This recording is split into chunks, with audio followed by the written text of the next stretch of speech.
Hi, everybody. You guys beat me here. Day 4. Oh, Harry, you.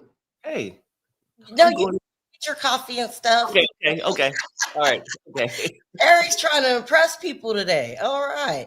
All right. Let me set up really quick. Good morning, everybody. How are you? Thank you for coming. Day 4. Mm-mm-mm. Day 4. Now, I'm not going to lie. Getting up at 5 is killing me. Okay. I'm not going to lie. No, because you only have 3 minutes before they start. Yeah, they're getting ready to start. So let's set up. Okay. So I'm watching right now, and I need. Oh, I charged my phone. I am ready. I'm really impressing myself.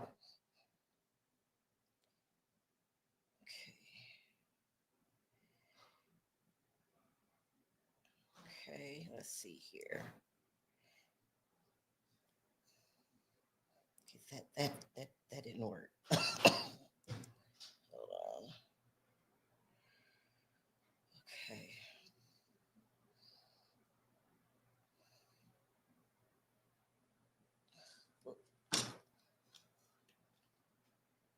All right. So one more step, and then I'm ready. I've got my eye, you guys, on the screen. So when it starts, we'll be ready.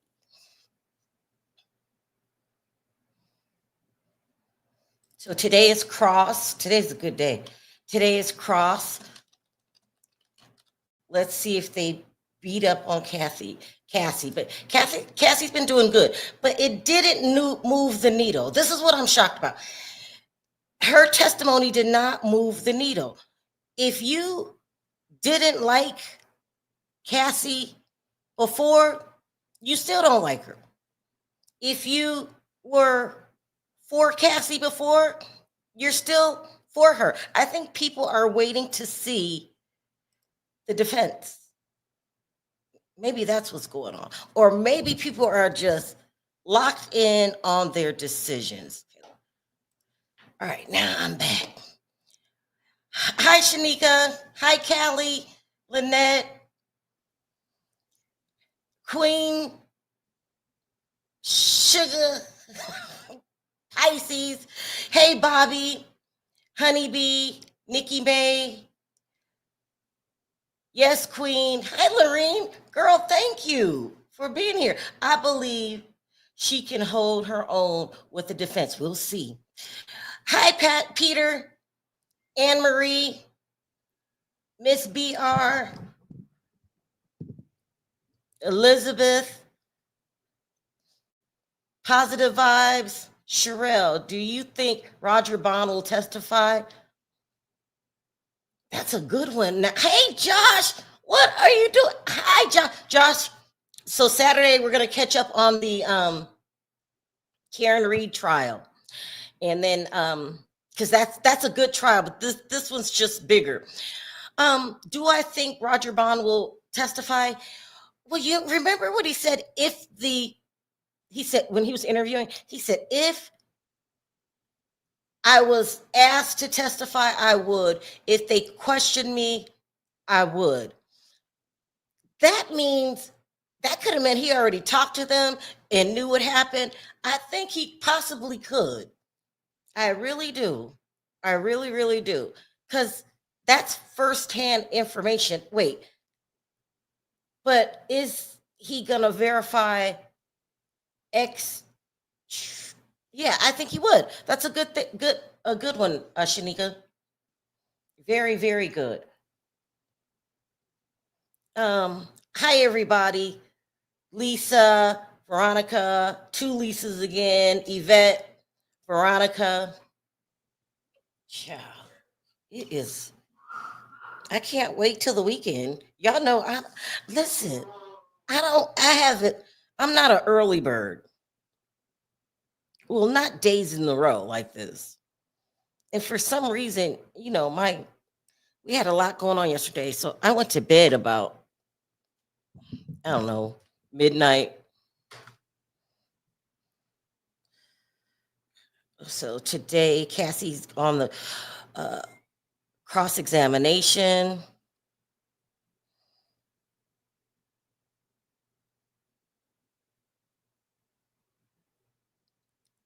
Oh, I don't want to hear about that. Okay, so we're ready to go. This is going to be a uh, a lot to do next 2 months because on I still got a lot of other stuff to do. Wait, what is this? No.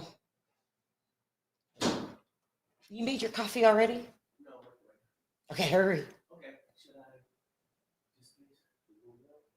Close the door? Yeah, you can. Everybody sleep? The whole house. So my son had a lot of people over last night. Um, he's just that kind of guy. Day of the week, it doesn't matter. She said they're still outside. They haven't went in yet.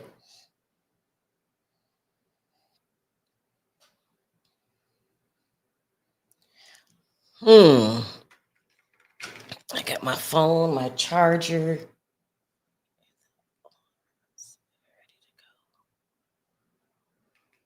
Hold on, guys. Which is rare and clearly a statement. Here we are, Matthew Russell Lee, Inner City Press, here in the Southern New York Courthouse. Today, Thursday, May 15th, 2025. We're covering the Sharrell trial. It's misty out here, but we're going in early. Why? Because after yesterday, the direct examination of Cassie Ventura ended. There could have been cross-examination. It was only 4 o'clock. But they got into a big dispute about what the cross-examination can include. Can it include prior sexual acts? Okay. Hold on, guys. Let's see if I can put this on live. That's not about an act. It's just a colloquial way that people say, "Are you cheating on me?" And jealousy. The process.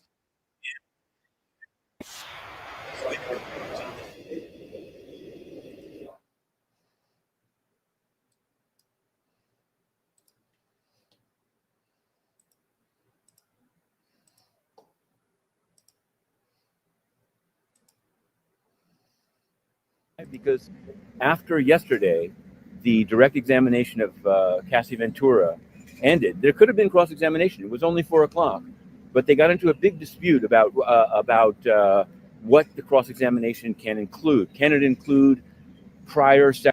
You guys remember yesterday I was like, should I stay? Should I go? Is it done? And then the person that I was talking to said that she had already left, but the lawyers still stay there. I guess they got into a big dispute. This is what he's talking about. Sexual acts. It involved Mr. Mark Agnifilo, lead counsel for Sean Combs, saying, if you were just going to say, are you effing somebody, that's not about an act. It's just a colloquial way that people say, are you cheating on me? And jealousy is a big part of the defense.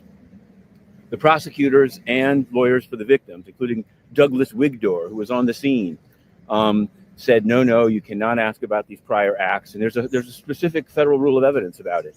So that it's all very interesting. The problem with it is that they're saying it can only be resolved in the robing room out of the public view. So we're heading in to cover, I guess, from the outside that, but we will be definitely covering the cross-examination in some detail. There's a lot of things going on. We put them up. We put some analysis on Substack. We put some documents on Patreon, and we were going to be back tweeting away. There's also extra subscribers for a little bit of analysis. In any event, this is the big thing here. As you'll see when we get to the courthouse, there's a huge, late last night, there were people camped out in tents and little pods. Child, them people had to sleep in the rain. Okay? It's something else, is all I can say. I was just thinking this morning, imagine if Combs were not in detention, it would be a mob scene, people yelling "Diddy" in the front. Now, of course, there are other cases, and we're covering them closely. We don't care about the other cases, sir. Thank you very much. Lots going on, lots of arguing, but that's what good lawyers do, right? They dispute everything. You know, every other word is an objection. But the defense is playing a little bit harder ball. I wouldn't call them crooks. Well, not crooks, but they're what's the word I'm looking for? They're not waiting the last minute to show evidence. They're not making it easy. That's what I'll say. The defense isn't making it easy for the prosecution. Sharrell, please go to page. Hold on, guys, got a text.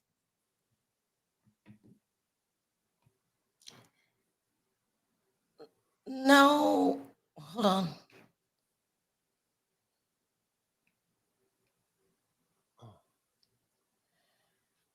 Okay, so from inside the courtroom, I guess they're still going over evidence of what they could, what the judge is going to allow in and what the judge is not going to allow. Hold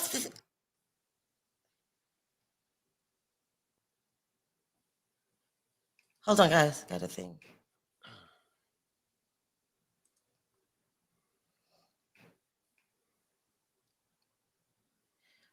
Period.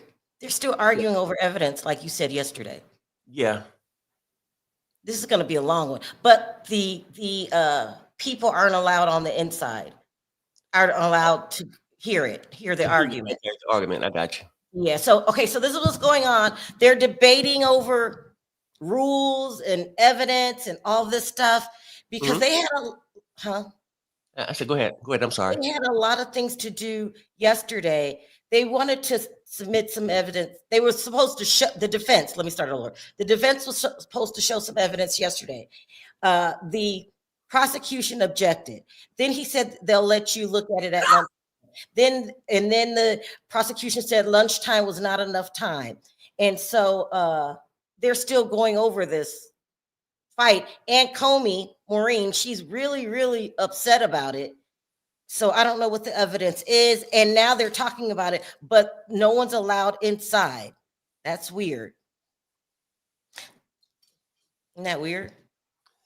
Oh, yeah. I guess it's not testimony or whatnot. I guess they have to iron some of these things out, And you're basically saying it's weird, once the trial start. But I imagine some trials do have these periods where they get to argue out things. Yeah. It's not, they're doing their job. Yeah. What were you going to say, Perry, about yesterday? I was saying that the goalpost didn't really move yesterday. If you were a supporter of Cassie, you remained a supporter. If you were not a supporter of Diddy, because people that support Diddy, they're not supporting him putting his hands on women. They're just saying that this case isn't strong enough. So if you thought this case wasn't strong enough and that all of this Cassie stuff was a waste of time because that's a character witness and it doesn't have anything to do with the charges, then you still feel like that. Yeah. So, yeah, that's. First of all, I'll say good morning, people. Hey, and thanks, Lisa. Hey, hit the like button when you come in, please. It helps us in the algorithm. Hit that like button. It's free. Hit it like I'm hitting this coffee.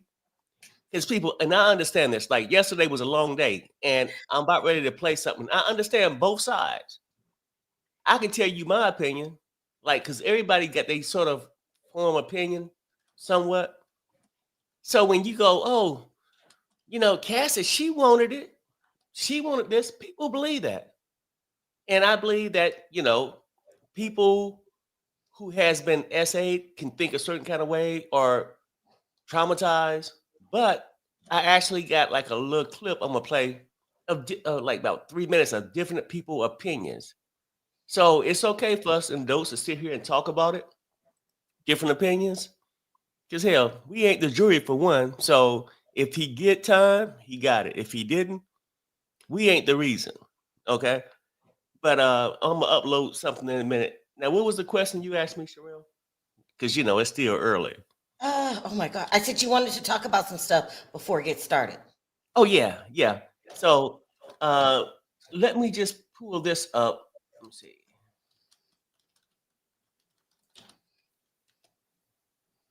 just so people don't think you're tripping with yourself, because sometimes you hear somebody else's opinion and you can agree with it, but you sort of still feel the way you do. What do you think so far? Right now, I think the prosecution did what they needed to do today. They did their big one, even though it's so weird because they did their big one, but it was so subtle.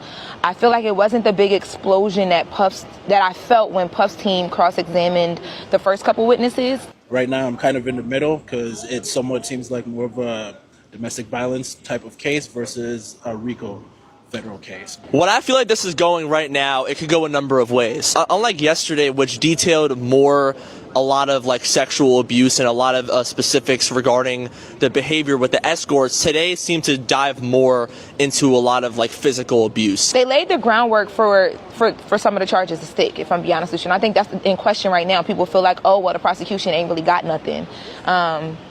Cassie's testimony alone, and there's still so many people that I'm sure we're going to hear from, laid the groundwork for them charges to stick. I don't think they're going to stick the way that people think. Like, I don't think he's going to spend the rest of his life in jail, but he definitely going to sit down. So far, it's a back and forth. What we have today now is I think that the prosecutors kept this whole day for themselves. So then that's going to lead us probably into a 2-day cross-examination, most likely. And I think that now that could play into the defense's favor because over the weekend, everybody in the jury is going to be thinking about what the defense said last on their minds. I think the most damning piece of evidence that was shown was a lot of the photos with bruises all over Cassie's face and having her kind of explain how those bruises happened. And I think one of the photos for me that stood out was the photo of the knife that she put in her door after her and Diddy broke up, where she said that Diddy made a lot of unannounced stops at her house. But I personally think the most revealing one was in terms of like the bruises, and then at one point Cassie texted a photo of the bruises to Diddy and said, "I want you to know what you did." So do you think that today as a juror, if you were on the jury, that you would convict, or you have enough to convict? If I was a juror today, I would convict him, but it would be, I would. Judge, other issues, lawyers. As we noted in our email to the court earlier this morning, Judge, we might get a sign from Estevo who will cross Cassie that it's not an issue. They're still going over the stuff, but at least they're started. I mean, at least the tweeting has started.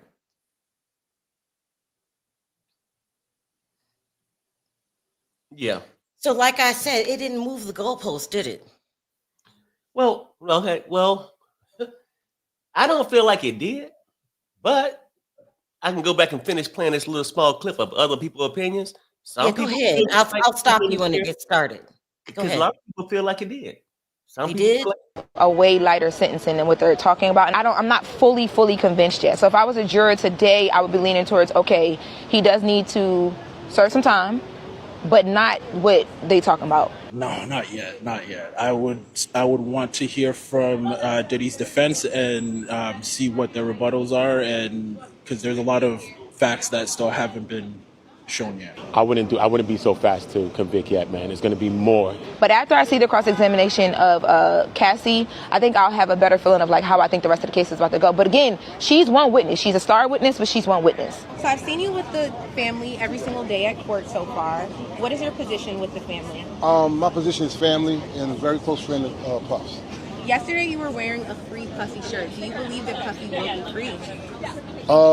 Yes, I do believe he's going to be free.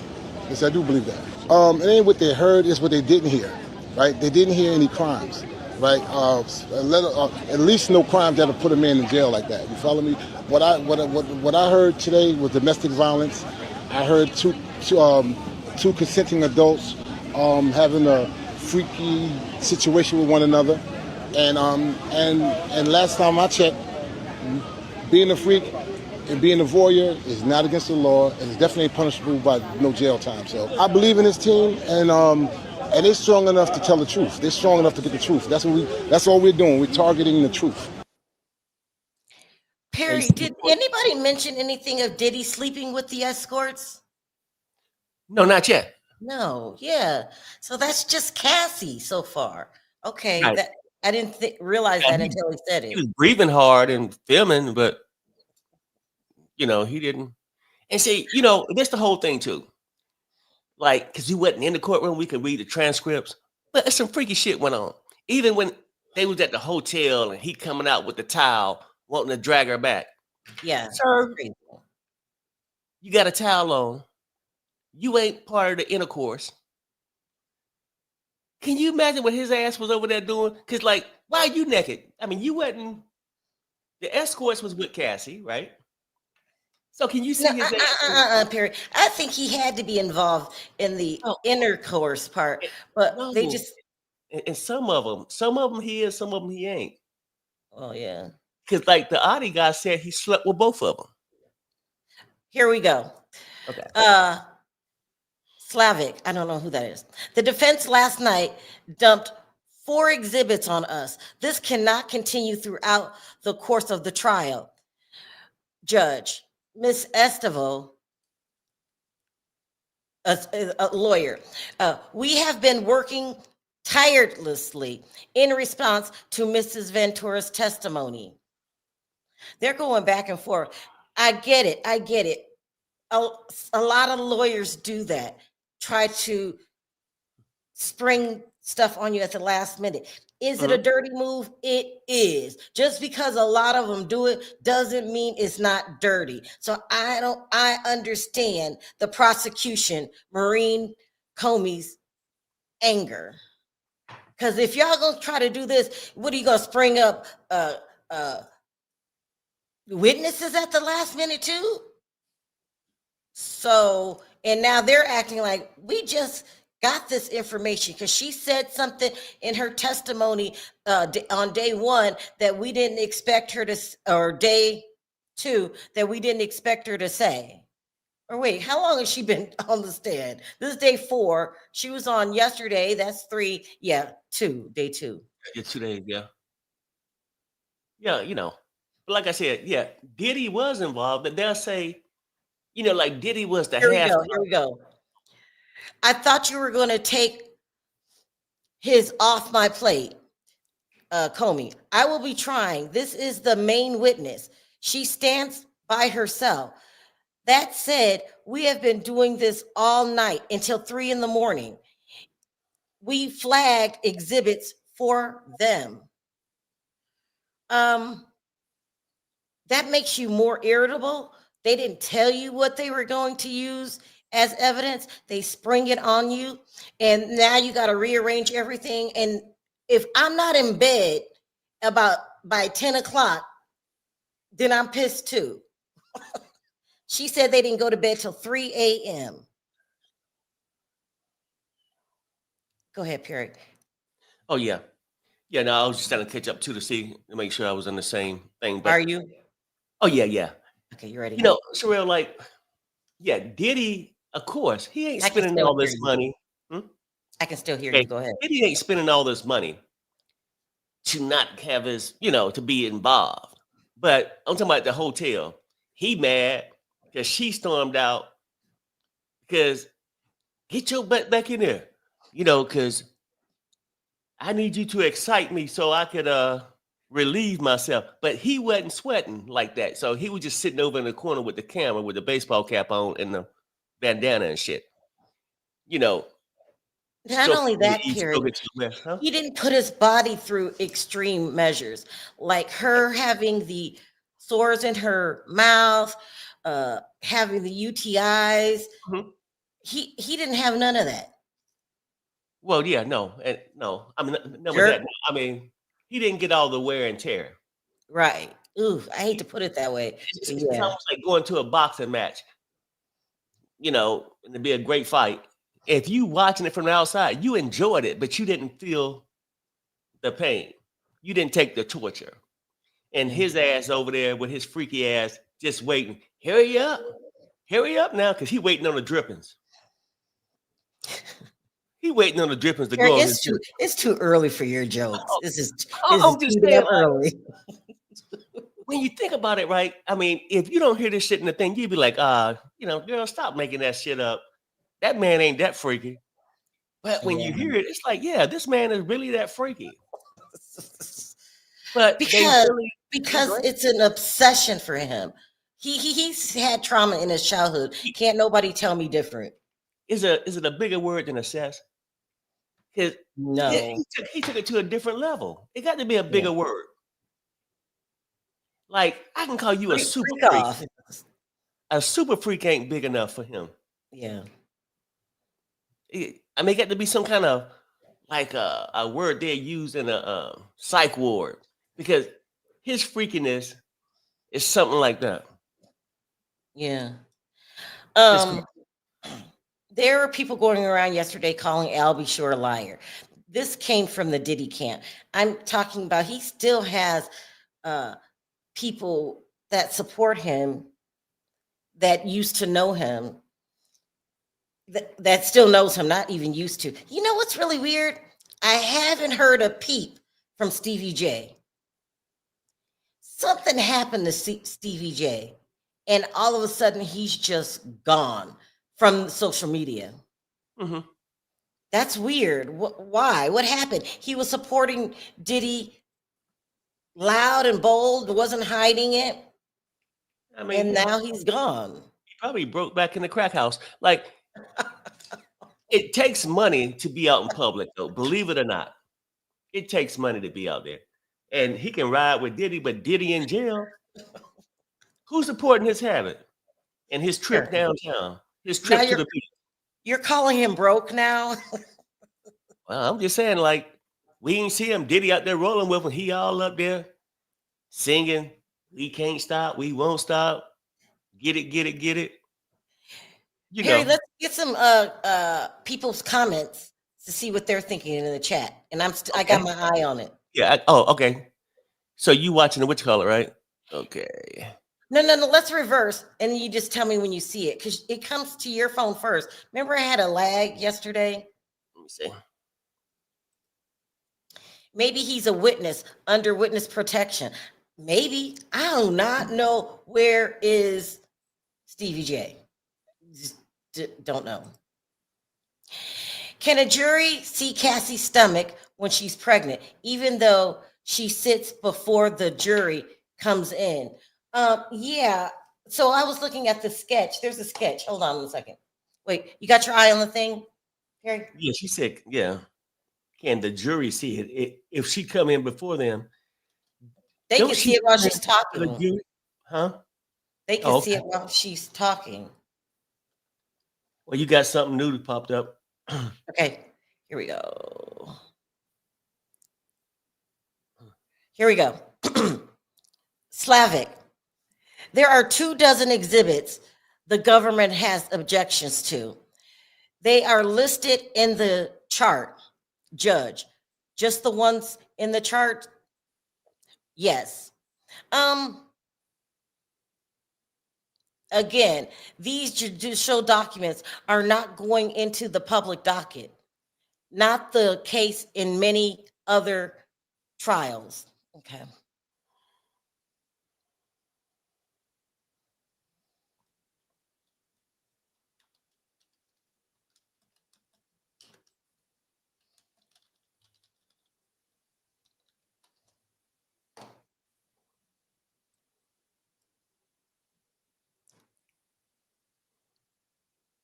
Hold on, you guys. I'm on a whole different page. I mean, the way they going, they gonna be on took a break before they even let people enter. Well, it's going to be a while. But yesterday, it took what, 40 to 45 minutes before they got Oh, started yesterday? yeah. Okay. Well, I mean, if we get to that point and they tell us it's gonna take a few minutes, and then I got a clip too. I give people 15 minutes though, like an update of everything that happened throughout yesterday. Okay, let me put this on the screen because someone asked. Here's a sketch of Cassie. It I think you could tell she's pregnant, but I want you to take a look. Yeah, you can. I seen that sketch. Oh, yeah. What do you guys think? Does she look pregnant? Yeah. Or just left the Waffle House.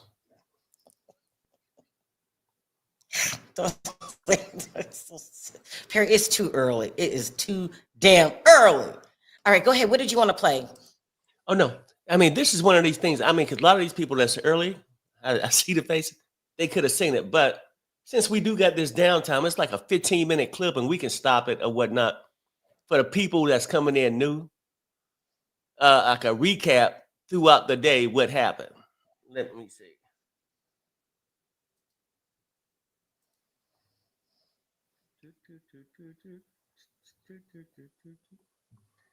I need to find it, Sharrell. And I got my eyes on the screen, you guys. Okay. Won't miss a word.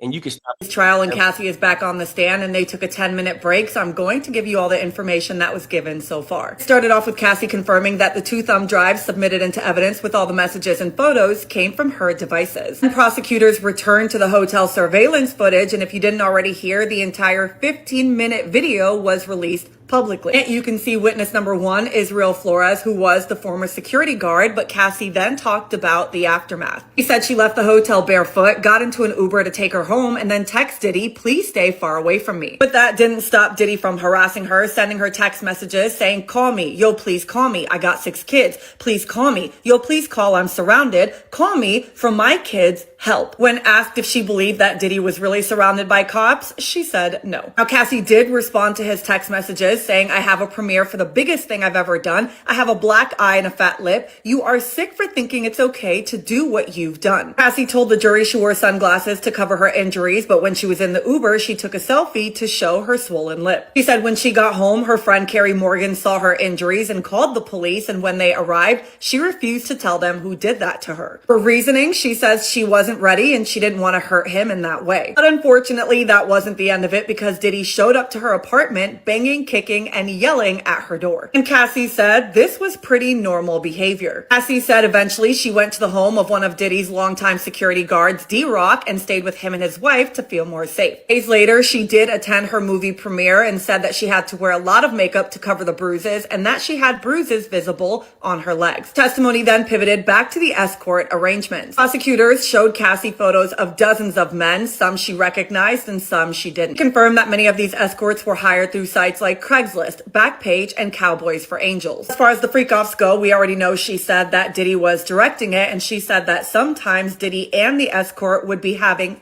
with her at the same time. Cassie then talked about the videos that Diddy took of the freak-offs and said one time she was dating someone else and he texted her threatening her. He told her that he would release the videos and she would have to explain it to her mom, and she said it was disgusting. One of the text messages shown to the jury was about the freak-offs where she said, this is all we do. I'm just getting back on track. I'm sure you can call Kim or something. But Cassie said even on her birthday, she wasn't spared. According to Cassie, Diddy had his security pull her from her own party at the Blind Dragon Karaoke Lounge so that they could have a freak-off. Said, I wanted to celebrate with my friends. I didn't want to have the burden of doing that night, but I gave up. And she talked about how Diddy got stronger, angrier, and more violent. One of her text messages to him on July of 2013, she writes, please delete the videos off your phone. Too many people have access to your devices, to which he responds, no iCloud, all good, Ambien kicking in. Now, obviously, the government is building their case to show that this wasn't just a toxic relationship. It was coercion, trafficking, and abuse under complete control. The jury is now back in the courtroom and they're picking up where they left off, so I will be back on their next break. We have an update on the freak-off videos as it was discussed during the 10-minute break. Obviously, these pieces of evidence are very graphic and the judge has decided that the public, including the media, is not allowed to see it. When that decision was made, reporters were seen sprinting from the press room to grab a seat in the courtroom. Obviously not to watch the videos because they can't, but they want to be able to see the jury's reaction when they are watching it. Diddy's defense attorney, Mark Agnifilo, asked that the videos not even be shown on the monitors near their table because that's how sensitive it is. It's being said that those on Diddy's side are on edge, and one of his attorneys was seen whispering in his ear and the other attorney was pulling at his fingers. Now, because they are having issues with the monitors, prosecutors have decided not to show freak-off video evidence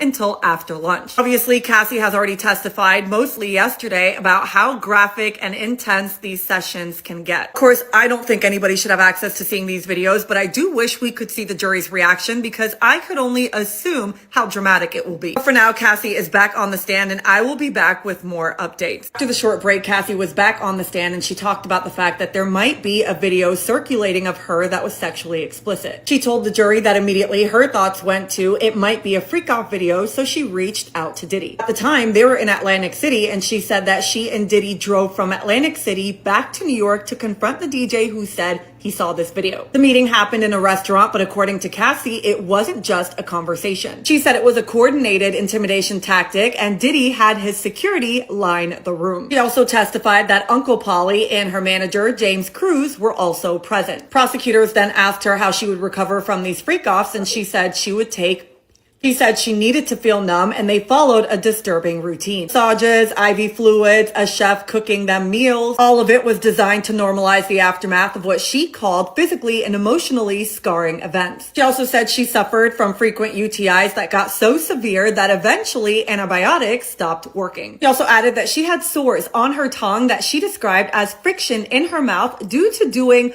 oral during the freak-offs. One of the text messages shown to the jury was a text from her to Diddy saying another UTI with a sad emoji face, but she said she often blamed herself for this. Then came the testimony about Jules, who was the male escort who frequently joined her and Diddy at clubs. But Cassie said she didn't like going to clubs and they made her feel uncomfortable, but he would always push her to go. She would often drink or do substances before going. Prosecutors asked if she ever wanted to sleep with him, and she laughed and said, "No, but I knew him." When asked why did she said because of Sean. She testified that Jules was present during some of the freak-offs where Diddy would hit her. She said sometimes the assaults happened in the same rooms, and escorts like Jules would ask if she was okay afterwards. She said the assaults happened too frequently and happened in cities like New York, LA, and Miami. Now she talks about an incident that happened in August of 2013 where she was getting ready to go to Drake's OVO Music Festival concert in Canada. She testified that she was sleeping in her apartment after going out with some of her friends, and she woke up to commotion of Diddy being there. He was yelling about the fact that she was sleeping and not packing for their upcoming trip, and two of her friends jumped on his back because he was trying to attack Cassie. Cassie recalls, eventually we ended up from the living room into the master bedroom, and they were still jumping on his back, and when he threw me down, I hurt my eyebrow on the corner of my bed. And she added there was a pretty significant gash on one of the sides of her eyebrows. But Diddy did not take her to the ER. Instead, he had his security take her to a plastic surgeon in Beverly Hills. He said after the incident, she texted him a photo of herself saying, "So you can remember." And he tells her, "You don't know when to stop. You have pushed it too far." She replied saying, "Just say sorry. I don't know why I deserve that. You could care less if I was okay." Despite the injury, Cassie did end up going to the festival and covered the wound with her hair. And after, they went to the Hamptons where Diddy insisted on having another freak-off. And so they got a hotel and an escort, and she said she took the substance GHB. Because of it, she blacked out, but she said when she woke up, she was in the shower completely.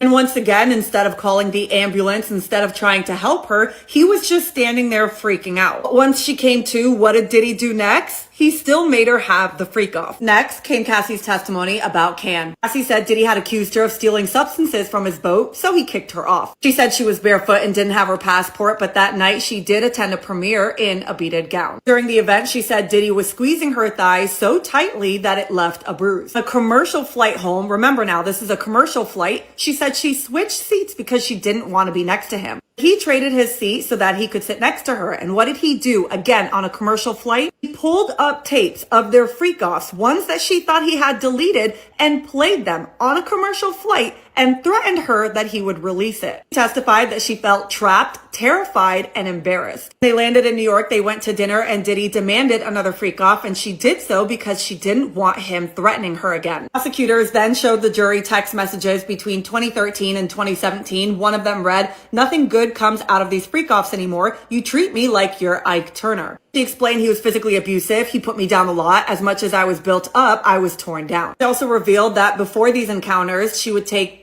because she was driven by anxiety. She said it was Diddy's driver, Raheem, who brought her these pills. Prosecutors then brought up a text message she sent to Diddy on Father's Day where she said, "You are truly the most extraordinary man. I can't wait until we have a baby of our own." When asked why she sent that, she said, "Because I loved him and it was Father's Day." Right before court was adjourned for lunch, she said she did what she had to do to survive. She also added because it was the one thing that he made her feel like she was good at. As always, I will be back after lunch for more updates.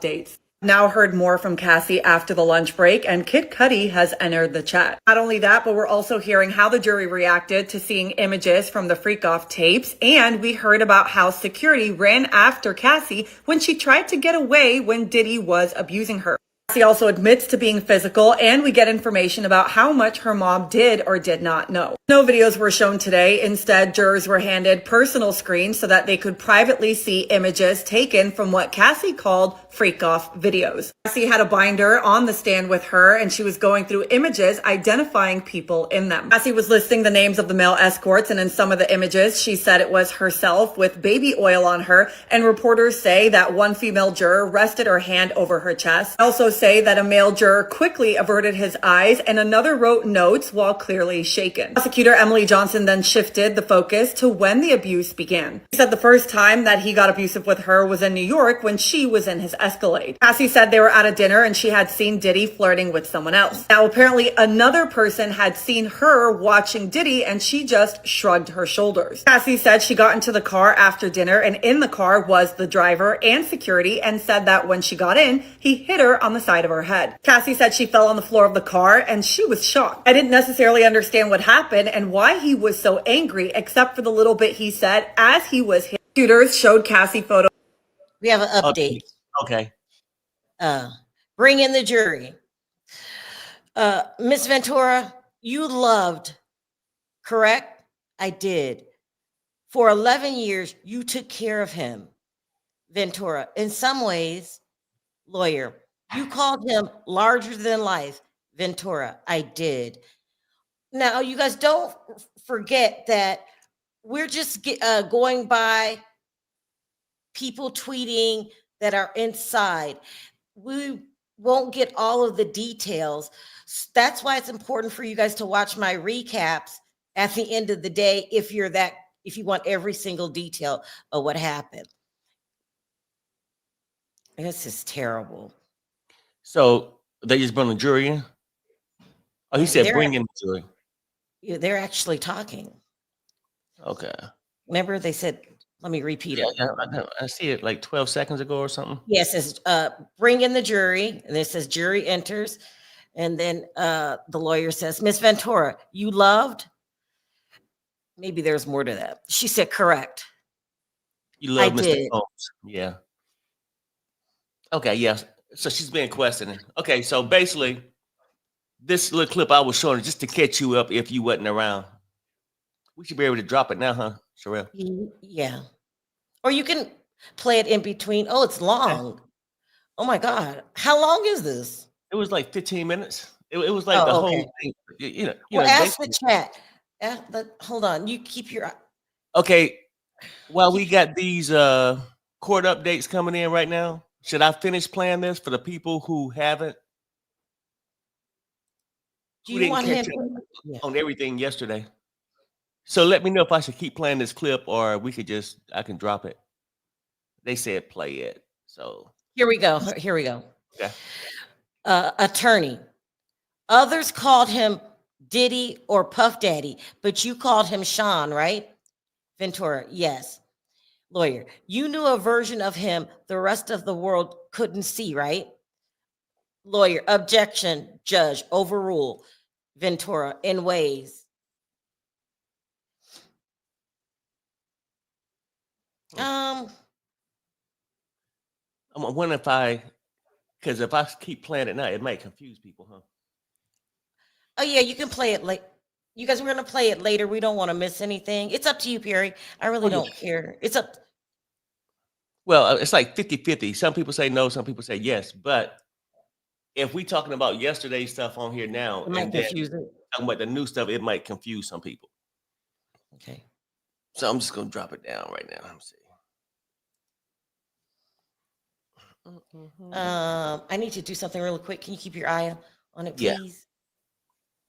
Yep. Okay. So we're gonna see how this cross go today.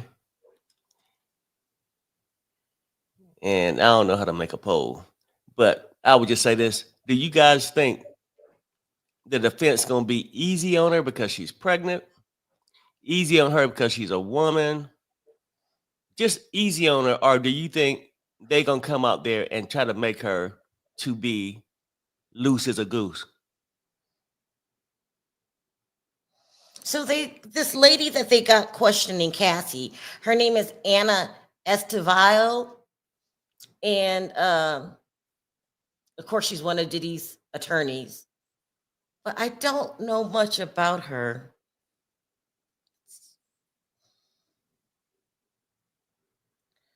But I think it's good that they have a woman cross. Sharrell, did you read the one about where should others called him Diddy or Puff Daddy? Uh-huh. You Okay. called him, but you called him Sean Ventura, yes. You get an update though. You get an update. Okay. I just seen something. Attorney, you kept coming back to him for 11 years. Ventura, I wouldn't say coming back. Lawyer, I believed you loved him too. Ventura, I believed he loved me too. Lawyer, so when he cheated on you, it hurt. Ventura, not every time. Oh. Oh my. See, yeah. They're leading that first she said she loved him. Now she's saying she didn't. She kept going back. They're getting ready to muddy her character. I see it coming, you guys. And she ain't helping. So you loved him. Yeah, I believe he loved me too. So did it hurt when he cheat? Sometime it did. So what was she supposed to do? Lie? It's no. Sometime it did. At this point, they said, so you loved him. Then she gets smart. She says, yes, I thought he loved me too. So I get when he cheat, it hurts, right? She's supposed to say, yeah. I mean, really, I think it hurt a lot of people every time their spouse or whoever cheats. Do you think she's lying? No. Okay, I'm saying this. You didn't love him that much, and then why are you saying sometime it hurt or sometime you didn't mind? Because that's how she felt. And that's how they gonna portray her. Sometimes she didn't mind doing the freak offs. Do you see where it's gonna get to? Yeah, I see it. That's what I just said. I see it coming. Yeah. I see it coming. But it's good that they had a woman do it because Agnefello wouldn't or Steele. Oh yeah, it definitely become a whole lot easier from a woman. Because that's how the man just don't understand, huh? This Anna woman, is she the black girl? Can you keep your eye on the screen really quick? Mm-hmm. Is that the black lady? Let me see. Hold on, let me see. The one that's hold on. Oh, that one that was essayed by somebody at 19 or something. I don't know if that's her or not. No, it's not. Okay. Let's see.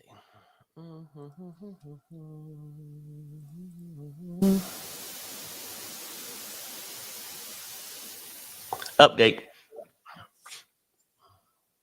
Okay, refresh. And here we go. Attorney, bring up this defense exhibit. The other attorney, objection, not in evidence. Judge, that's true. This is not in evidence. Ventura, read it just to yourself. Why did you send this message? Ventura, to let him know I was going to dinner. Well, we don't get to see, but okay.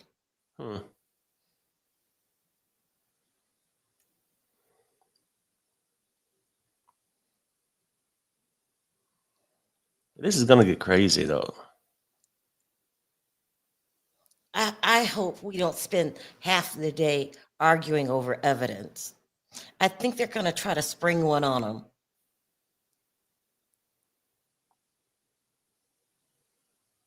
I still don't understand that answer. I know you saying, should she lie? I guess be honest. She said, no, did it hurt when he cheated? Sometime it did, sometime it didn't.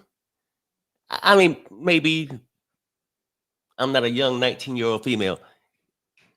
You know, because that's how I always get Terry, blamed. what did you want her to say? I mean, No, let me ask you this.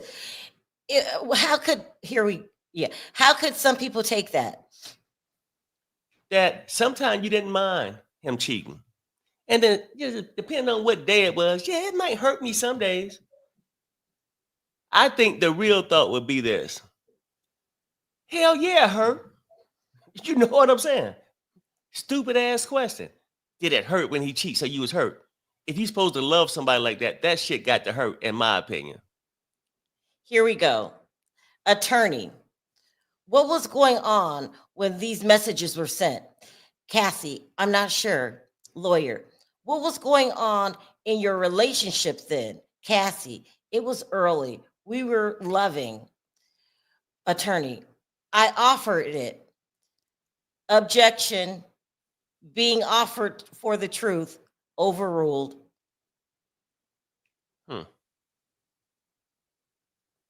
You're trying to say she's better be careful with her answers, or it could be very contradictory. Well, okay. I'm trying to say this. To me, this is my thought. Because people say, oh, she was so young and she was in love, and she only did all these things for Diddy. And she did it for the love of Diddy. And then they say, well, did it hurt? I think the right answer has been, hell yeah, it hurt. I did all this stuff. I wanted this man. It hurts. Nobody wants their spouse cheating. She said, oh, well, depends on what day. Some days it hurt, and then some days I was fine with it. They gonna project that the same day. Some day you was okay with the freak offs, and the days you complain about in court is the days you wasn't. That's just my thought. Yeah, they could. That's what they're doing. They're trying to show the contradiction. But then somebody says this at that point, she was numb to it all. Right. But if you say she was numb to it all, it probably wouldn't have hurt no days. Maybe. I'm glad you're not in the court, damn attorney.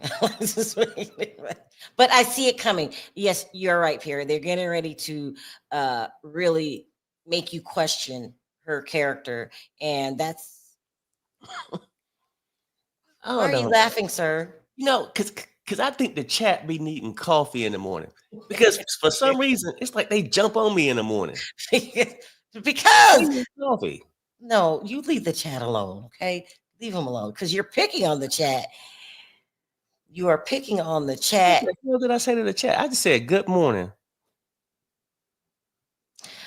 So all they're doing is saying, we get that that's their intention, what they're trying to do.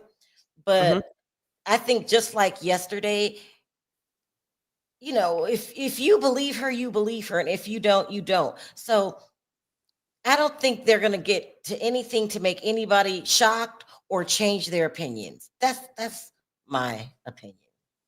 That's what I think. So let's see. So leave her alone. Something's wrong with my husband, y'all. I think she said it like that because if he was effing someone else, that meant she was off duty and didn't have to do a freak off. I can get that. Yeah. See? Yeah, exactly. Thanks, Tommy Bite. Say now I needed somebody to just tell me something. Just tell me why you said it.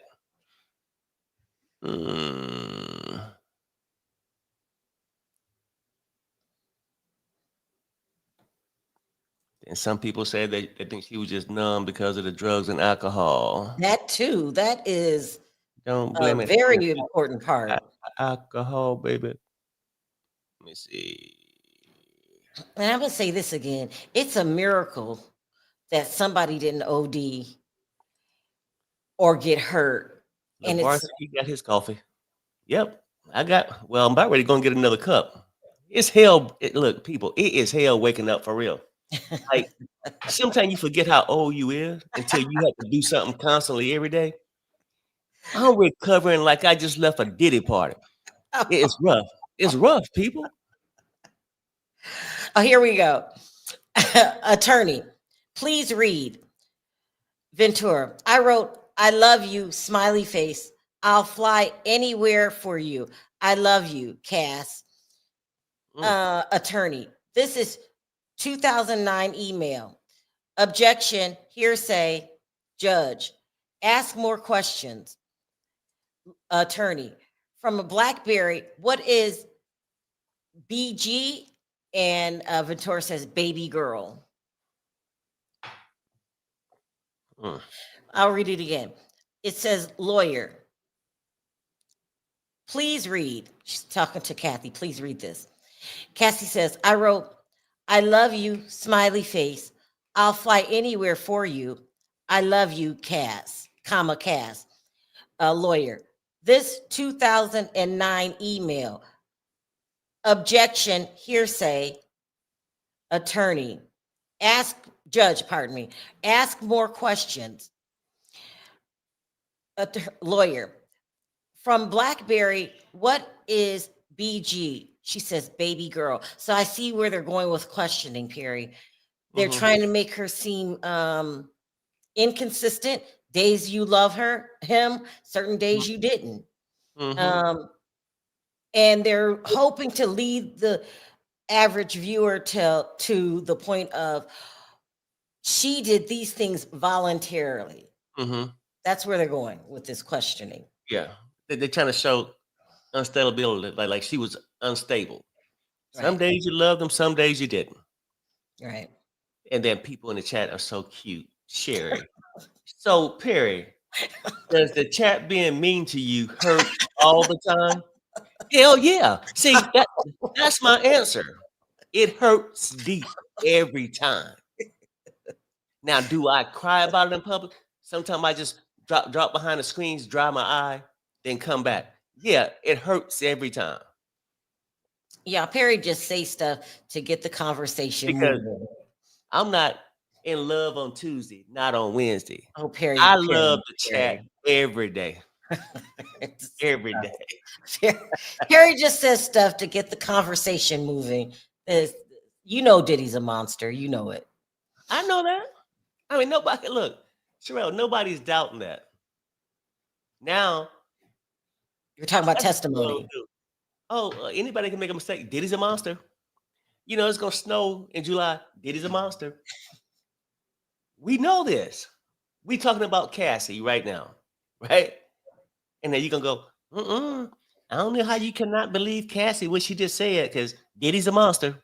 Well, he is. Huh? I mean, he is. No, I'm saying, no, that's, I understand that. I get it. I think this is not going to move the goalposts. I think that she's still being gentle on Cassie, because if they would have had a man cross her, it would have came out just terrible. So he would have got treated like Perry. So they're playing softball. Yeah. But they didn't divvy from the plan. The plan is to make Cassie look like she enjoyed this. They showed yesterday she initiated the calls, or, but she was saying she was just trying to keep him happy, because you know how he acts. We got evidence now when he's not happy. So the part they're leaving out is she was fearful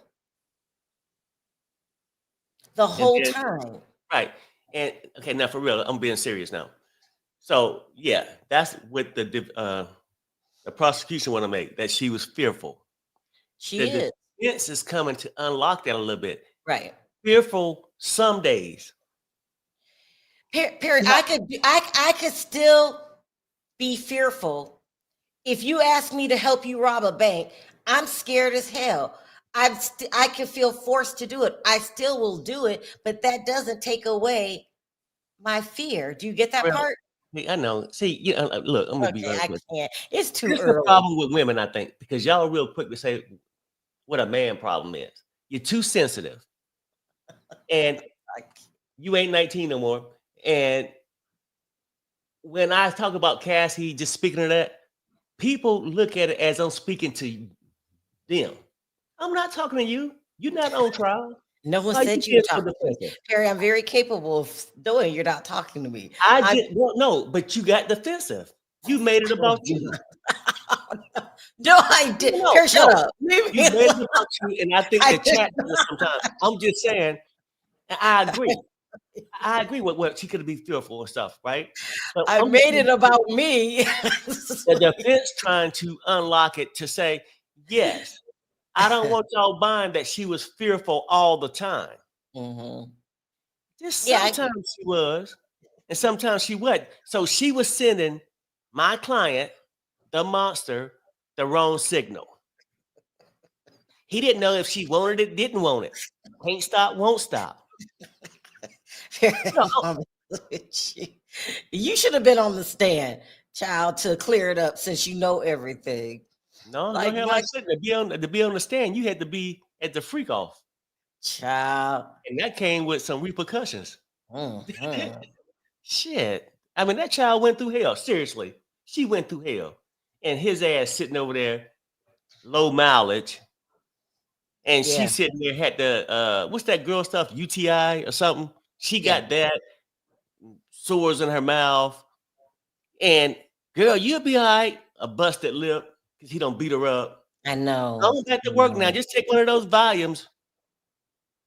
Also, Girl, yeah, too, I'm waiting by on the them difference. saying, "Well, this happened earlier in the day. He kicked you off the boat, but you went out anyway." Is they're trying to establish a pattern that Right. you wanted to do it. If your lip was busted, why didn't you go to the hospital? Why did you go to the freak off? So that's what they're trying to do. And But I believe that. So just on the surface, I think Diddy used her. He used Cassie like he used the other ones. Now, he did. Cassie probably didn't got no more use than the rest of them. do you think She he just loved stayed. Kathy? No, Diddy don't really love none of the women he was with. Right. I He think loved he's himself. incapable of loving. I Right. think He he's so loved himself. screwed up. Yeah, yeah. He's so And screwed up. I'm sure J-Lo probably got the same treatment. Kim. And then Young Miami got it. But it seemed like Cassie got the most. Cassie was there the longest. Wasn't she? 10 years or so? No, Kim was longer, but yeah, she Well, was there 11 years, they said. okay, yeah, I mean, yeah, and then I'm thinking like Cassie was there the longest when he was in heat for freak offs. You know what I'm saying? Yes, I do, sir. Okay. When he was in heat.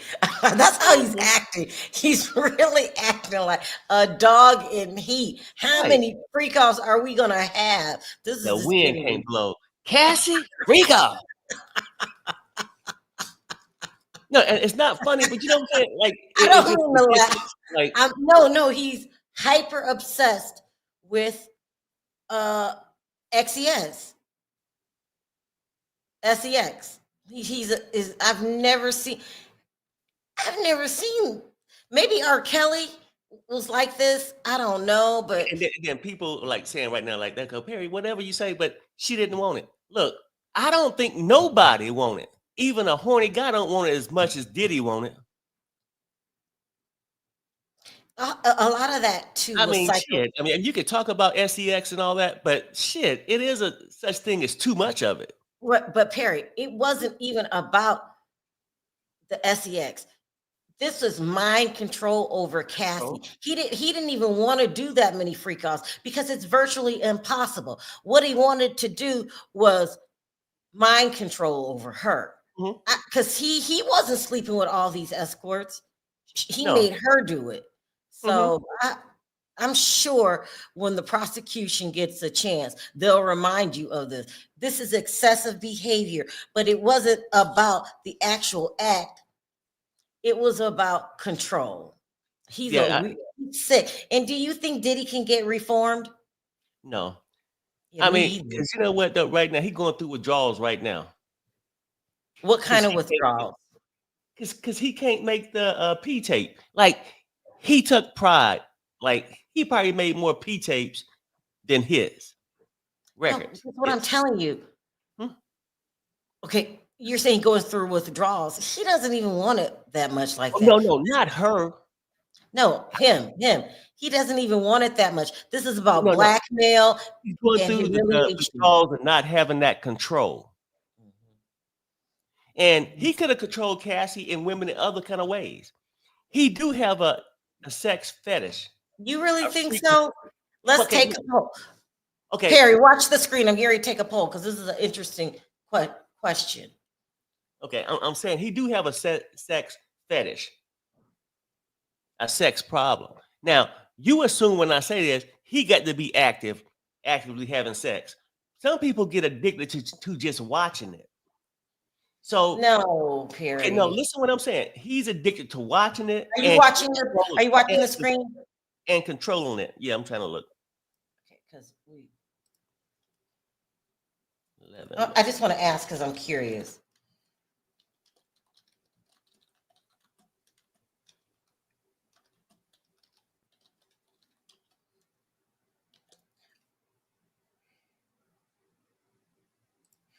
All right, let me go ahead. I got it. You can finish. Yeah, no, I'm saying this because I think when this whole thing is, a lot of women know what Diddy did is wrong. Men knew it was wrong too. Because I think it's like men versus women. Because women get so sensitive when I'm trying to tell y'all something. No, they agree with you. 96% said it's an addiction. I don't think it's an addiction. I think it's a show of power. See, Trill, both things the same as both the same. Here we go. You ready? Yeah, go ahead. Lawyer, what did you write? Ventura, you hungry pop? Lawyer, are we so in love we don't do anything else? How long had you been seeing each other? Ventura, like 2.5 years. I'm going to read this again. Attorney, what did you write? Ventura, you hungry pop? They're trying to suggest that she's initiating these things. Attorney, Combs wrote to you, we are so in love, we don't do anything else. How long had you been seeing each other? Like 2.5 years. So they're trying to say that she initiated some of these things. And pop was the phrase he asked her to call him. He asked her, what do you call your grandfather? She said, Pop. And then that's what it was like, yeah. Pop's supposed to be like tears of endearment to Mary, him. is she initiating? So now let's play devil's advocate here. On the surface, she's initiating, but you could still be mad. I mean, you could still be fearful and say, if I don't do this, he might be mad about this, that, this, or he could be mad about this, that, this, and let me suggest a freak off. Does that make sense? I think it's a play on words, right? Okay. Because even though you agree with pops or not, some people might be sugar bear or whatever. You can take one simple thing, but let's keep it real. This whole trial is about sex.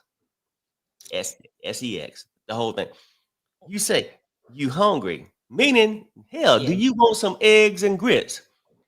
Truthfully. That's not what she meant, but go ahead. I know, I'm saying it's a play on words. You can take it. You hungry? You Here hungry? Here we go. Lawyer, please read this. 1364, Ventura, I haven't talked to you at all. You don't even try. You rush me off the phone. I'm really hurt. I don't need your money. I need some attention. Lawyer, you wanted your special time with Mr. Combs? Ventura, yes. Now I know what you're saying. Yeah, it's a play on words, right? And because they gonna go just as hard because most of her cases coming at Diddy for sex, how much a monster he is. Regardless if she really meant to say, I got some grits and ham in here, are you hungry, Pop? They gonna make it out to be like, hey, daddy, are you hungry? Are you ready for some boobs? You know what I'm saying? Like, they gonna turn it sexual. Yeah. Like, and this is where we're headed. Begging for it again, huh? Yeah. They want her. They want you to think that she initiated when she wanted to. At times, she was begging for it. I need And, some attention. and at minimum, they gonna make it seem like, what did Diddy supposed to believe? She's sending him mixed messages. One day she do, the next day she don't. You know what I'm trying to say? Like, Mhm. that's how the game play. And that's how we knew it was gonna go down when they started Yeah, cross-examining her. we did. We knew this was going to happen. I'm just hoping that it just stays minor like this. You know, I'm worried about this evidence that's supposed to be riveting. And That's they what gonna I'm find worried some kind about. of way to really get down to it. Maybe not the way Perry might say it or anybody else. They're gonna find some creative way to say, if you really didn't enjoy it, the door was never locked. How come you just never just walked out of it? Yeah. So I'm telling you, that's No, what they're they going to say that. They're going to say that in a different way, but that's yeah, what they're in a gonna, different way. Yeah. You know. But Sharrell, I gotta go get me some more coffee. I'll be back. Okay. So you get to watch it yourself. I'm watching. So I'm not looking at the chat, you guys. I don't want to miss a thing, but I will say that Perry did have a point. That's what they're trying to make her look like. She was a willing participant, and that's what the rumors were before we watched before the trial started. And I see they're sticking to the script. They are sticking to the script. Now, I'm not gonna lie, there's supposed to be some damning evidence, some video footage, and I think this is what they're arguing about, is this video footage. Um, I don't know what can be in the video footage, but you know, I see where the prosecution, where the defense is going, and I'm still gonna be open and fair. But you know, I don't know. I still am Team Cassie. But you know, this might move the goalposts for a juror, and that's what I'm worried about. I'm really worried about that because how many? I can't find my list. I think it was an even split between men and women on the jury. We're gonna have to go back and look that up. This is scary. I'm not gonna lie. Very scary. And I better get used to it. This is just the beginning.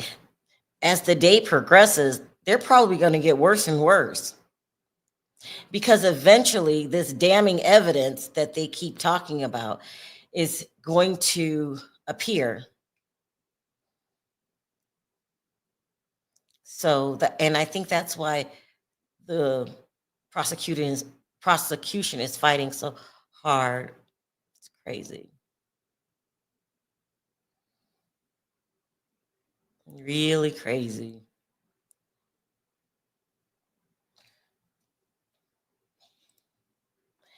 The prosecution will get to redirect after Diddy people question her. Yeah. Yeah.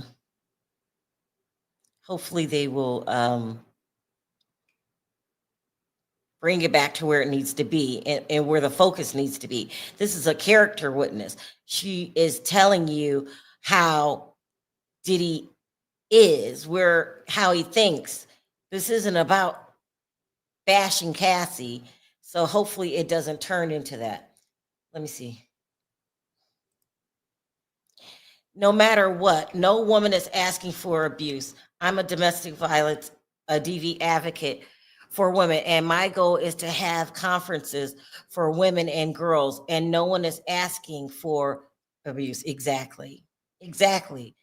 But, you know, they're going to twist it and they're going to take it off of that topic. Everyone, you guys are so sweet. Sharrell, don't worry, it'll be all right. I'm just like that, period, when it comes to court, because you guys know court is so unpredictable. You can go in there and think, I've got this in the bag, and then you will quickly find out, no, you do not. Yes, worse and worse. Cassie will be caught as the star witness.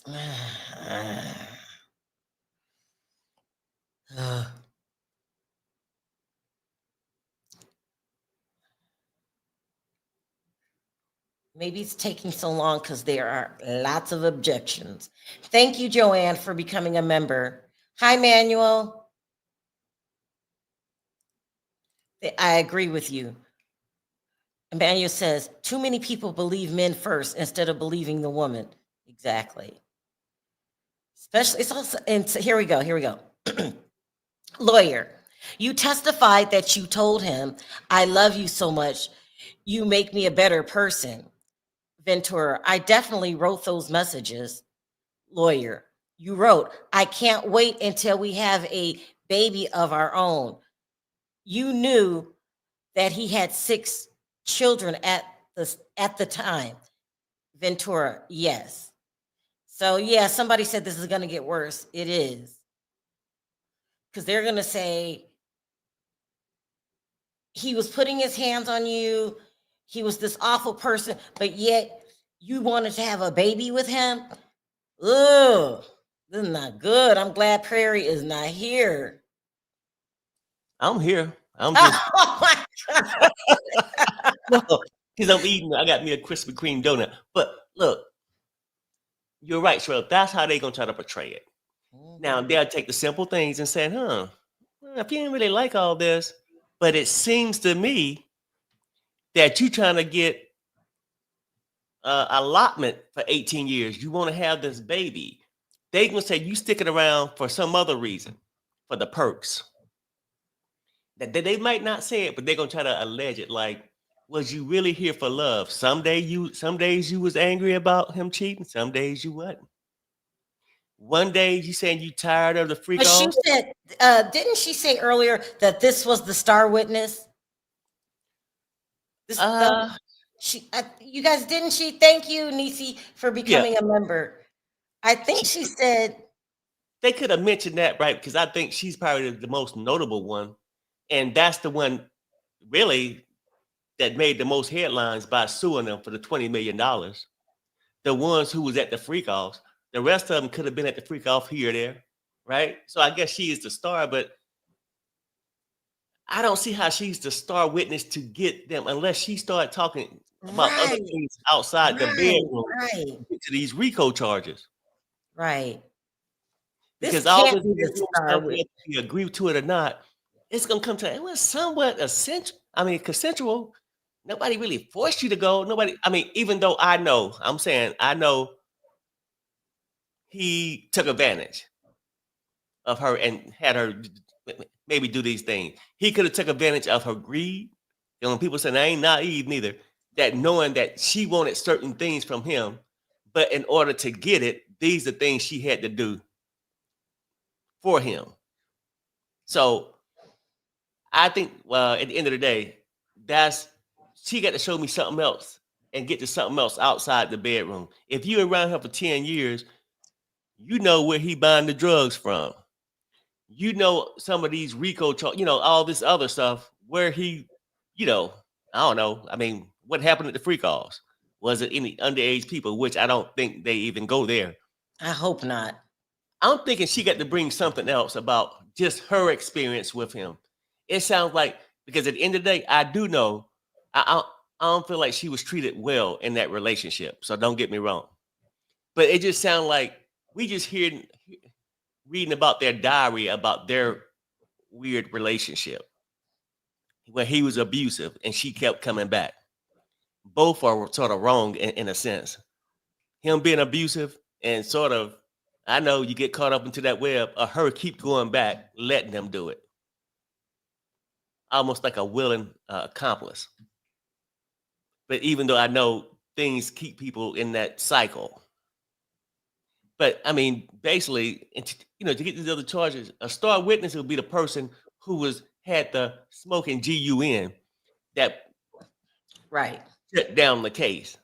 This just showing about his character, which most people seen that in the hallway when he was dragging her. That was enough for me. That was enough. Enough about the freak offs that we have heard about in the past anyway. So do you think they're going to bring Gina on, the girl that went on Tasha K's show and admitted on Tasha K's show that Diddy hit her? Do you think they're going to do a follow-up and bring some more exes on? Maybe not. I mean, like, They I they can't bring Gina on because Gina went back. Gina don't went think back. you want to waste this whole time. Just they've showed enough to me. I just, maybe one more witness just saying how. I mean, when you don't went from beating up Cassie to beating up her girlfriends at her house, Right. Yeah. you uncontrollable. Yeah. So I'm thinking everybody see he's a freak and violent. Oh, Renee, girl, you didn't have to do that. Perry, read that. You know who that Sharrell, is, right? good morning. I have been here all 3 days, like it's my Oh, full-time job. Well, I'm telling you, I've been here too, and it's like you Perry, was you know who that talking. is, right? She's Yeah, using her. Yeah, hmm okay. We love you. I love you both, Thank and you, thank you Renee. for what y'all are doing. Yeah, yeah. Thanks, Renee. The I mean, reason I'm not saying your real name is I don't know if you're comfortable, but we love yeah. you deeply. hmm No, I know. I appreciate it, but no, I mean, I know 3 days, and when you get older, sometimes you think, ah, man, I'm still what I was, until your ass have to get up and work constantly for the Here we whole go. day. Here we go. Lawyer. So now these messages about the freak offs, when you say it doesn't matter to me, you mean weekend or weekday, either is fine. Ventura. That's what it says. Lawyer. Mr. Combs says, maybe we can call Jules. Can you do it? Ventura, yes. Ugh. I knew you guys this was going to be painful. I hope it doesn't get worse. So now they're showing more evidence that she initiates. Let me reread this. So now these messages about freak offs. When you say, it doesn't matter to me, you mean weekend or weekday, either is fine. Ventura, that's what it says. Lawyer, Mr. Combs says, maybe we can call Jules. Can you do it? And then she responded, yes. Thank you, Renee, for the super chat. That was really appreciated. You didn't have to do that. And thank you too, Nisi. I appreciate it. Ooh, this is gonna be a hard day for me. It's coming. I know it's And I gonna just be know that's how the courtroom, anything can happen in court. You can be 100% right and still lose. right. And this right here, shit. Getting See, pretty painful. It's getting pretty painful. yesterday they had the preachers coming out marching when Cassie was on the stand, the preachers coming out protesting. Perry, Lock what Diddy up. preachers are you talking about? I'm just saying, everybody, 'cause I said, damn, I believe her, yo. No, seriously, I still believe her. Right? Now, I do, however, believe that it could have been some leeway that she wanted something to work so bad, she was willing to put herself in that situation and pray that things worked out the way she wanted. Right? But here's Go ahead. go ahead. So I'm saying everybody was like, oh yeah, Diddy, he did that. That girl was forced against her will. Yeah, mentally she could have been from her own things that she wanted. She wanted them other things so bad that she was willing to endure these other things. That's the sad part about it. Go ahead. I think today's testimony is going to give the people that don't support Cassie, they're going to stay firm in that because they're going to say she's not innocent. She didn't initiate it so many times I've lost count. They're going to, so At minimum, they was gonna say, hey, granted, Diddy is this monster. He's a sex monster. and this has nothing And to a do with freak. ex trafficking. That's what they're And a going to freak. say. And a freak, and took advantage of her at times, but sometimes she sent him the missed messages. When asked, hey, we're gonna do this week, the any day, man. Oh no, any day's fine. Any day, anytime. No anger there. It's not like no resistance, like, well, I really don't want to do it. But if you insist, I mean, if I have to, not that. Oh, yeah, well, Here we anytime go. Here we soon. go. Okay. Here we go. Lawyer, this was an explicit message from you about the anticipation for the upcoming freak off. Objection, and then they stop. This, okay, y'all said I was going to be open and fair. This is not good testimony on Cassie's behalf today. Does that mean that Diddy's gonna win the case? No, but I have to admit, this is not good for her. And it I don't know. I had to say it. I don't want you guys to think I don't see it. Here we go. This was an explicit message from you about the anticipation on the upcoming freak off. Objection. So sorry, I haven't read it again. I'm getting nervous. I'm not gonna lie. Okay. Ugh. Okay, now I'm just gonna say this too. Took a listen. Perry, I think those text messages was from the beginning of their relationship. They Here we don't go. care where Terry, they from. keep it on the screen. Let me do this really quick. Okay. Judge, we will take a recess. What? Damn, there they go again. Why can't everyday objection, recess, sidebar, break? Come on, y'all. Let's get this over with. Oh my God. Oh my goodness. Go ahead, Perry. I'm sorry. Yeah. So it says, Perry, I think those text messages was from the beginning of their relationship. I don't know when the text messages was. I'm just saying, like, a lot of this stuff they go back and forth with. They just use certain things to demonstrate certain things. Now, if they was talking about a freak off early in their relationship, did it matter? Right. I'm just saying, did it matter when she says, "Oh, well, it don't really. Oh, any day is fine with me." Would you rather have morning or evening? I'm open. No, No, I'm just I'm saying. not gonna lie. That's not a good look. But there's more to the case, and we knew this was coming. So I just have to bear through this day because I knew it was coming, and it's not looking. That's not a good look. It's not a good look. These text messages, and but that's not the whole case. This is only day 4, and this is harder than I thought. To see them not twist her words, but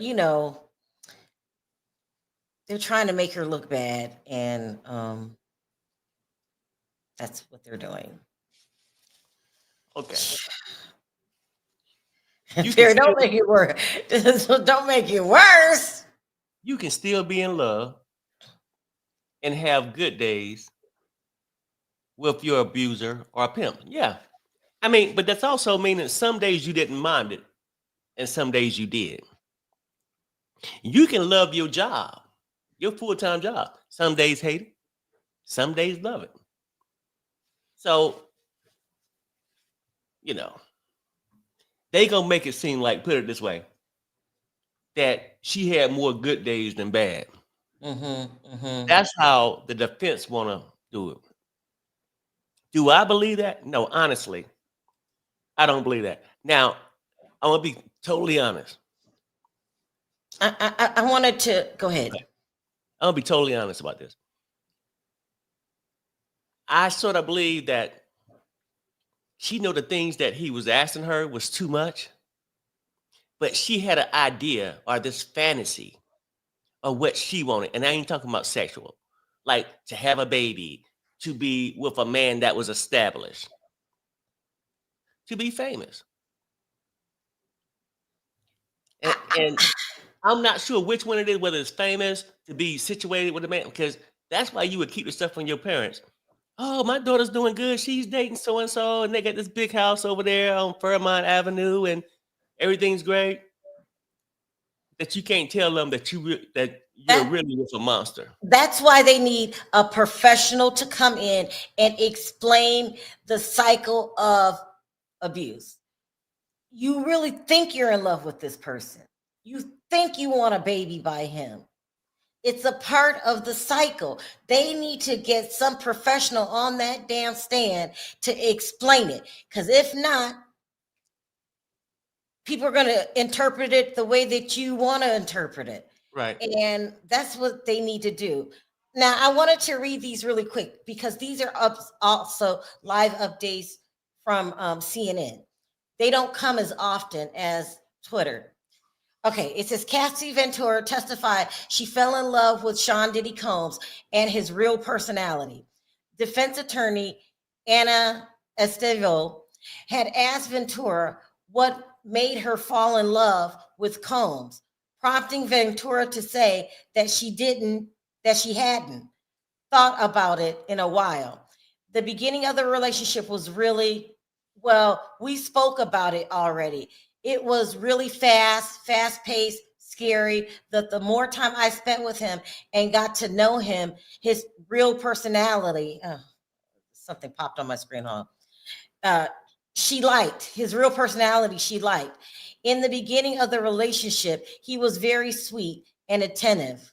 Ventura also described Combs as having a charismatic, big personality that everyone really loved. So people are going to misinterpret that. There's one more. Defense attorney Anna asked Cassie Ventura a series of questions about how she had earned Sean Diddy Combs' trust and about how she wanted to make him happy. And this is in quotes. And to make him happy, you told him that you wanted to do freak offs, referring to the drug-fueled sex performances Combs arranged. Ventura, there's a lot more to that. Yeah, this is worse in person. So we're just getting snippets from other people. We're not getting the full thing. It's probably worse if you're sitting in the courtroom. And I think that they need to bring on a professional to explain what is going on, which is you think you're in love with that person. You think his obsessive behavior is a sign of love. They've got to convey this to the jury because if not, people could take this any way you want to take it. Yeah. Yeah, you agree with me? They've got to come. See, I agree with you. Okay. There's always two sides to every coin. Yes, if she's diagnosed with this and she was in love like this, which I think is partly true. I think that at times when a person like where they at, they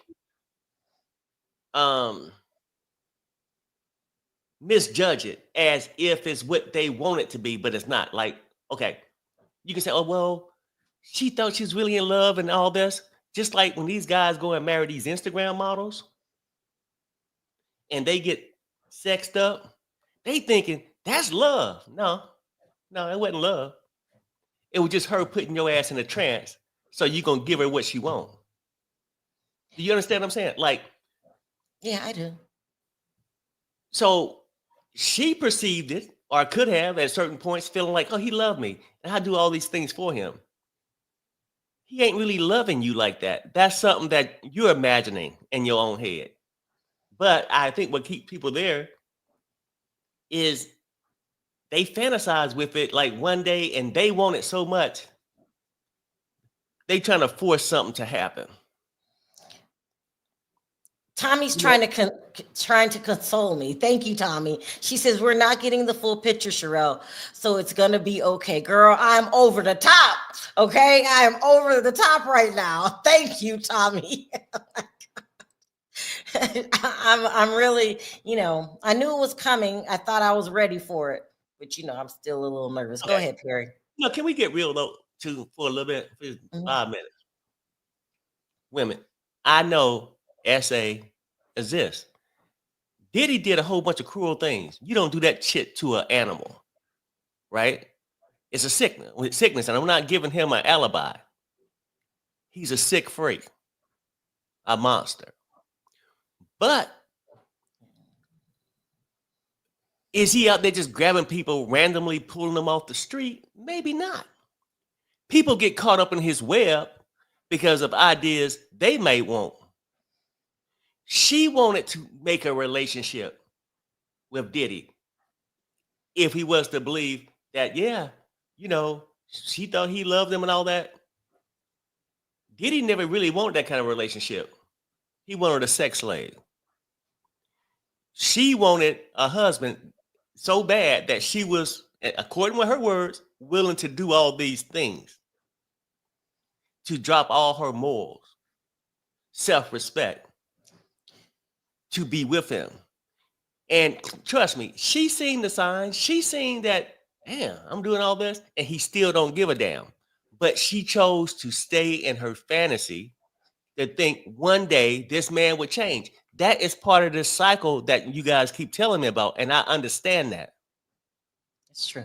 But it's going to take some ownerships on both sides. She sort of kept this ball going by keep going back. And you can have a psychiatrist come on and tell me about this syndrome. But the psychiatrist is saying, yeah, I've seen cases like this, and we gave it this name where people had a tendency to do it. But you can't tell me exactly what her thoughts was that, hey, nobody want to give up a great job, people. And I ain't saying the S stuff, being with somebody famous with money. That's the great part. I ain't talking about the slutty stuff that Diddy want to happen. Right? I ain't talking about that stuff. She wanted this side, like working into a nuclear power plant you can make a lot of money, but it also comes with dangers too. Right? But people are willing to take the risk. And the only thing I'm telling you this, when she replaced Kim and was glad that she was there, she took the risk. Okay. But go ahead, Sharrell. No, they're just saying that she told me keep my eye open. They might resume any minute. Crazy Goose says the term trauma bond is what you're saying. Is that true, Perry?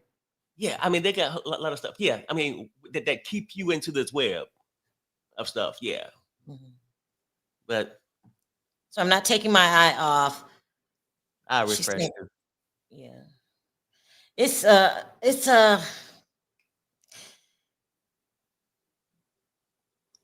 And that's the gray area that I think I think 99% of the people think no Diddy's a freak.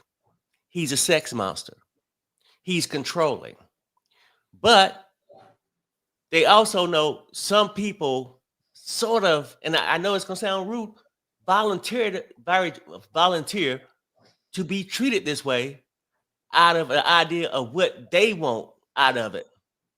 And what they sort of want is the hope that one day this man would change, and that one day this man would love me differently than he loved his other baby mamas. And let's keep it real, women. I know you can want love at 19, but you also learn in the course of your life, if a man ain't with his other baby mamas, are you willing to take that chance to be another baby mama? Listen to Tamara. She said Cassie was hooked on drugs the whole time. The drugs Diddy purposely provided to her. How was she supposed to think clearly? Thank you, Tamara. Perry, answer that. Drugs plays a very yeah. I mean, it's really no answer to that. How anybody in a crack house supposed to think clearly? But I would say this. They wasn't born in the crack house. They walked in the crack house. At a certain point, before she got all these drugs from Diddy, she walked into Diddy life some kind of way and probably had a chance to get away from it. Because if we gonna say how she's supposed to think clearly with all the drugs involved, ask yourself this: did Diddy supposed to think clearly with the drugs in his life? So I'm just saying, like, both of them was drugged up. I'm not saying what happened was right. I just feel like at a certain point, people are going to keep coming up with excuses to avoid Cassie's accountability. That's what I sort of think. Sharrell? Hold on 1 second, Perry.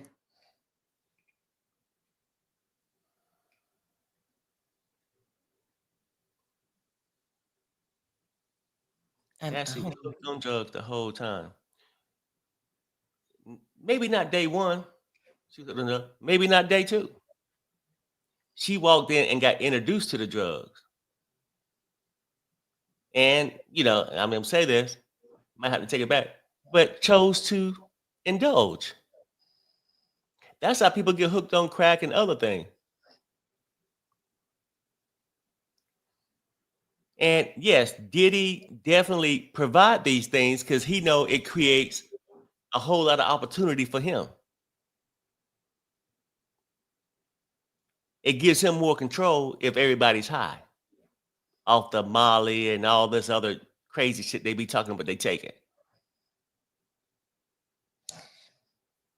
So I'm being told that I asked her, how was it playing in the courtroom? Like, what were the feel? She said, not looking good. Yeah, I know it's not, but tomorrow's a different day, and we knew this was going to happen.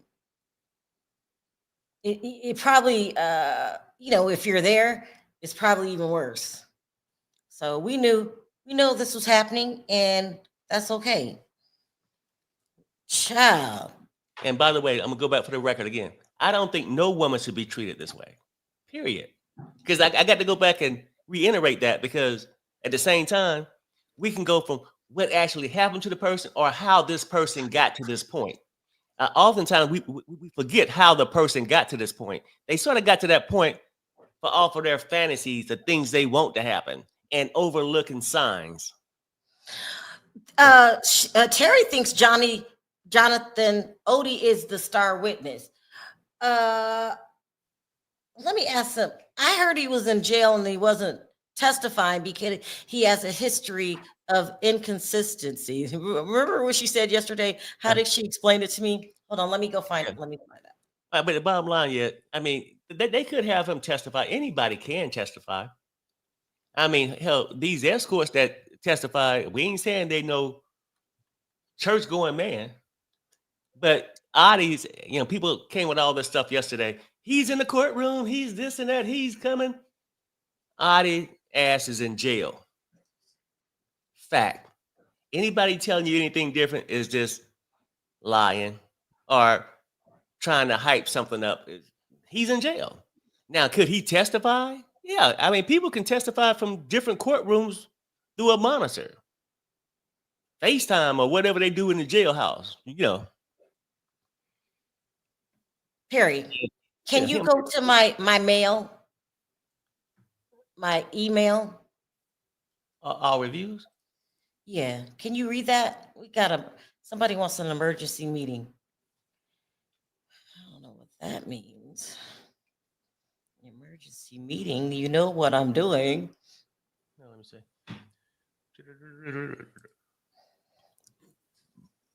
Let me forward it to you. Hold on.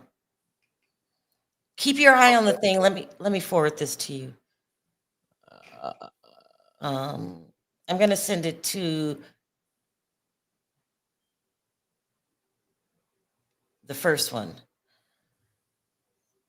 It's kind of weird. I don't know. Everybody knows I'm working.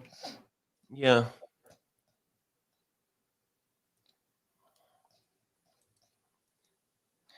All right. So, but I got my eye on the. Go ahead. I got my eye on the. Yeah. I mean, mine like it came through at 7:41. So let me handle that, and you do what you do. Are you gonna handle it for me? Thank you. Let me see. Husband. Okay. So Perry's busy. Let's see. Oh, I was talking about Jonathan.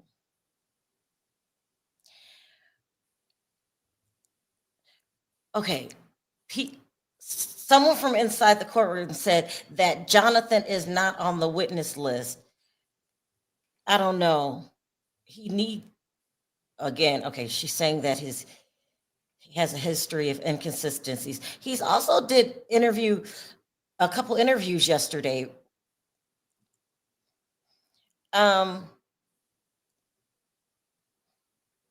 But for me personally, I would say I wouldn't be surprised if he testifies. Now he's in jail and he's at the Miami-Dade County jail on unrelated charges.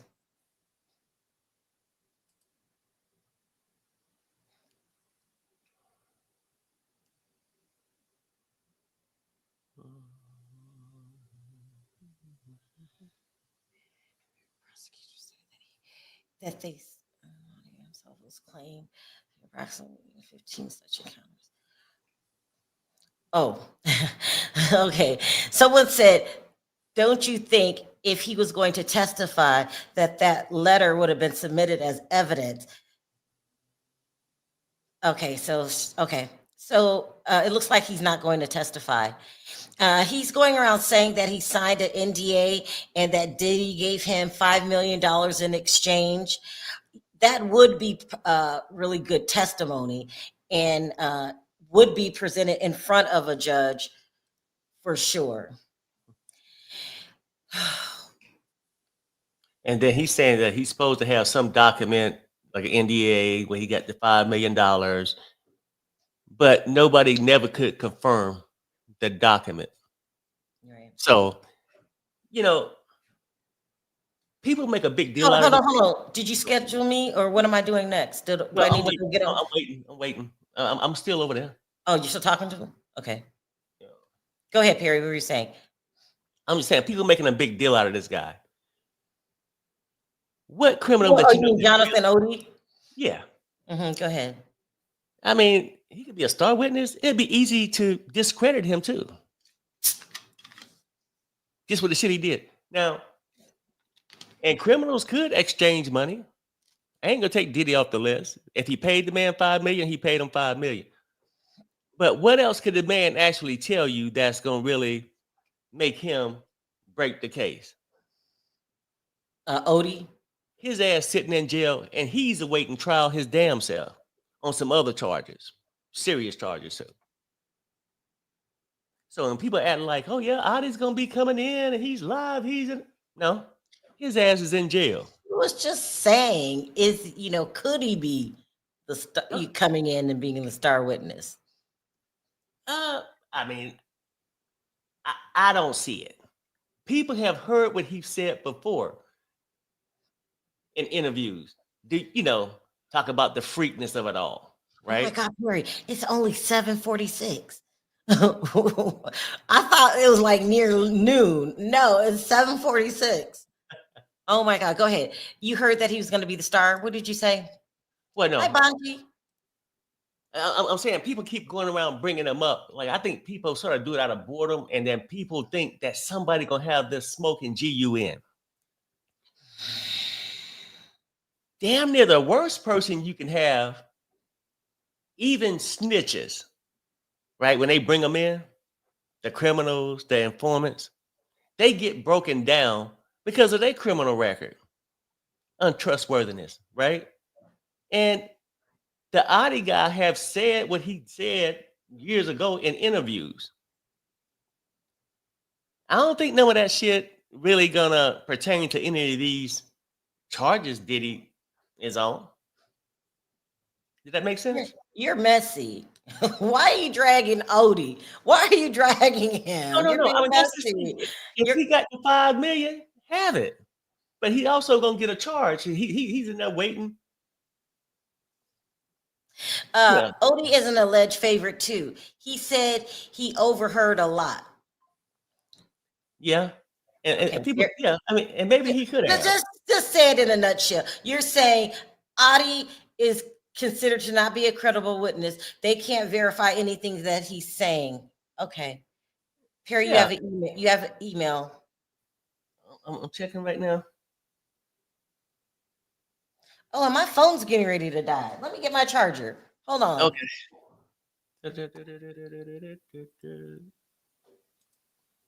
Yeah, I'm trying to handle this. Sharrell didn't come back, but this is.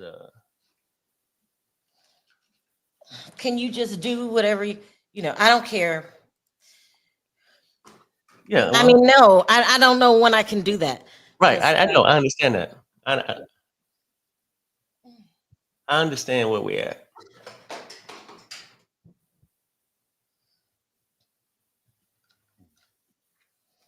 my phone, you guys, almost died. That's not good.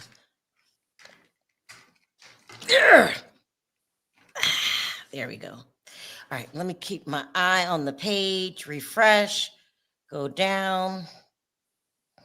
Nada. Let me check it. CNN.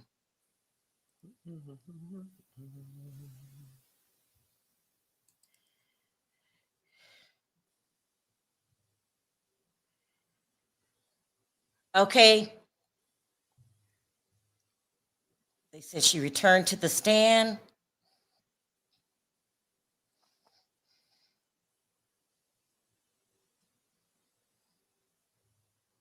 I'm going to read this really quick as I'm waiting.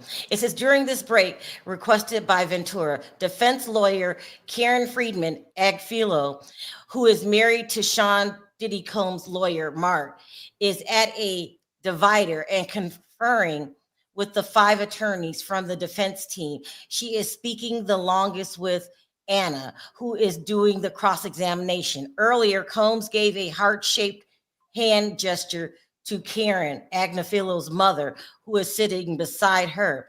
Combs is wearing a beige sweater, white collar, and gray pants. His 3 sons and mother are in the courtroom this morning. He tapped his chest when he made eye contact with them. Okay, let me see. So she's back on the stand. Let's start this. Here we go. You guys ready? It says, they're back.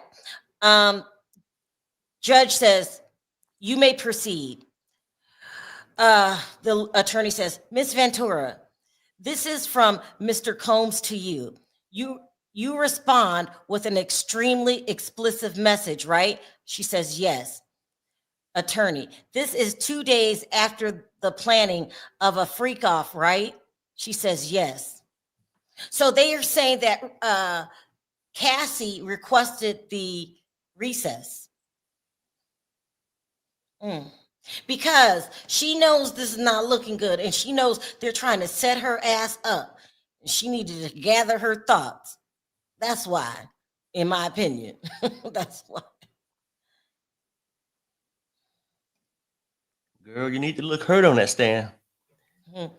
Don't be Well, acting like it didn't matter what day. Probably was frustrated. They probably was.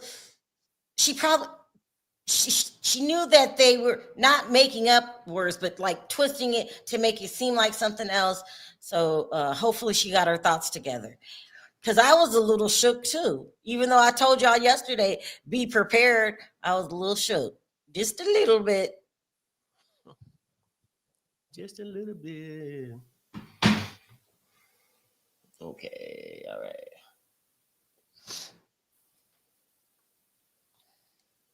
Oh shit. Let's go back to my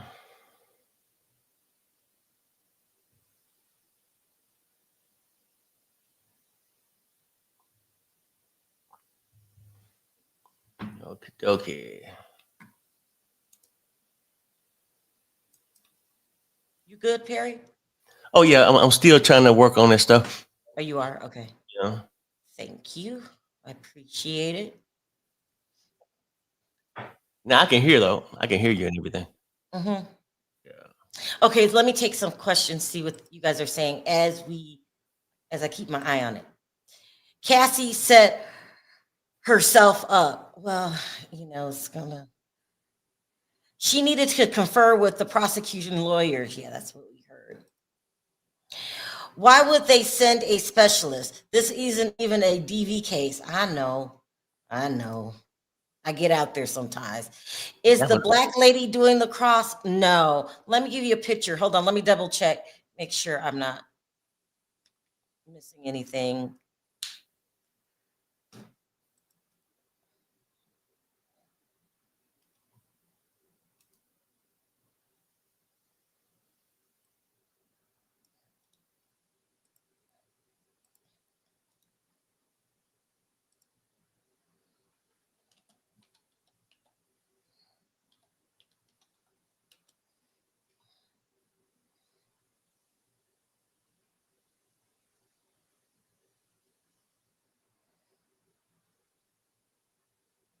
Here we go. Attorney says, he said, I want to see. How did you reply? Ventura, I can't wait either. Attorney, you wrote, I feel like I want to F, right? Ventura, that's what it says. Attorney, Mr. Combs says, I'm so horny, I can't concentrate. What did you say? A mess. So somebody asked me, which attorney was it? Let me put this on the thing.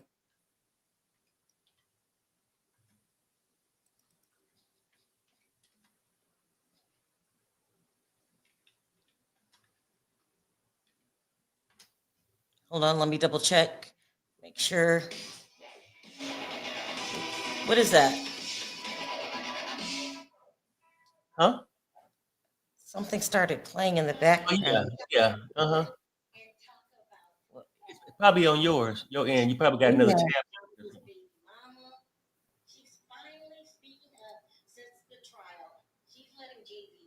I gotta figure this out. Perry, keep Huh? your eye on this for me. Something's Okay. playing in my background and I can't find it. Sound like it stopped. No, it didn't. I'm going out and coming back in, okay? Okay.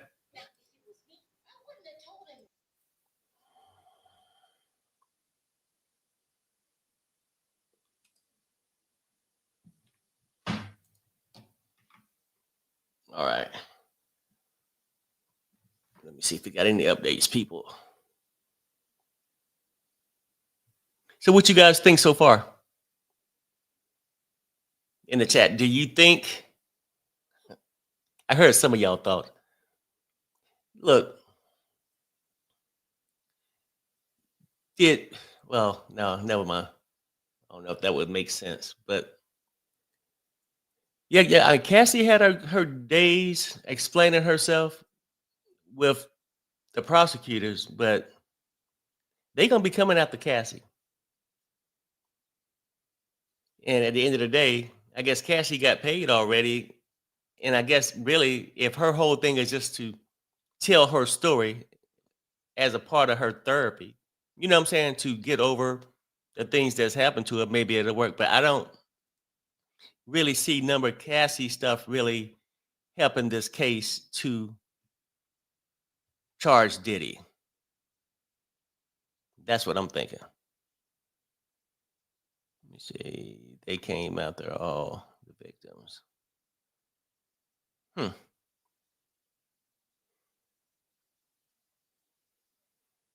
Hold on, people. Give me a second. Let me see. What else we got? New.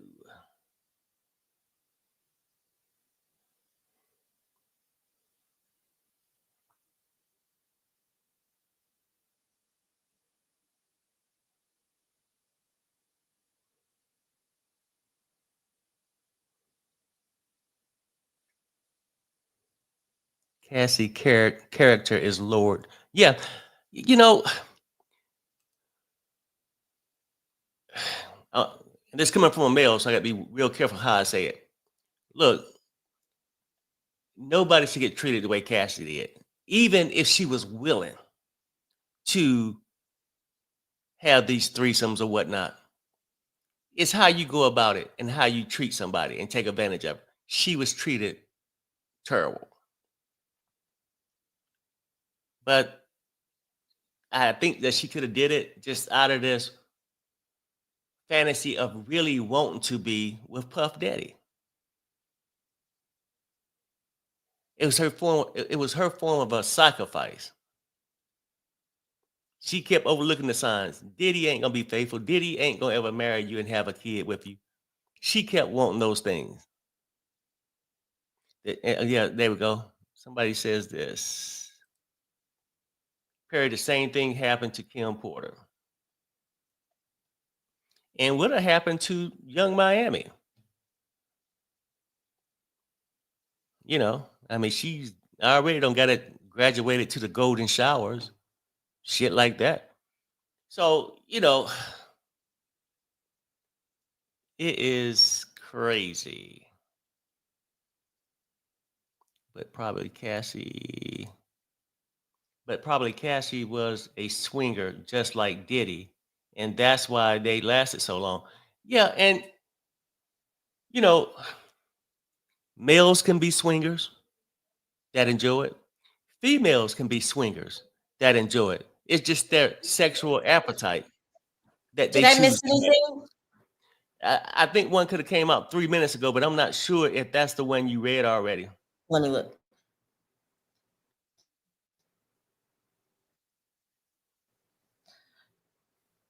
No.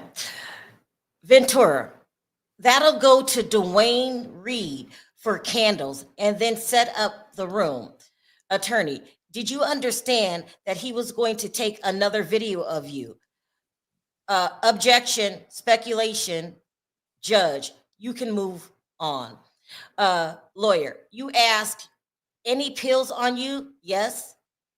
She says yes. Oh, what happened to Perry? I'm still trying to check on this stuff. I had to stop because you had to bounce out. Okay. Okay, so somebody asked me which attorney it was. Do you see this one on the end here? She looks very young. It's not the black lady. It's and she has a weird last name. It's it looks like a Spanish maybe last name. I can't pronounce it. Estavillo is how you would say it in Spanish, but I don't know how you would say it in English. But yeah, the black lady hasn't came up yet.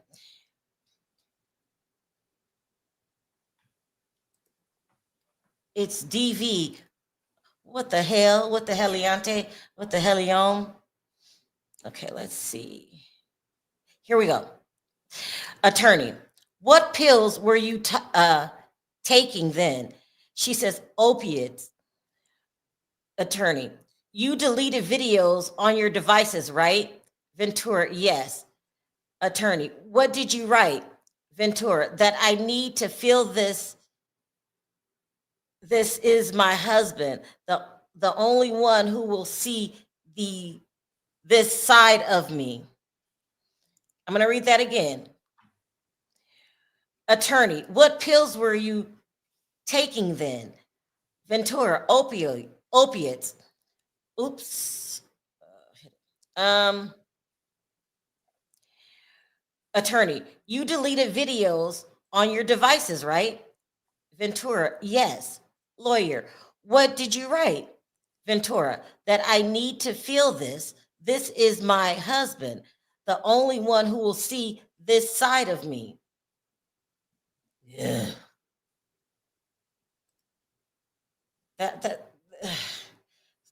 These reading these text messages, I'm being told is not playing well in the courtroom, but this is only day 4 and we knew this was coming. So let's just get through it. All you Cassie supporters like me, let's just get through the day. There'll be a redirect. Let's just get through it. No, it's not going to play too well because, people text all the time. I know. And it played well when they only showed the stuff where she sounded fearful or when it was something to make her look like a victim.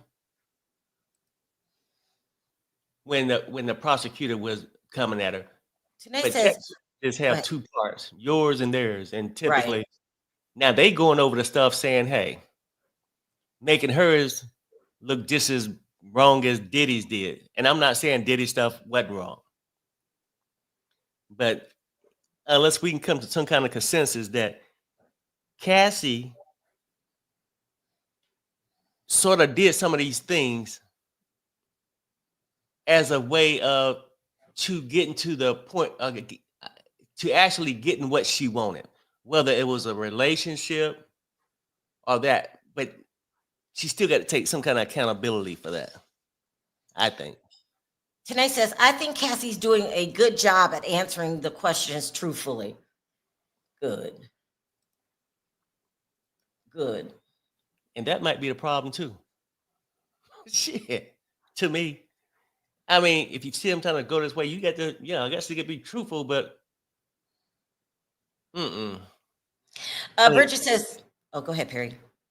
she threw me off when she's like, yeah, sometimes I would get upset. Some days I was fine with it.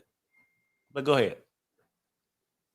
Someone said, Sharrell, stop panicking. This is day 4. Okay. Bridget says, Cassie was never the main woman. She was part of the side chicks along with the baby mamas. The baby mamas, Kim, Gina, and whoever else he had. He's always had he was never a one woman man. I don't know who in their right mind would date this man. He probably really deep inside don't want a woman. You ain't right. No, I'm saying you ain't right, Perry. You ain't right. I'm only saying that, right? And I'm being honest, like, 'cause I don't think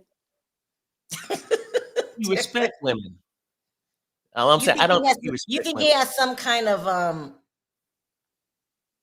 not this not You know how like I mean, you can have a male chauvinist, right? That think a woman should know her place. And I think Diddy's can go a little worse than that. He don't even look at women as being a human object. Here we go. Lawyer, were you afraid that Mr. Combs was only seeing you for sex in this way? Ventura, that was a concern. Lawyer, you still were not public in your relationship with him. Ventura, correct. Lawyer, were freak offs important? Ventura, integral to us. And what she means by that is to keep this relationship together. That's what she's meaning. So that's why she felt she had to do it, or the relationship was going to fall apart. And she's right. Don't you think so, Perry? If she didn't do the freak offs, he would move on to somebody else. He would tell her that. And when she said that he would get so angry, right? Hold on. Let me see. Who in court? She would say he would get so angry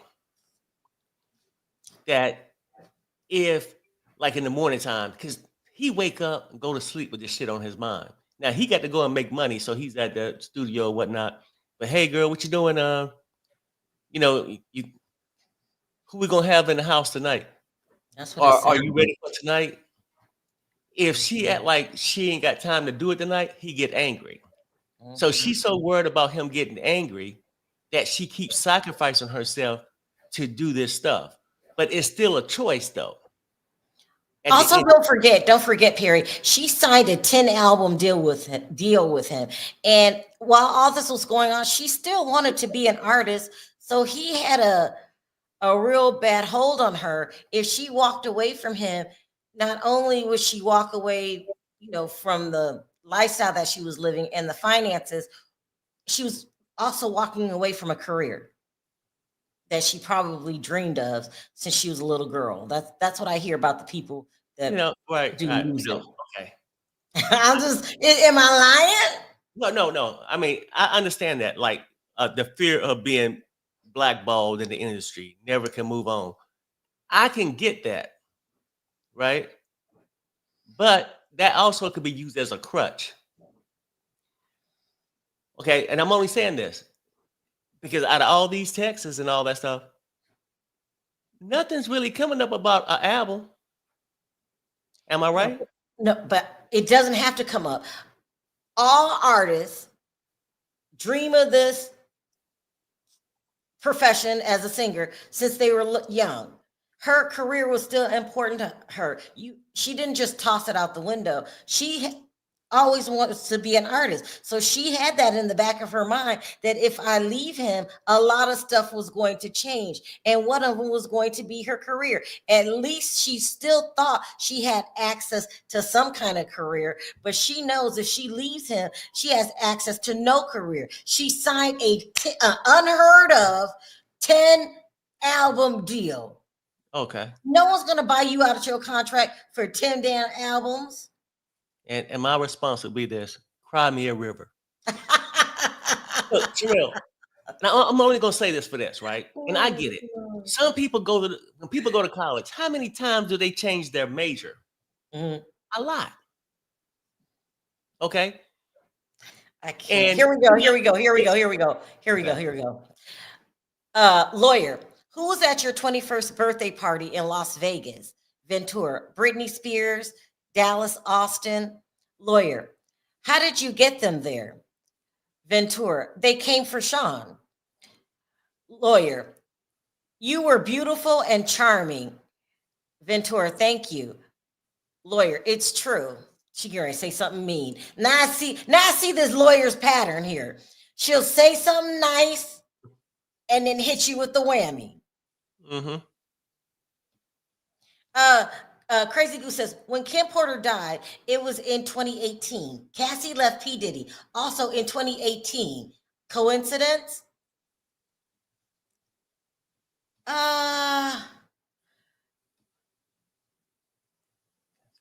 Coincidence. Coincidence. I think. Look, I don't know. I think. when Kim Porter died, Cassie left P. Diddy. I'm gonna say this about this 10 record deal. Unheard of? I mean, yeah, unheard of, yeah, probably. Yeah. But nowhere in these 10 years that they was together, many a freak off, many a text messages. Do you think she was still pursuing? Like, be honest with yourself. Over these Yes, I 10 years, do, Perry. I do. she's pursuing a record deal, or she was Yes. pursuing to marry and have a baby with the mogul. Oh my God, I can't. Because people get past that. You want to be famous and all that. But if you can be a singer and tour and work and do all this and to try to be famous, or you can marry a famous mogul and you got the money, you switch careers. And I sort of think that she sort of switched over. She cared more about being his woman than an artist. That's just my opinion. And where's your evidence for that? No, I You said don't have none because that's just your when thought. I asked you, where's yours? You don't have none. So you being combative. You are being this 19-year-old woman in love, a woman with a fantasy. I'm not messing with you, okay? I'm taking a time out from Perry. I will not be talking to him for 10 damn minutes. I'm moving on to the chat. Diddy was known for not putting out his new artist work. That's true. Remember making the band? He didn't release a lot of the group's music either. Also, too, on making the band, there was three deals. There was Danity Kane, Day 26, and there was a guy from Hawaii. I think he was white. There was a white guy that had a deal. Do you guys remember this?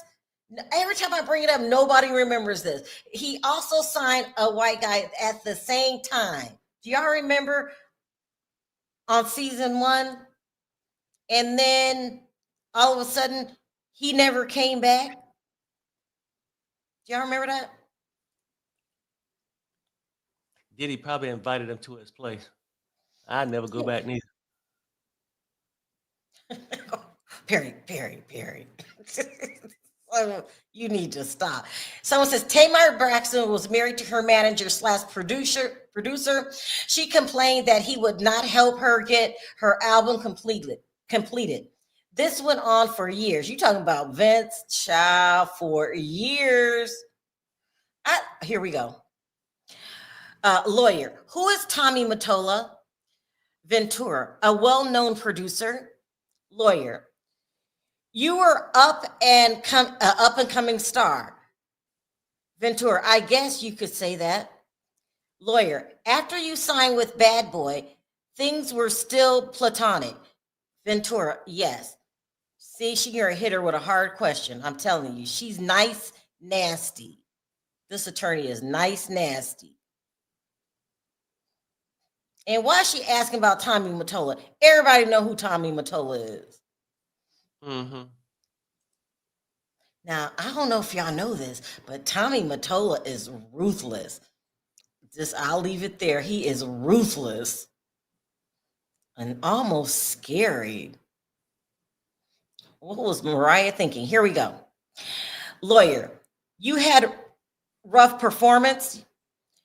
Ventura, 106 in Park. It did not go well for me. Lawyer, how did he help you after that? Ventura, he did a YouTube video. He said everybody makes mistakes. Lawyer, what was wrong? Ventura, I couldn't hear myself. Let's see, where are we going with this?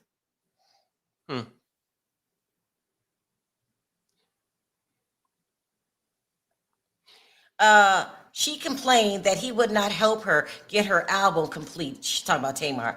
This went on for years, a long ass time. You know, Sharrell, you know, because I've been going back and forth trying to do that thing, but I've been listening. And when Cassie came out there and they asked her that question, maybe like 2 statements ago or something, I mean, did it ever concern you that he was just basically using you for sex? It did. Remember, I talk about warning signs that she clearly overlooked, Yes. right? Yeah. And I think a lot of people just go in denial and then like, because she wanted, to me, I feel like she wanted. We're back. Don't forget what you're saying. Okay. Lawyer, were you dating Mr. Leslie? How much older than you was he? Ventura, 10 years. This is a producer that brought her to Diddy.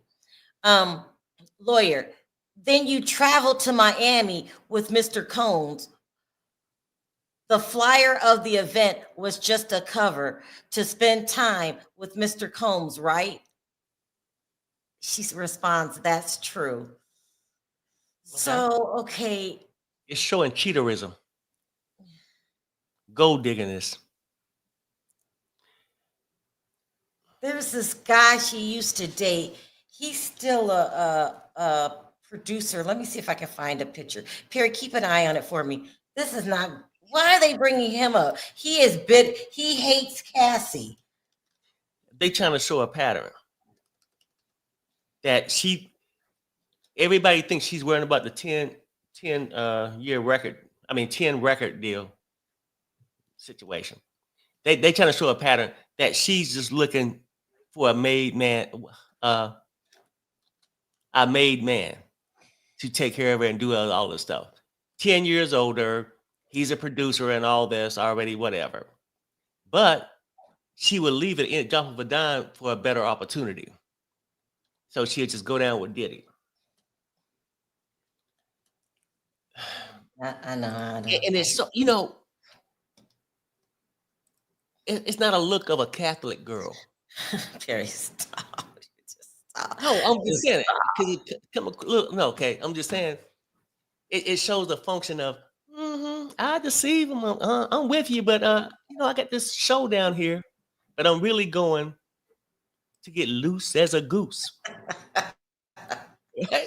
So here, you guys, here's a producer of Cassie's boyfriend that she used to date before Diddy, and he's the one that got her in touch with Diddy. Thanks, Patrice. I'm gonna read that in a minute. They're bringing it up to say she loved old rich men. Well, he's actually her age. He said it was 10 years older. Here we go. Oh, he did say that. He looks better than Diddy. Lawyer, you had a tattoo of Mr. Leslie's initial on your body, right? Ventura, yes. Attorney, how many tattoos did you have then? Objection, relevance, overrule, but let's keep it moving. Ventura, 3. Lawyer, the one on your arm says no regrets. God. Anyway, this is him. Oh, he doesn't. He looks About 10 years older than Cassie. but he's got gray sprinkled in his chin. So I thought he was younger.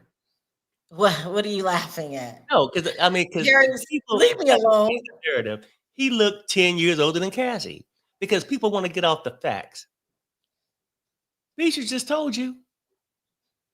They're bringing it up to say she loved older men, not a 10 record deal. Right? Terry. Beatrice, help me. Tell him to leave me alone. I just don't know. I'm done talking to Perry. Anya said she's heading to the airport to come and help you out. I need backup today. I do. Child. And if I'm feeling this way, just because Perry is acting this way, then Cassie should be a little rattled. Maybe not. That whole breakup thing was really bad with Leslie. It was bad, and she could have handled that better. He still hates her to this day. It was really bad, that breakup, because she just left him for Diddy. He probably feel used. He feels used. Ain't nobody crying a river. But I actually forgot about him until they brought him up. Then I was like, oh shit, they getting ready. She left him for a freak off. Perry, you have another email. Okay, I'm going. Thank you. Yeah, that was a bad breakup. I'm sure you guys heard him dragging and well, he was hurt. He had knew Cassie since high school days. They were young. I mean, he wasn't young, but she was young. And she just could have handled that better. I'm not going to lie. But she could have been as polite as she wanted to. The fact that she wanted to break up with him for Diddy would leave anybody salty. And I don't see a good way to do it. I mean, she should have told him before he looked up, and voila, there they are. Anybody would get upset about that. So I hope he doesn't take the stand, because he's still bitter. Go ahead, Perry. That speaks on character too. And not saying a person was 19 years old. People make mistakes at 19. Like, that was a long time ago. He needs to get over it. This is what I get from a lot of women. Well, now I ain't gonna say women, because then I'd be criticizing the smart ones. You sure will. I'm only saying this. You coming up with all these excuses. 19 years old. Yeah, people make a lot of mistakes. But when you make a mistake, what comes along with it? Consequences. Perry, right? You got a lot of nerve. You were a wild ass teenager. And teenager, she was 19. And consequences came with it, right? So here we go. We're back. Lawyer says, Mr. Combs taught you how to do oral sex. Ventura, he did. Lawyer, look at this. Tell me when you're ready. You can read it. Ventura, you can read it. It's making me laugh. It's from 2007. Lawyer, you wrote, I feel protected. You are sweet. So Cassie's starting to get a little, she's getting tired of that lady shit. You read it. There you go, Cassie. She's starting to turn around now, you guys. There we go. 2007. How many years ago was that, Perry? It's a long time ago.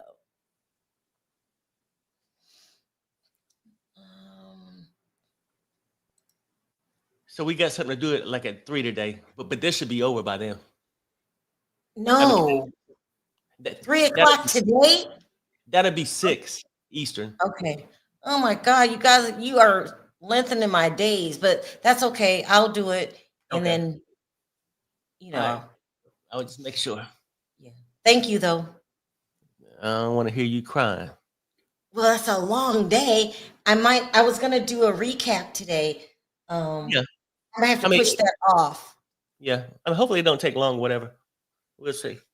Sounds like it's an emergency. Like, I don't know Yeah. what's going on. I don't want to know what's going on. We'll find out during the meeting. But Sharrell, you see what I'm saying? Look, let's take biases aside, right? It's not easy. Now look at him. Y'all look at Perry.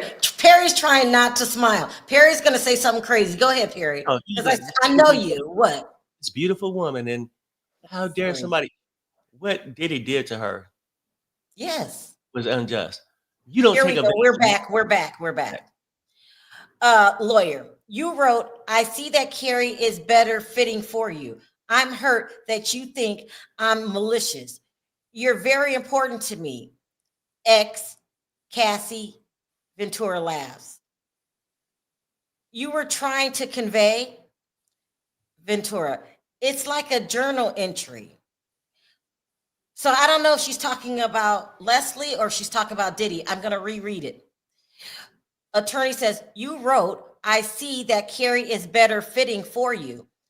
I'm hurt that you think I'm malicious. You're very important to me. And then it says, X, Cassie laughs. I think she's talking to Leslie, about Leslie. Lawyer, what were you trying to convey? Cassie, it's like a journal entry. Who do you think she's talking about, Perry? I think they're going back to her cheating on the guy. Oh, yeah, I think she's talking about Right. Leslie. And then so she probably cheated on him that he moved on to some girl named Carrie. Her And best then friend. And then she act like that she was a matchmaker instead of a cheater. You know, I think you was much better off with Carrie anyway, and God bless. I'm not You know, messing with you today. I'm not messing with you. Well, what I'm trying to say is this though, right? I mean, because like after a while, you get tired of men not understanding women getting abused and all that stuff. But men get tired of women coming up with all these excuses too. Now, I'm a man. I'm saying what Diddy did was foul. Treated her unjust. But you can't say that she just stayed in this relationship out of her own greed. Now I'm about to go to that point. Because me being nice and saying, oh, because she loved him, it was greed. She left Leslie for a bigger bank. I'm not messing with you. Who had the bigger bank, Leslie or P. Diddy? I mean, yeah, P. Perry, Diddy. somebody else answered Perry. I'm on a Who 10-minute had a break. bigger bank? I'm not talking to him for 10 damn minutes. You're a mess. But Leslie, stay there for a little bit just in case this shit don't work out. And matter of Nobody fact, said all that, sir. Nobody said all of that. The life I had with you, Leslie, it wasn't as exciting. It was just me and you. We had a lot of individual time. Look at me now. I'm at a freak off. Perry, nobody said that, so stop. What's wrong with you? Did you take your meds today, sir? My goodness. No, I just want people to be fair. We are fair. We're saying this is not looking good. I want people to see the sensitive side of people being SA'd and understand that. And then look at the other side. People have gold digger syndrome too. Perry, we are acknowledging that these emails can be misinterpreted in a lot of different ways. And they can be conniving. Okay, well, misinterpreted, or they can be conniving too. We're back. Here we go. Lawyer, you discussed Carrie Morgan. Did you think Mr. Combs was attracted to her? So she's talking to Diddy. Ventura, there was a point in the very beginning. Lawyer, did that complication carry on in your relationship? Ventura, not really. Carrie was just always with us.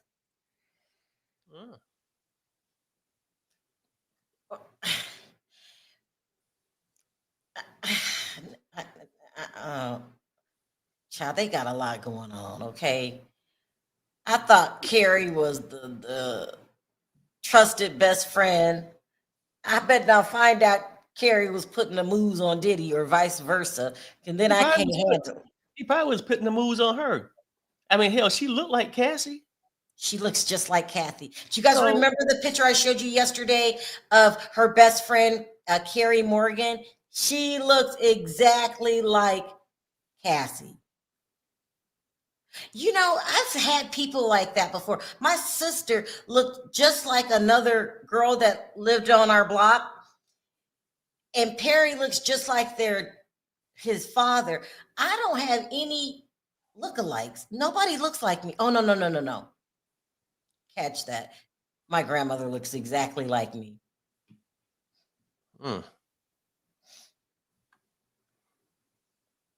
But this woman looks exactly like Cassie, and I get them mixed up.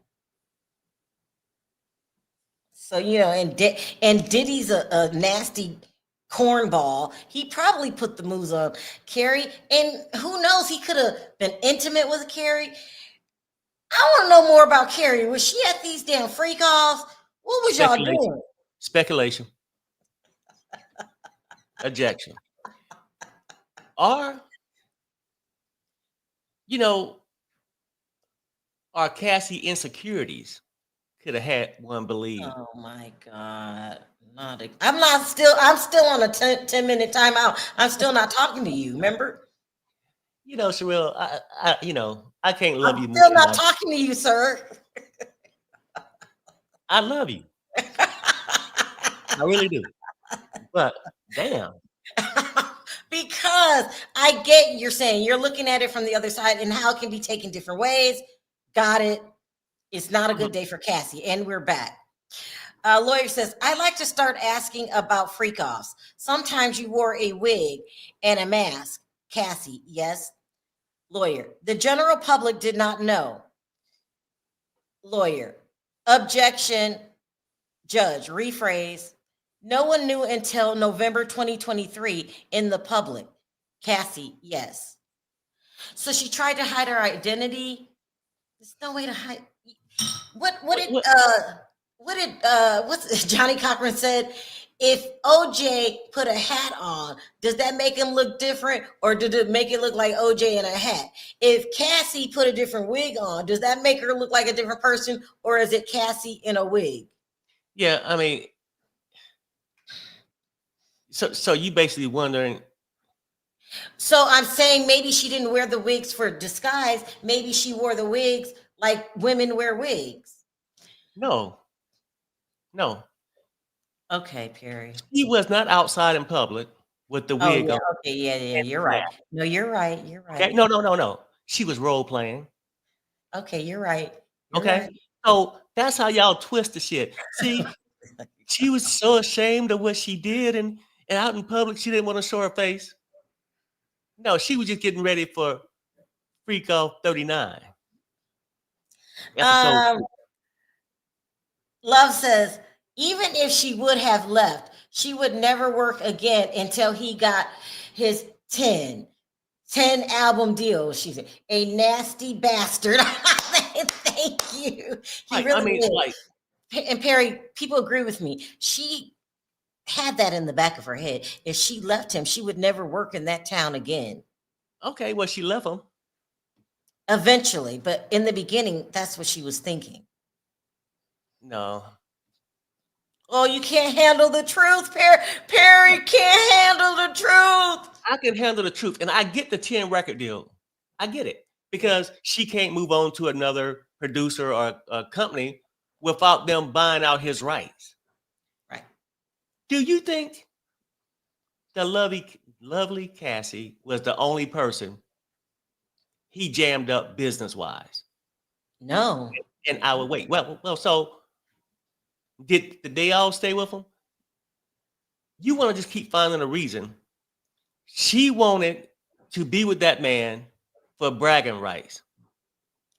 And now I got to keep getting a little deeper for bragging rights. Look who I'm with. You know how these athletes want the IG model? These girls. Is there a point wrapped up in this? He wanted Diddy for his statue and put up with his freakiness to get it.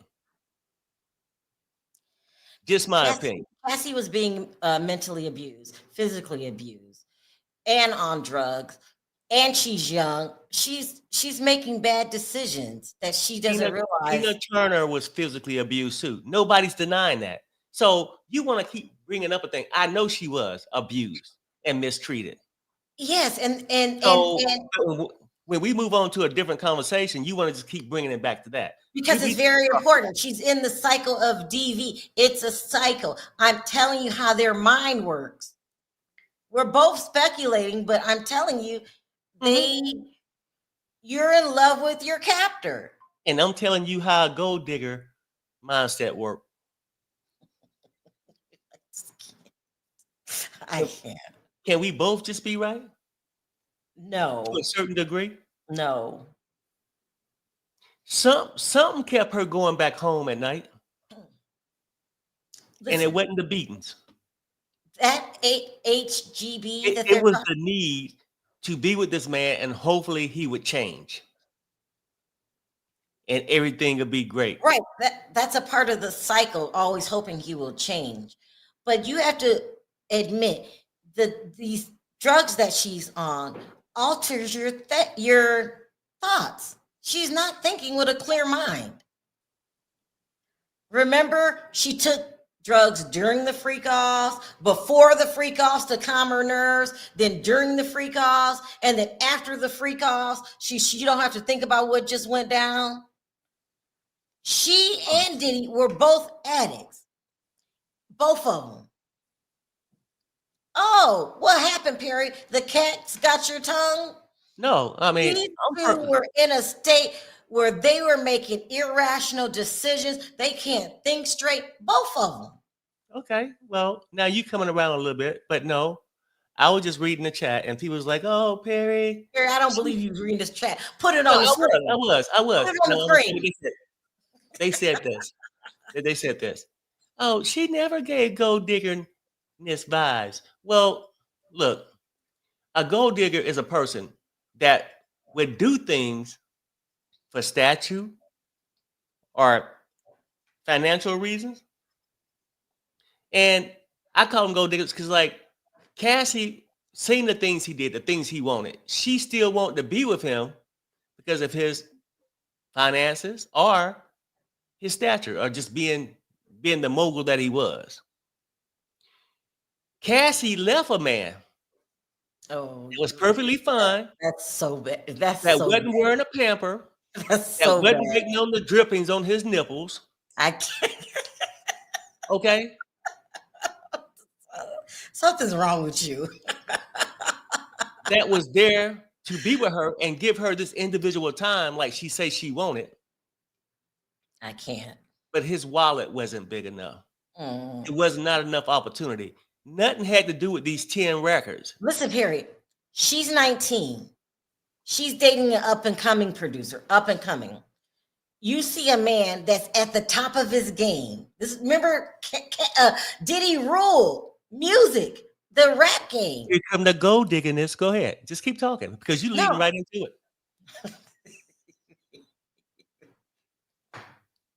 I can't. Okay, you're right. You are trying to. Yeah, I know where you're going with this. No. Where you was going? Objection.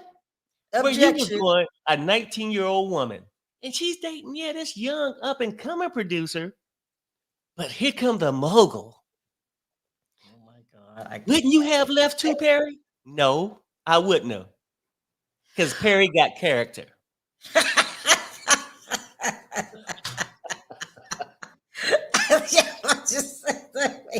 Let me check my screen. Hold on. Something is so wrong with him. Wrong. Thank you, Robin. Robin says battered wide syndrome. I want battered wife. She probably meant battered wife syndrome. She was caught up in the, here we go. We're back. Lawyer. Fair to say, his career was ruined after your lawsuit. Ventura, I couldn't understand that. Lawyer, let's read these messages. Mr. Combs wrote, when are you on your period? Damn. Ventura says, no, Now, lawyer says, what you be thinking about when you're horny? Oh my God. I'm gonna read that again. Lawyer, fair to say his career was ruined after your lawsuit. Ventura, I could understand that. Lawyer, let's read these messages. Mr. Combs wrote, when are you on your period? Cassie responds, no, now. The lawyer says, what you be thinking about when you're horny? Yeah, that's not good. That's not good. Okay. Perry, I get it. These aren't looking good. And so, yeah, that's not good. Yeah. Yeah. No, Perry. You trying to get with the one who can move your career along faster. Yvette, why are you playing into Perry's hands? Yeah, I get you, right? Like, what I'm saying is, so are you looking for love God, or to get to the mountaintop of your career? And I'll even say this, over the 10 years, instead of going to these freak offs and all that, why ain't she worrying about this album? These 10 records. We're back. A lawyer says, Miss Ventura, if you don't want to read the answers, I can read them. Ventura says, thank you. Lawyer says, the O has a lot of O's after them, right? Ventura, yes. Lawyer, after a freak off, you'd make love with Mr. Combs? Ventura says, yes. What the hell? What the hell? Ah. What the hell? Hallelujah. This really, yeah, I haven't. Let's just see what else happens. They're doing a lot of freaking. I mean, come on, all day. Then you, after the freak off too, this is crazy. This is they were living a crazy ass life. And according to what y'all want me to believe, it was love that kept her there, and for the sake of her 10 album deal.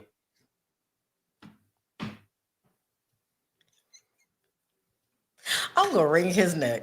I'm gonna wring his neck. This life that they're leading couldn't be any crazier. And do you think other people live like this in this music business? Yeah. You know, it's people right down the strip right now getting treated like Cassie. Not condoning it, just saying a lot of people live these lives, they get hooked up with these men that abuse them, that put them out there, that feed them fill them up with drugs, weaken them so that they can have total control over them. And I'm not saying it's right, it's just what's happening. But a lot of those girls, we ain't crying over because they didn't have the opportunities some of people have that voluntarily go into these situations. Let me ask you this, Perry. If you are in the game, let's say you're a prostitute. If you're a prostitute and you're living this very fast-paced, drug-fueled lifestyle,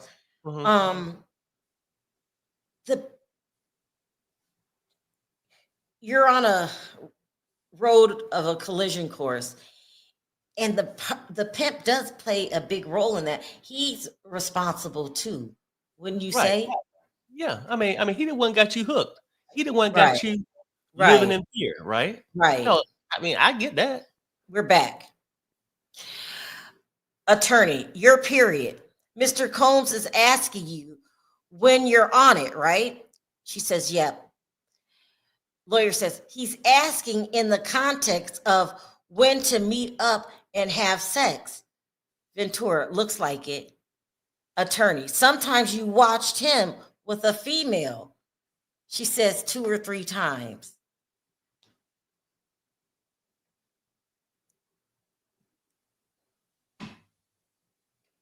Okay. Period. I'm not commenting. Just no comment. No, They I were mean, living very fast. That's crazy. things that swingers do. They participate, they watch, they wear a mask, they get lubed up. I'm just telling you a few things that swingers do. And nothing's wrong with it if that's what you into.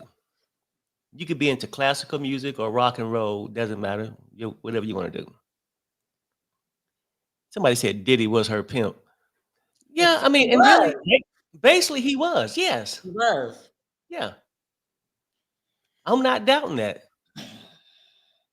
But you're saying they're saying, because they said it in the opening statement, swinger lifestyle, and this would support those claims. We're not. Yeah, this is going to be a tricky one for the jury because you have to prove that she was forced, right? Right.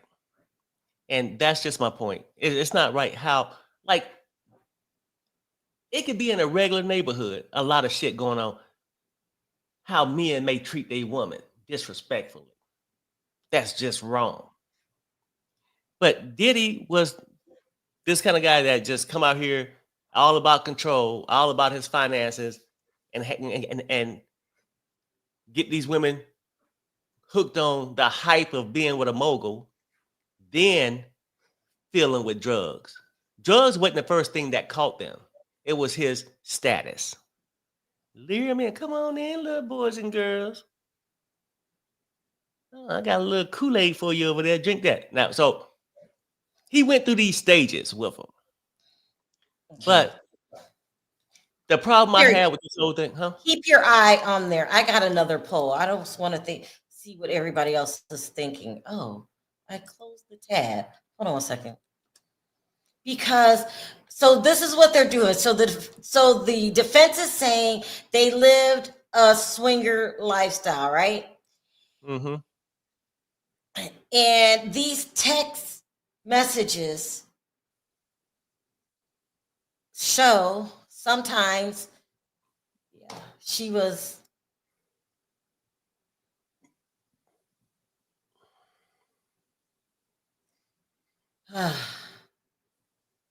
Hold on. I keep getting these business messages. Anybody can see I am live. What are they doing? I had to get back to where I was. Okay. That's not where I was. I'm trying to put a poll out there. I just want to see how everyone else is.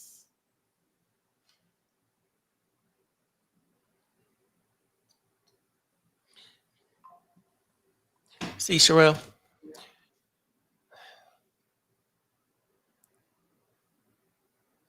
when people say opposites attract,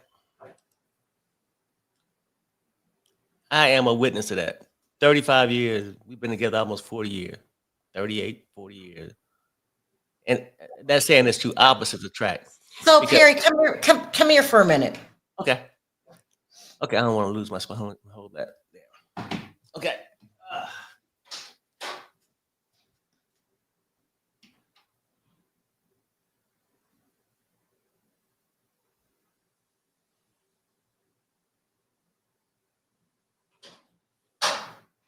Here we go. We got another one just in. Read this. Come on. Here, let me.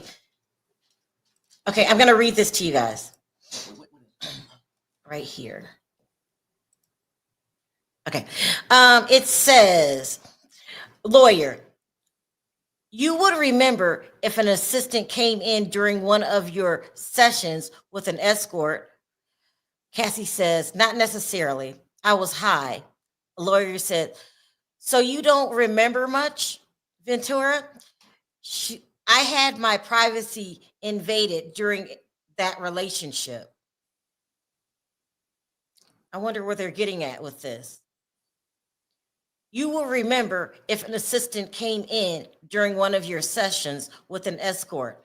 Not necessarily. I was high. So you don't remember much, Ventura, I had my privacy invaded a lot during that relationship. Is there something they want me to do now? Oh, no, I'll look at it. Okay. What? And I can't move forward either. I can't move forward unless I answer that question. Oh, here. Okay, I got it. This is kind of bad. I'm not gonna lie. It's kind of bad.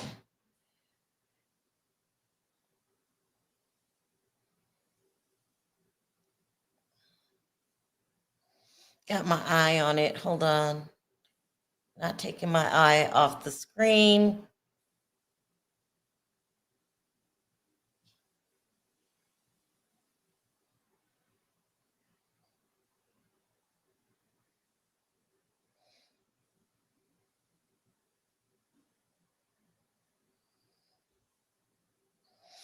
Well, let me ask you a question. You guys a question in the meantime. Do these messages prove a swinger's lifestyle? I want to know what you guys are thinking.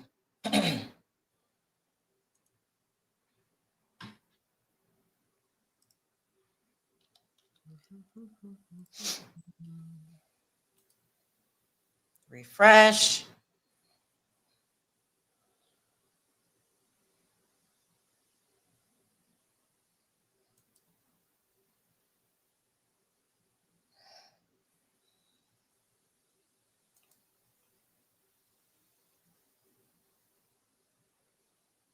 So I'm polling the chat, Perry. Uh-huh. Do these messages show the lifestyle of a swinger? 50% says yeah. It kind of does. Oops, I missed the super chat. Yeah. Mm-hmm. She experienced, she didn't like it. Anyone or didn't want to do it consistent is taking away. Now she's being coerced. Yeah. I mean, Nobody's taking the point away that Diddy took advantage of her, I was like innocent, her willingness to make him happy. And he abused that. Because let's face it, she was willing to do a threesome to make him happy, to do a little something, something to make him happy. Then you give them an inch, they want a mile. But she kept going to the next level with him to please him. And it was not for no damn 10 record deal. but we have to remember also this relationship came with a lot of physical abuse. Right. And nobody's So did Ike and Tina Turner. And nobody's condoning what the hell Ike did. You know what I'm saying? So it's not looking good. you'll go from her willingness to have these freak offs to it came with abuse. Yeah. Some relationships without the freak offs come with the abuse. And none of that shit that he did was right. Go ahead. 54%. So it's pretty much split. And it's probably split with the damn jury. It's a difficult day. Every day's a new day. We still have time. It's men like Diddy that give men a bad name. Right. Because now people, oh yeah, all men's are dogs. Men think this way. And then they overlook there's a lot of women out there can be just as shitty, manipulative, like P. Diddy. And it's a lot of women out there that's just total freaks. Right? Sharrell? TikTok? Huh? No, I'm just saying, look, men ain't the only one going off to these to these little swinger parties. It's women there too. They want to have a ball in their mouth. They want to be choked. They want to be whipped. They want to be cuffed. These different fetishes out there, regardless of what sex you is, if it's your thing, it's your thing. But it's not just men. And it sounds like she was open to try. And I know people wasn't born at 7 or 8, 16 at the freak offs, but it's something you get introduced to. And there's some people accept it, some people not like it. She seemed to at least been in that entry. Well, no, her shit went past entry. Swingerism.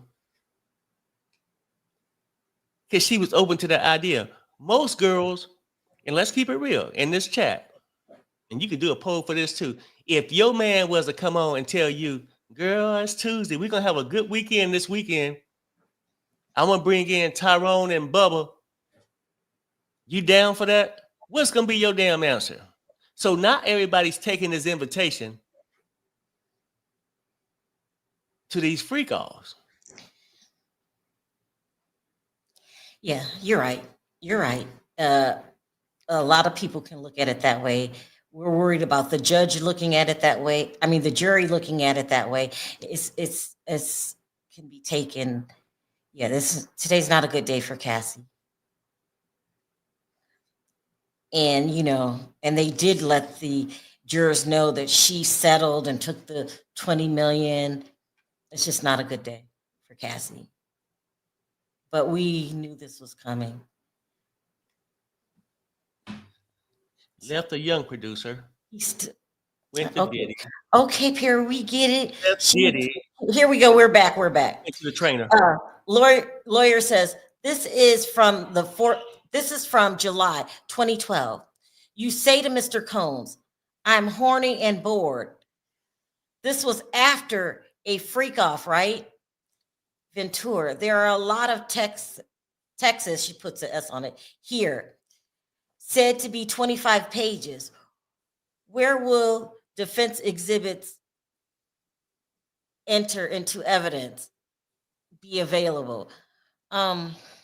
Again, this is July 2012. You say to Mr. Combs, "I'm horny and bored." This was after a freak off, right? There are a lot of text messages here. She didn't say messages. She said text with an S.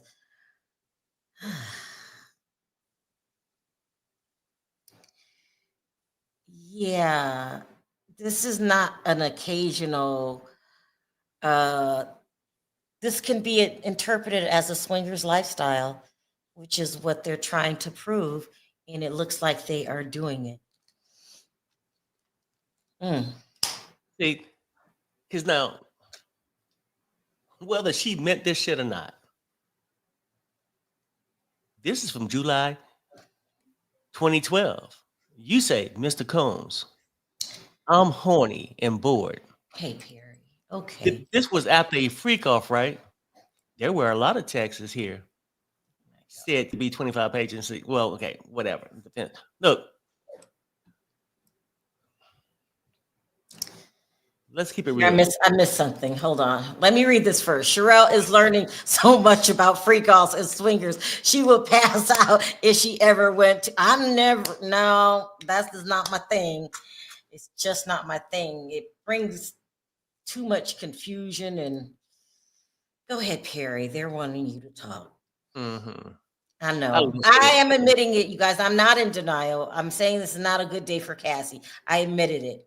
So okay. It just doesn't feel good. Go ahead, Perry. Let's keep it real. What did it say? Now, just reading the text. Oh my God. People go, "Oh, young and, little Baptist chick, Catholic girl that just got turned into these things and forced to do it." Most people ain't going to enjoy a freak off unless it's something that you feel fulfilled by. And after a freak off, that they say lasts 4, 6 hours, 9 hours, you walk away there and still talking about you feeling horny. What did that say about your sexual appetite? Was that forced too? She don't satisfy them if she did the thing. I mean, was she showing him that she had a lot of sexual stamina? I did that for you, but honey, now I'm just horny for you. I Are don't know. you done? Are you done? I'm done. Are you done? I'm done. It just don't make Yes, sense. it can be interpreted that way. So we have to keep going and looking at other evidence. Not a good day for Cassie today. Not a good day. But I'm just glad she's testifying. You know, she could have said that she couldn't make it because she was pregnant, and we knew this is our justice system. You know, one side paints you out to be a monster, one tries to defend you. So, and we can't really explain the text messages quite yet. Here we go. What does this say? Here's the date. No, not that. It's not a good day for Miss Ventura. But there's redirect and there's other evidence.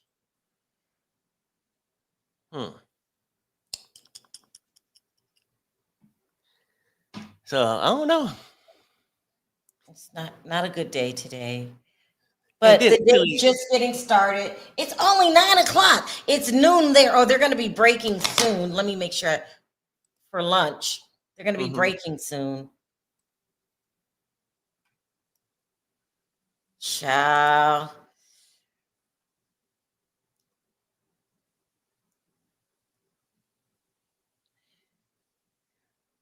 Sharrell, this is just the text messages. There will be more evidence coming their way. There's a video. Okay, let's just wait. Let's just wait. Let's just wait and see what happens. I get to learn all these new terms and shit now. Like, Let me see what Bonji has to say. Oh, did I take Callie off?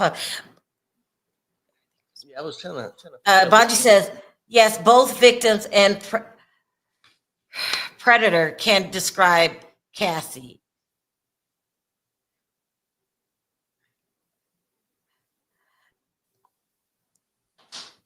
Perpetrator, sorry. Yes, both victim and perpetrator can best describe Cassie. Yeah, we've got, it's not a good day, not a good day if you are Team Cassie. But remember, this is supposed to be a character witness. And when you have a character witness on every stand, what they do is go after your character. So people can say you don't qualify to, you're bad too, basically.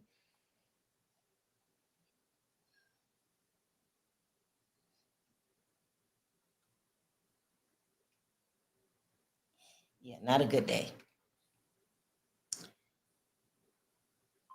It's almost noon, so you guys, this should be done. They should break for lunch. We need the break. We need a break. Okay, I need them to hurry up. They ain't gonna break for lunch. It's about 30 more minutes. I mean, that's been their average. Oh, you think? Yeah. Okay. And I was trying to just catch up on young things because these young people will be talking, oh, it's the BDM something. What the hell is this? I'm trying to figure out what they're talking about. It's a drug. It's some initials. I mean, this sounds like some kind of sexual fetish. I don't understand what these drugs do, but we were looking, I guess, ecstasy people take for sex, and I don't know. Now, you see what I'm saying, Trill? Look at this. It says BDSM is problematic because you are still harming someone. I don't think they're talking about a drug. Harming someone, even if they are twisted in the head enough to think that they want it all the time. Maybe that's some kind of sex act. Yeah, it's something. Like, I don't know. when you put all that stuff on and dress and role play. Yeah, bedtime. Let me see. Shit, I don't know. I can say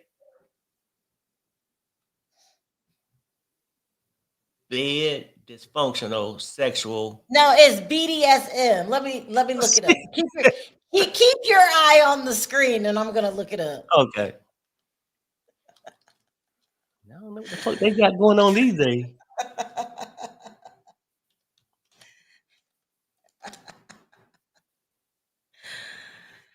It means bondage. This is ridiculous, y'all. Bondage, discipline, dominance, submission, sadism, and Sadism. SADISM, sadism, Yeah, honey, and masochism.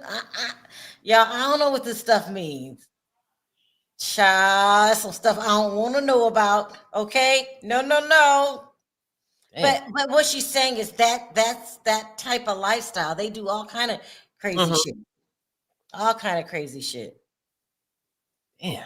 I know. It's this. I mean, and they don't turn sex into like a religious sacrifice or some shit. It's too much info over here. Okay, I don't know what they be doing. And they had me at the bondage. I'm locked up Bondage and they let means me out. putting someone in handcuffs or ropes. That's what this says, or other tools. And they'll put the chain and that ball in your mouth down in the basement. D stands for discipline, the use of rules and punishment to control behavior. I'm done. I'm not reading that no more. Okay, I get it. It's some freaky shit. That is ridiculous. They got rules and regulations. That's what it says. I don't know. And this thing, who dictates this? The man or the woman? Probably the person with the whip. I don't, Perry. How you ask the chat? Ask the chat, because I do not know. Because I need you to be obedient.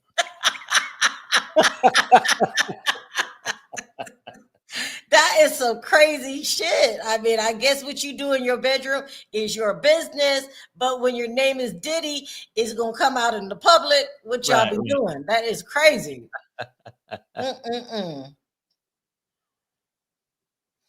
Oh, look, baby, you got paint on your phone. Thank you for painting the walls yesterday. Yeah. You're a jack of all trades. It looks really good too. So I have this thing you got. Go ahead. I was telling the chat, I have this. I'm not going to even use the word obsession no more because it's just going to remind me of Diddy ass. I have this thing, okay? I have to have clean walls. Like, it's got to be clean. So, I'm starting to think I'm down with BDSM.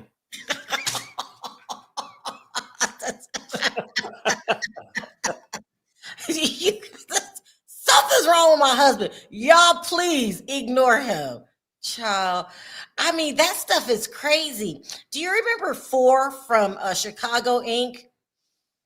He's into that stuff, and they were walking him down the street, and he was crawling, and they had him on a leash. Do you remember that? Yeah. That stuff is weird to me. That's what that is? I don't want to judge. He was in a cage. Do you remember that? I don't want to judge people. No. Yeah, that's a little too freaky. I ain't trying to do that. Like, I don't want to judge people. What you do in your bedroom is your business. I would just say that's a little out there for me. They be dressing crazy. Like, what, all this leather shit. Child, no. I'm too old, but even if I wasn't too old, that's just not my thing. Like, what? And it seems to take up most of your day. Okay, I got to think about it all day. I got to book the hookers. I got to get the outfits and the wigs and it's too much. Right, you see? But the reason why they come with these initials these days is they say some people just think the regular X is boring.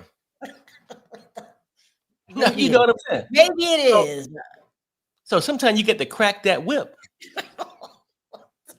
I mean, but it seems to take a lot of time, Kat. Like, why I gotta dress up? Why I got to,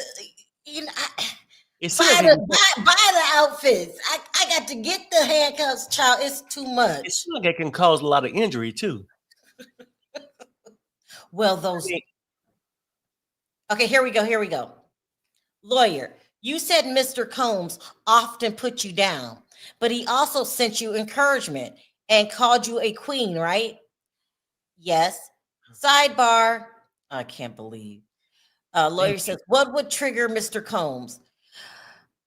It, instant calls to you. Incest calls to you. I don't know. Ventura, anger, doubt about where I was. His triggers. He always, let me read this again. So there had to be a quick sidebar. You and Mr. Combs often put, you said Mr. Combs often put you down, but he also said you encouragements and called you a queen, right? Ventura, yes. Sidebar. Lawyer, what would trigger Mr. Combs? Incest calls to you. Ventura, anger, doubt about where I was. So he was really anal about knowing where she was at all times. He called you queen. She said, but you said he always tore you down, but he called you queen. So what does that have to do with anything? You look like shit today, queen. Does that make it approving? Because he used the word queen? It's crazy. Will his super freak with men come out? It should. I think so. I think so. If they Here we talking go. about bringing the guy, I have that Adi guy. Lawyer says, if he suspected you of cheating, he'd call you incessantly. Ventura, that was one of the reasons. Lawyer, because he thought, objection, here we go, sustained. Would you let them talk? My goodness. Objection, objection, objection. Sidebar, recess.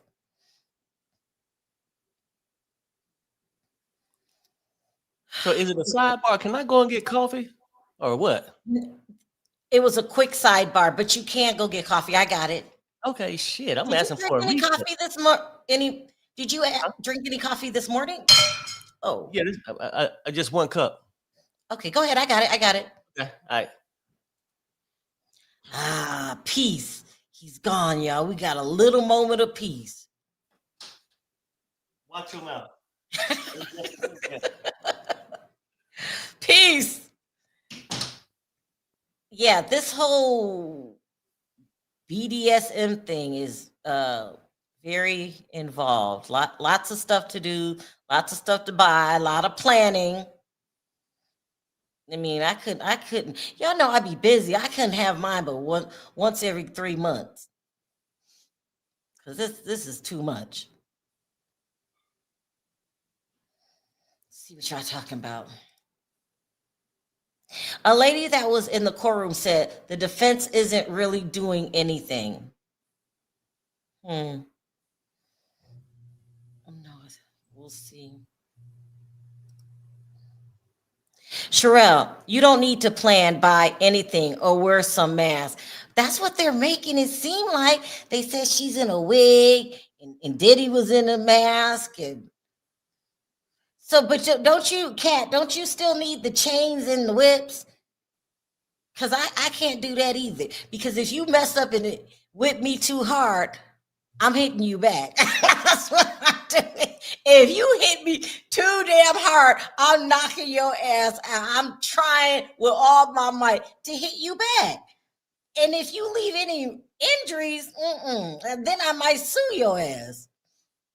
I can't do it, Kat. I'll be sued up.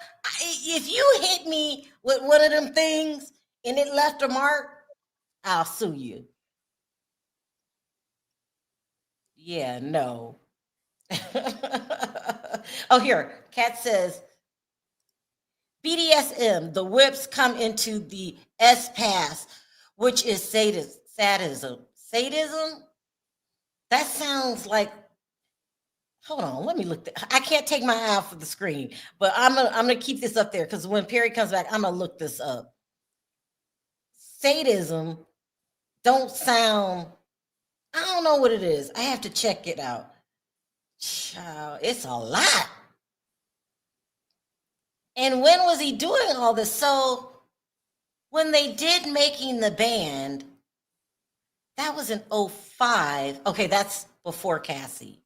How does he have time to work? Because this is a lot. This is often, feels like she said it just got progressively worse, more regular. It went from occasional to everyday to several times a day. That's crazy.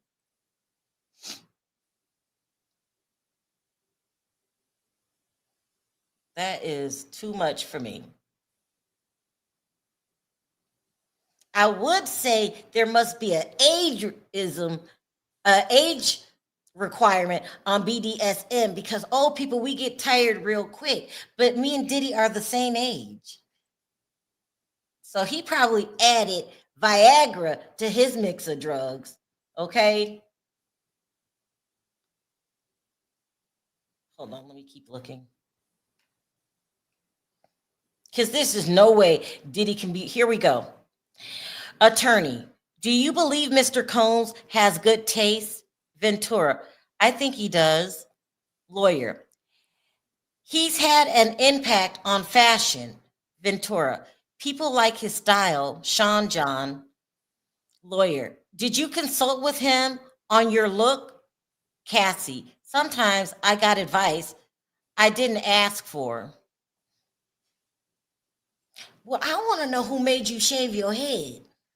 Do you guys remember for like 3 years? Maybe the whole relationship.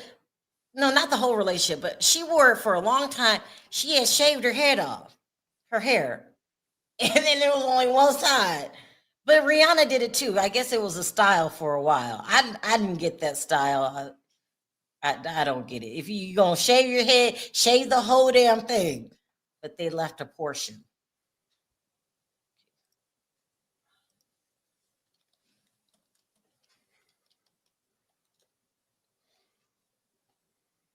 Did I miss anything?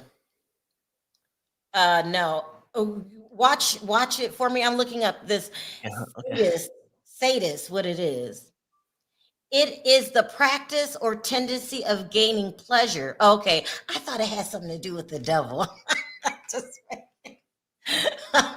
from inflicting pain, humiliation, or suffering from another person. What? Yeah, I'm too old for this. I'm too old for this. Damn. What? That's that BDSM. She kept saying it involves sadism. Right. I hope I said it right. And sadism means pleasure, often sexual, from inflicting pain. Because I said if I was in a freak off and they were doing that BDSM and somebody hit my ass too hard and then left a mark, I would sue them. We be in that motherfucker fighting. If you hit me, I'm gonna hit you just like that. Look, now you done took this little sexual fantasy shit a little too damn far. Now I already dressed up for you, but now you gonna break out that whip.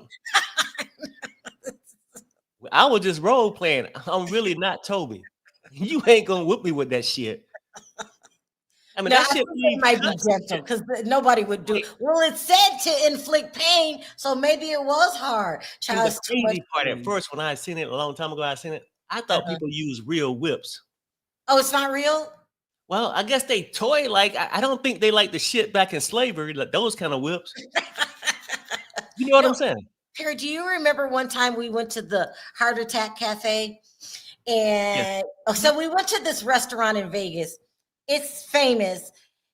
They serve you an insane amount of food, right? And you're supposed to eat it. If you don't eat it, then they hit you with a paddle, right? Mm-hmm. And so there was this little person, a dwarf. There was a dwarf that intentionally didn't eat his food because he wanted her to spank him. She had a paddle. But she was beating the hell out of him because he kept asking him to go harder. Do you remember that? I recorded it. Do you remember? Yeah. And almost knocked his little ass over. You just pow, pow. You can hear the shit echoing across the restaurant. And he must have been in that BDSM shit. I think so because he's harder. Harder. What the hell wrong with you? Like, see, that's a problem. See, because I'm not down with OPP. I'm just not down with that shit. I recorded it. I should play it one day. I recorded it. And he was getting his rocks no satisfaction out of that shit. I was like, what the hell is wrong with him? And his face was turning red, and he kept telling her harder, child. I thought she was going to knock his little ass out that window. He probably go in there daily and purpose not eat all his food just so he can get paddled. And when that waitress get tired, can you send me another waitress, please? His sick ass. Crazy. Oh boy. This has been a crazy day. We learned a lot, didn't we? Mm-hmm. And Diddy is rich. There probably was a spanking room and I think a you got an update room like a minute ago.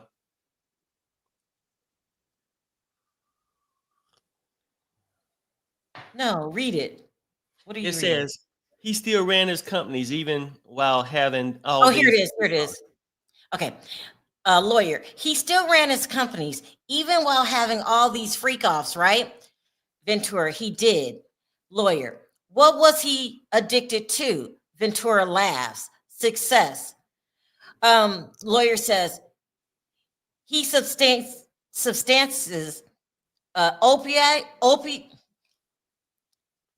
opiates. Sorry, you guys. Mm-hmm. What substance? Opiates? Yes, he told me, and I saw it.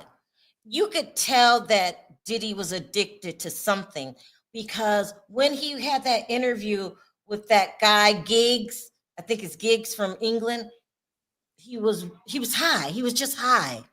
He was just high. And then I hear the rumor is that him and Cassie went to rehab a couple times. Shayna says, I watched this show just for Perry's jokes. Oh, please. Shayna, don't. Don't. I got a question for Shayna. Are you down with BDMS? I mean BDM something. BDSM. I'm gonna write it down. BDSM. You should have heard of it. Remember that time when you were talking shit about one of the bloggers and you dressed like that? And then I went to because dude, that's some freaky stuff. But you know what's weird about that kind of lifestyle? That shit ain't cheap. Right. So let me tell you guys, one time Perry was in an argument with another blogger who I'm not going to mention his name because that's all behind us. And never mind. Let's not talk about it. Okay. But it was expensive. And Perry tried to dress. Oh, this is a mess. So Perry came on the scene and he had this mask on his head and the ball and a whip. And see, for one thing, I don't like pain. Another thing, I couldn't get into that game because that shit is too expensive. That wasn't pleasurable. It's just not. Losing money and getting beat just don't make sense to me. I mean, I guess I'm like Diddy. Everybody in the chat, do y'all remember what I'm talking about? Please don't say the blogger's name. I'm not trying to bring up old times. But do y'all remember Diddy, Perry dressing like that? And don't say why. Please don't. I don't want to bring up the past, but it was just hilariously funny.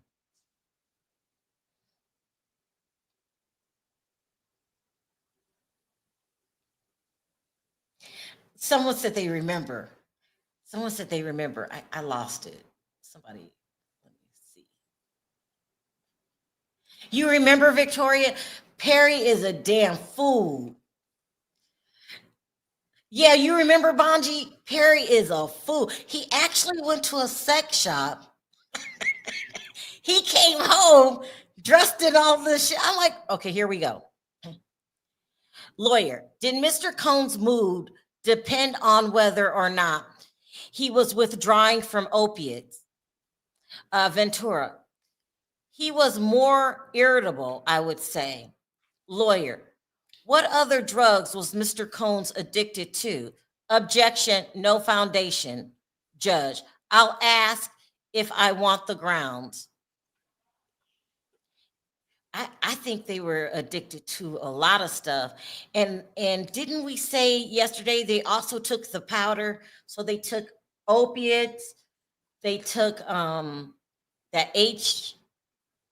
GHB, ecstasy, Molly, and the white powder.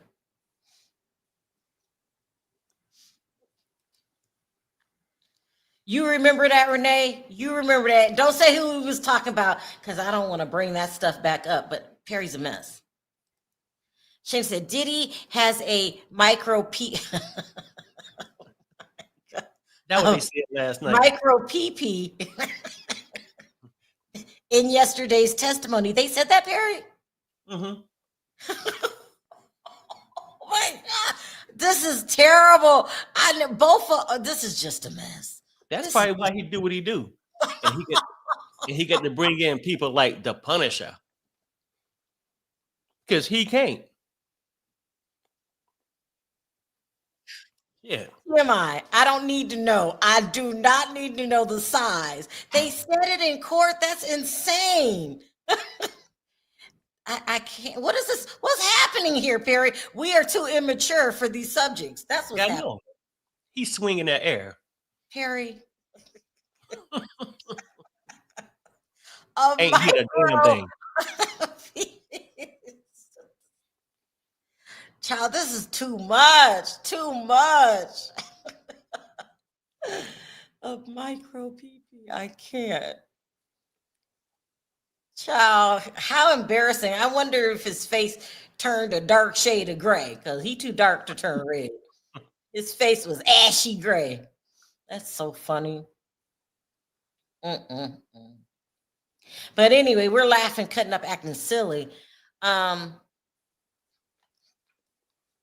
How's it? Oh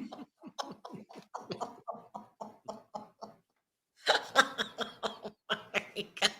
Shana says it was the size of a Tootsie Roll. I can't. No, you think that's true? All of these freak offs, and you got a micro? But if you think about it, why did he have to bring in men with a foot long? Something he ain't have. Well, how are you by with a tiny one? Well, you know, that's He not gave a one. He still received things. Oh, okay, yeah. Okay, Yeah, okay. I had it twisted in my head. Yeah. He I just thought he couldn't was be. the pounder. You can't be the pounder with a micro. He couldn't be the supplier. No.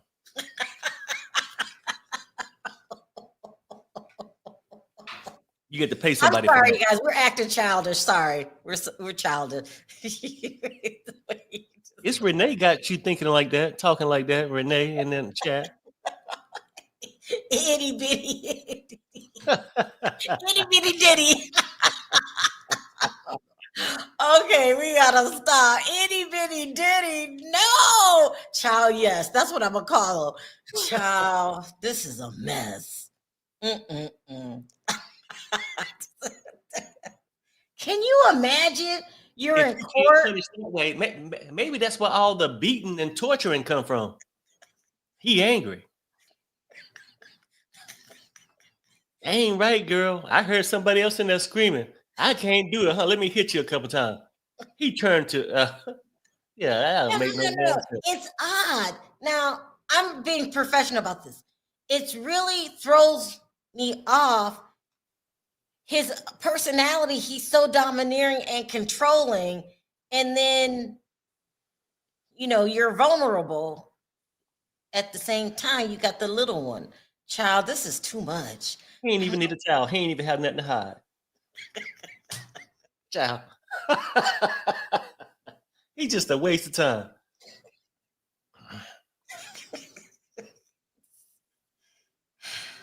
I'm sorry, you guys. Get an update, honey. Update. Not on my phone. Give me a second. Refresh, going down. Here we go. Judge, rephrase. Lawyer, what was his drug of choice? Ventura, ecstasy or MDMA? Lawyer, opiates daily? Ventura, when he was doing them. Lawyer, you saw him withdraw? Ventura, yes.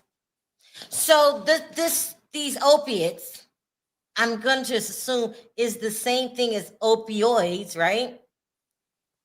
This is a pandemic.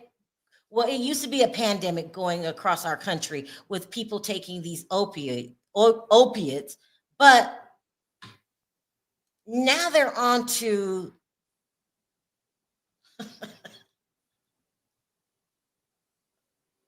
I can't. Bonji. I don't know. How will we know? I don't know, Bonji. So it's a pandemic going across our country with these opiates. They've taken everything basically out there except for the big F. And that could have been laced in some of their stuff. You guys know what Fenty, I'm gonna call it Fenty. This is insane. I'm surprised. I'm really shocked that nobody OD'd. Or did they? And it was kept a secret. Because, he had a whole medical staff, that would check them out after these freak-offs. And I've never heard of a freak-off that you needed a IV after. What the hell was they doing? This is crazy. Somebody could have really got hurt. That really got hurt. That's why he's hiring the men. The micro D drove him to psychosis. Child, I can't. I cannot. I hear you laughing, Perry. What are you doing? Taking care of business? Yeah, I was trying to check. Yeah. I saw it. You good? Huh? I saw them respond to you. Are you good? Yeah, it's good. I'll be back in a minute. I'm here, but I'll be back. These things were just very dangerous. Very dangerous. These freak-offs were very dangerous. Also, too, we wouldn't know if something happened because no one's going to talk about it. Especially if celebrities are at these parties, no one's going to talk about it. But it's sad that Diddy didn't have anybody in his life. No, listen to this. There was nobody in Diddy's life to say to him, "You're getting out of hand." Here we go. Here we go. Judge, we'll break. Lawyer says, we are in your cross. We have a lot of exhibits. Let me confer over lunch. Judge, non-responsive. Will you finish today or early tomorrow? Mark Agnifilo says, to the end of tomorrow. So she's going to be on the stand again tomorrow. So, wow. This is a lot. This will be her tomorrow. This is her second day, right? Yeah. Tomorrow will be her third day. Yeah, I mean, it's her first day with Cross, though. I mean, she was with the Friendly Territory yesterday. Yeah. I just hope that we've seen the worst of the worst, but I'm being told it's not the worst of the worst. There's some video out here that's really going to, they say, change my mind. So I don't know. I'm waiting on some video.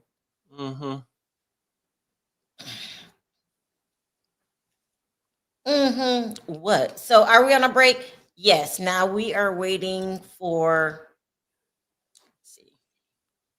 So they're on a lunch break. And how long is that? About an hour? Here we go. Yeah, an hour. Yeah. So and then hold on 1 second. Mark Agnifilo says, we might not be able to finish tomorrow. This is the most important witness. Judge, for months we said this witness had to be off the stand by the end of the week. So the judge is chastising them. The attorney says, our direct was a day and a half, limited them to that. So the defense is playing dirty again. If the judge told you only had a certain amount of time of cross, now you got all of this new evidence you want to put into the mix, and now you want to stretch out her testimony. If they agreed on a certain amount of days, if I was the judge, I wouldn't give it to you. He's waiting. He's being a slickster. I still like Mark Agnifilo, but he's being a slickster. We ain't gonna be up here for days just bashing the hell out of Cassie with evidence that you never showed us up until yesterday. No, I wouldn't give you shit. I like Mark, by the way, but I'm just saying, if I was the judge, these are the thoughts that would be going through my mind. No. Judge says, show Miss Ventura the exhibits in advance. Maybe just ask her questions rather than these exhibits. We have a timing concern. Mark says, they called 2 witnesses to start. That wasn't our choice. It's a critical, important witness. Judge says, streamline things. What does that mean, Perry? Just fast forward them. Like, don't be having all these pauses. Get that shit in and out. Yeah. Do it quickly. Yeah, and he's right. Like, no. Mark is being a little brat. I wouldn't give him an extra day, especially if I told you in pre-trial that you only had this limited amount of time. She's pregnant. You're not going to keep her on the damn stand for days at a time while your ass.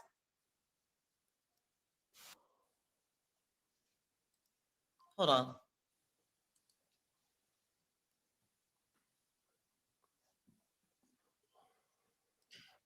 Car crash victim in Florida, $13 million for a wrong. Let's see if they're going to do some kind of break. Don't be coming up here at the last damn minute asking me for more time. That's what he's doing. Here we go. We'll break. Okay, so they're on a break officially now. Well, it sounds like the prosecution mad. They had a day and a half to direct with Cassie. They saying, hey, only took us a day and a half to say nice things about her. We should limit them to a day and a half on her character. Yes, that's exactly what they're saying. And they have every right to say that. I'm team prosecution on this one. Especially if I told you, Perry, he's playing some kind of head game. That's what he's doing. The defense, they're playing a head game. You know, Sharrell, like, I don't know about that, right? I mean, you saying it because you know, we basically ready to get past this and see if they got any proof that this man did any of these charges. Okay. Because even talking about the character, now it was fine when they was talking for a day and a half. Perry, they didn't go over. They didn't introduce new evidence at the last damn minute. You can't deny that. I'm sure the defense wanted them to stop after a half a day. Did they stop? Can't stop, won't stop. They didn't stop. Now, just because you only got certain questions you might want to ask your client for a day and a half. What are you getting at? That Perry, I'm saying, they had instructions. They had instructions from a judge. How long is this going to take you? Pre-trial. You said this much amount of time. And now you're asking for an extended amount of time. There's no getting around that. He already asked you that. It don't really sound like the judge I wouldn't give them shit. It sounded like they were just saying, hey, I'm going to bring this person the prosecution does. Right. I'm going to question them approximately about this amount of time. They could have said, we probably going to do it too. When things come up, you still need to correct them. I don't know. I mean, What? but really, Yeah, really, thank okay. you, sir. Thank you. I would say this. I don't think they need too much time with Cassie because I don't think she's that relevant to these charges. Right, right, So right, yeah, whatever. But mm-mm-mm. right. We got but maybe they can't. Maybe they want to present stuff to her that they were gonna do later on when it was their turn. Mm-hmm. Because if she takes a risk of maybe not coming back or, Well, losing the essence of. Go ahead. yeah, the prosecutor realized the shit ain't looking real good. We need to stop this shit now. Right, We don't need her to be asked one more damn question right, about right. her willingness to participate in Yeah, the BDSM yeah. or whatever it is, you know. I don't know. So they're on a break. They're on a break. We're waiting for a Perry. Oh, you don't have anything. Long crime. We're waiting for long crime.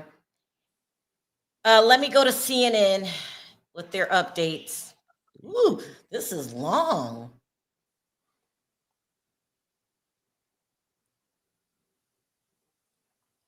All right. So their last update would say is titled "Why the Prosecution Asked Ventura About Her Civil Lawsuit Against Combs Before the Defense Could Today." Cassie Ventura testified yesterday during her direct examination that she and Sean Diddy Combs agreed to settle the civil lawsuit she filed against the music mogul in 2023 for $20 million. The defense just raised the objection again today, with attorney Anna Estevo, I can't pronounce her last name, asking Ventura if she thought it would be fair to say Combs' career was ruined after the lawsuit became public. I could understand that, Ventura replied. CNN legal analyst and former federal prosecutor Jennifer Rogers told CNN the prosecution would have seen this line of questioning coming, and there was a strategy behind bringing it up during direct examination yesterday before the defense cross-examined Ventura. Prosecutors always do what we call drawing the string.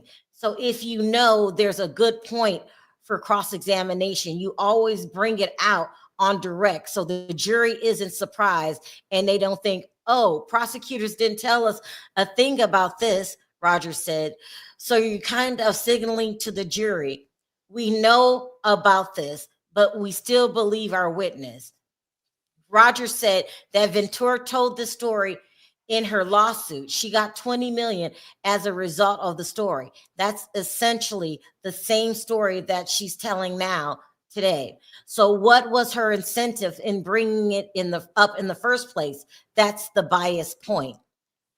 It's a really good point for them, Rogers said, adding she expects the defense to hit it hard. So listen, everybody realizes today was a difficult day for Cassie.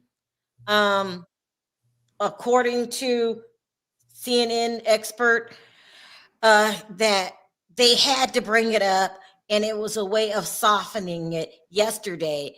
So we knew it was coming. Yeah, we knew it was coming. But even though we knew it was coming, Perry, were you still shocked by anything that you heard today? Even though we knew it was coming?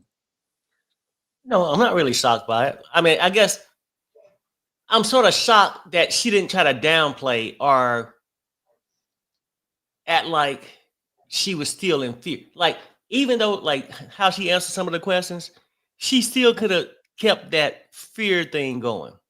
Like, well, was you hurt when he cheated? She could have been like, yeah, most of the time, but sometimes I just didn't. I just didn't worry about it. I was just worried about my safety. She could have said that, even though it's not the truth. So, what did you think of her testimony today? Was it helpful for the prosecution or did it hurt the prosecution? I think it showed that, yeah, when you got your attorneys talking to you, you was fearful. But when somebody else questioned you, it was quite enjoyable What? at most What did times. you? What? What are you? What are you? No. Perry, I'm going to ask you again. What did you think of Cassie's testimony today? I think it showed on her character that the role she played yesterday, that she was so fearful. Not so much. At times she enjoyed it. She could have got tired, and Diddy could have went too far with the abuse, but not every time was a bad outing. Yeah, I agree. It was a difficult testimony for Cassie today. We knew it was coming, just like the guy on CNN said. Still hard to sit through, but I'm sure these are top-notch attorneys. The prosecution has a 98% conviction rate. At the end of the day, Cassie's just a character witness. And but she summed it up. We know what kind of person Diddy is. He is shitty. He's a shitty human being. He's a shitty individual. She opened the RICO. I don't know. I'm not no attorney though, but I don't really know anything positive besides showing the world what kind of closet freak Diddy was. I'm not sure if it opened up anything, but it's still day 4. Maybe things will tie in together later. I don't know. Let me read you this CNN update. It says defense says it will try to finish Ventura's cross-examination by tomorrow. Before breaking for lunch, the prosecution and defense had a discussion about timing. Sean Diddy Combs' lawyer, Mark Agnifilo, said defense attorney Anna Estrevo is going to try to finish cross-examination of Cassie Ventura by the end of the day, Friday. Judge Subramanian proposed how the defense team might streamline the questioning. Estevez says she has many exhibits to go through with Ventura. Assistant U.S. Attorney Emily Johnson said it's always been planned that Ventura needs to be off the stand by the end of the day tomorrow. Agnifilo flagged that the prosecution opted not to call Ventura first. So they're saying we would have had her, we would have did what the judge told us to do, which was a day, because we know that she has other plans, but you guys switch things up first. This is going to be interesting. Mm-hmm. Let's see. I'm waiting for Law and Crime. I love it when they come on and break things down, but they're not there yet. Really so weird. Let me go. In the chat worrying about the RICO, and people saying basically that, you know, they setting it up. She's opening the door for the RICO, but I don't see it. Then Callie says this: I would imagine the RICO would have something to do with the financial records. They have to show where he is making money. That's what I would think so too. But you notice ain't nothing came up with money. Oh, Everything just came about the freak off between him, her Diddy, and the escorts, and how Diddy would beat her, which I get is not right. But that'd be a DV charge. That'd be something they would handle at the state. They want to make sure the jury hate him before the RICO case gets started. Well, yeah, I mean, people definitely looking at him different. We can hear rumors and all that, but to have her come and explain how he did it and the things, I don't know. It's bad. This is what CNN said.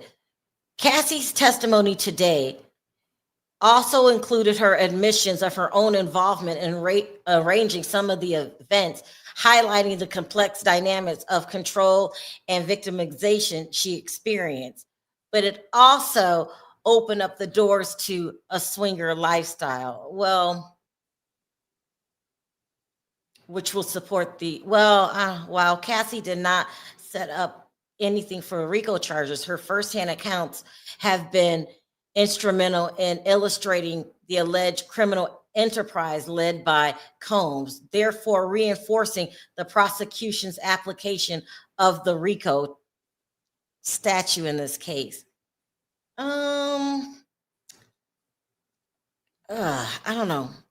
It depends on how you look at it. So it looks like law and crime isn't going on today. Let me find another one.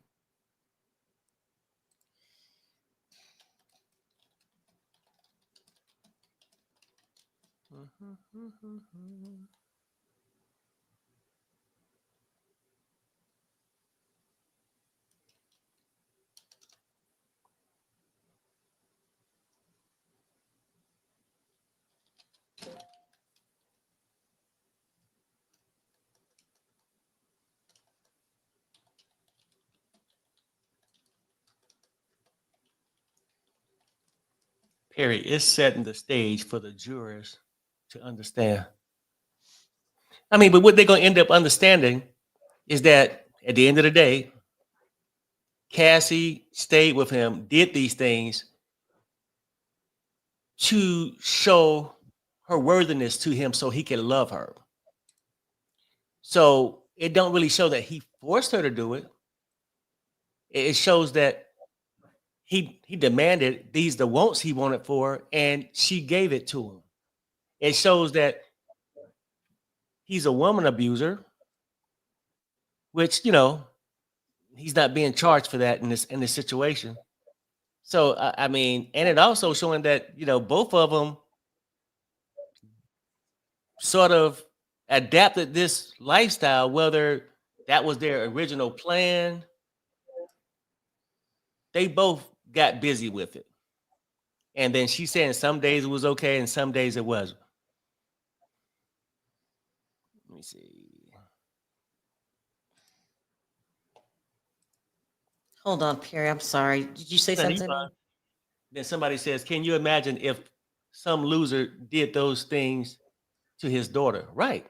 Or anybody's daughter, like, shit. I mean, you better get your freaky ass on down the road somewhere and stop at somebody else's house. Not my daughter. That shit is just disrespectful. I mean, any woman beater. You ain't got to stay with a woman, but you ain't got to be putting your hands on her.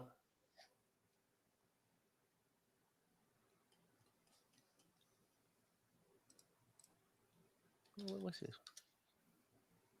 She's a participant and girlfriend. Does not look like a victim. Look like a victim yet. Yeah, she basically was a girlfriend, whether she wanted to or not, agreed to do the freaky shit he wanted to go down.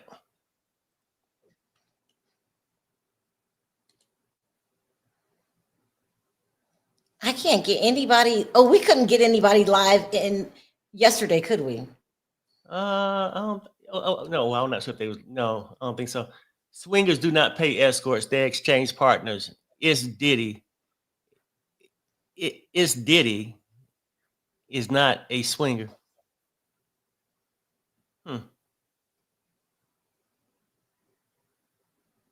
They don't. Well, I guess they. Oh no. I guess I don't know if they pay for them or not. I don't know what's happening here. So But don't they have swinger clubs and shit like that? But I'm sure they have some kind of mission.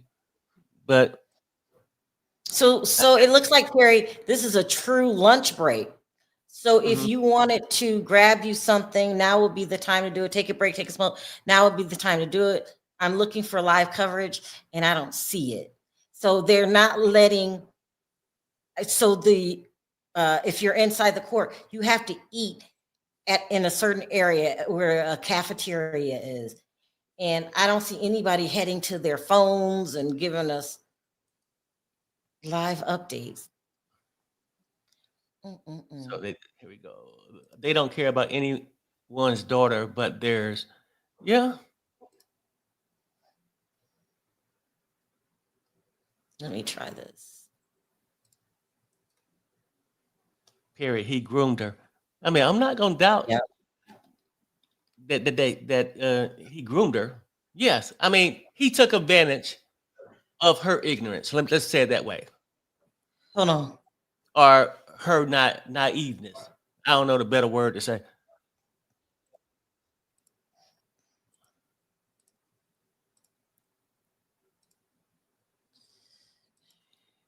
There we go, grooming her mindset. My perspective, love and just wanted her boyfriend around that time. I will say, as far as just kind of the tone All in right, the Sharrell, courtroom, I'm taking my break, as grabbing something to eat.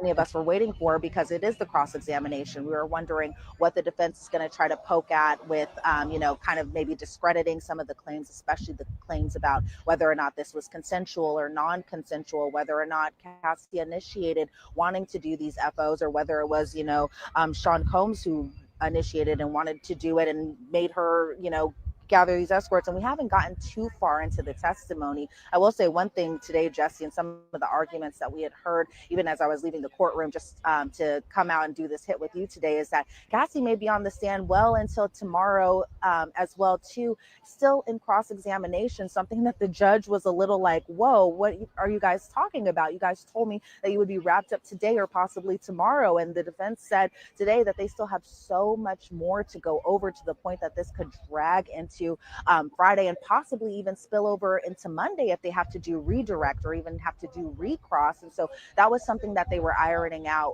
as soon as the lunch break hit, right when I was leaving to come out here to speak with you. And so it seems like they still have a long ways to go into this cross-examination. There were times that I was thinking maybe that this would get combative, maybe Cassie would get mad or angry or anything like that. I saw none of that. She was, again, very forthcoming, answering her questions in the courtroom, still very soft spoken, even when those graphic messages were shown inside the courtroom, even as she had to read some of these. And these are very sexual in nature. Some of them I'm not going to repeat here on air, but for the most part, when she was answering the question, she still kept the exact same tone that she had even during her direct examination. As for Ana Maria Esteveo, excuse me, I mispronounced her name earlier when we were talking about her. But even when she was asking her questions, it was a little kind of messy at times. I was kind of like, is she just going to ask a direct question? And Cassie was like, can you repeat that? Can you rephrase it? And then there were a lot of objections during the line of questioning. One thing I did note is that I'm a little surprised that Ana Maria Esteveo is actually doing the line of questioning, because from what I can see of her, she's conferring a lot with Tenny Garagos during this line of questioning, whereas with AUSA Emily Johnson, when she was doing her direct examination, as far as, Maureen Comey, as far as she was participating in that, she was just, handing her sticky notes from time to time. She would get up, she would sit down. It wasn't too distracting, kind of like it is a little bit between the defense table, just kind of going back and forth. You see Diddy at the defense table. He is, again, participating in his defense. He's very much eyeballing these exhibits. He's writing notes down. He's conferring, with Mark Agnifilo and who's sitting right beside him, who normally sits kind of at the end of the table, but for today he's sitting right beside Diddy. And so that's pretty much the big sticking points that I'm definitely seeing with this cross-examination so far. And again, we still have so much more to go, according to the defense. They're not even scratching the surface yet, according to them. Not surprisingly, I think it was said today, this is the star witness of the prosecution's case. I think the defense, their case, is mostly wrapped up in how Cassandra Ventura appears in front of this jury. So I'm not surprised it's going to take some time. Elizabeth, I wish we had a little bit more time, but I know you have to jump back into that courtroom. So thank you so much. We're going to get you back later on in the day. Elizabeth Milner, great reporting as always. Thank you. Thanks, Jesse.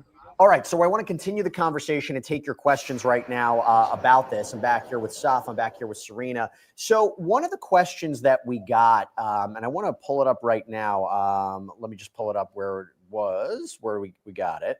It was a good question. Now I'm having trouble finding it. Okay. This is a question from Jaden Jarrell. I'm going to throw this to you, Safa. Do you think the text messages make her not credible? And when we think about text messages, I'll give you an example. This was one from apparently she wrote to Combs in an email. In order for me to be more open with the things we do in bed, I need to feel safe, like home, like this is my husband. And this is the only man that will ever have this aggressive sexual side of me. When we used to freak off, when we were so in love, there were no questions asked. It felt right. Like it literally made sense for the next step in our sex life together. What do you think?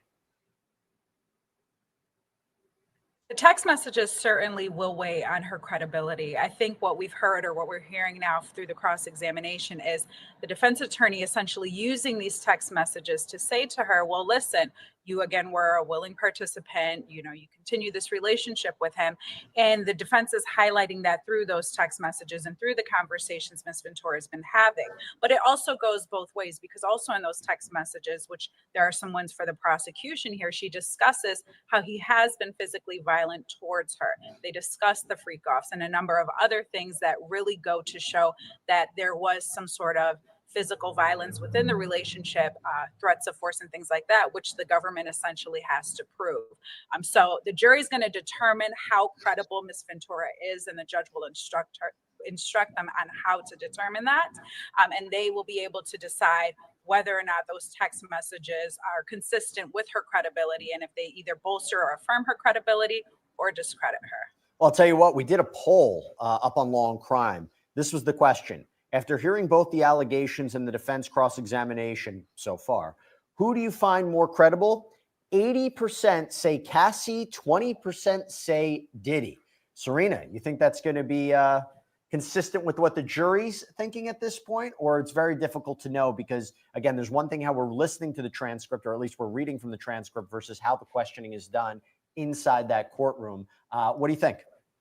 So much plays a role here, Jesse. It goes in every different direction. First of all, the people who are taking the poll are almost self-selected, right? They're obviously interested and have been following the Diddy case for a long time.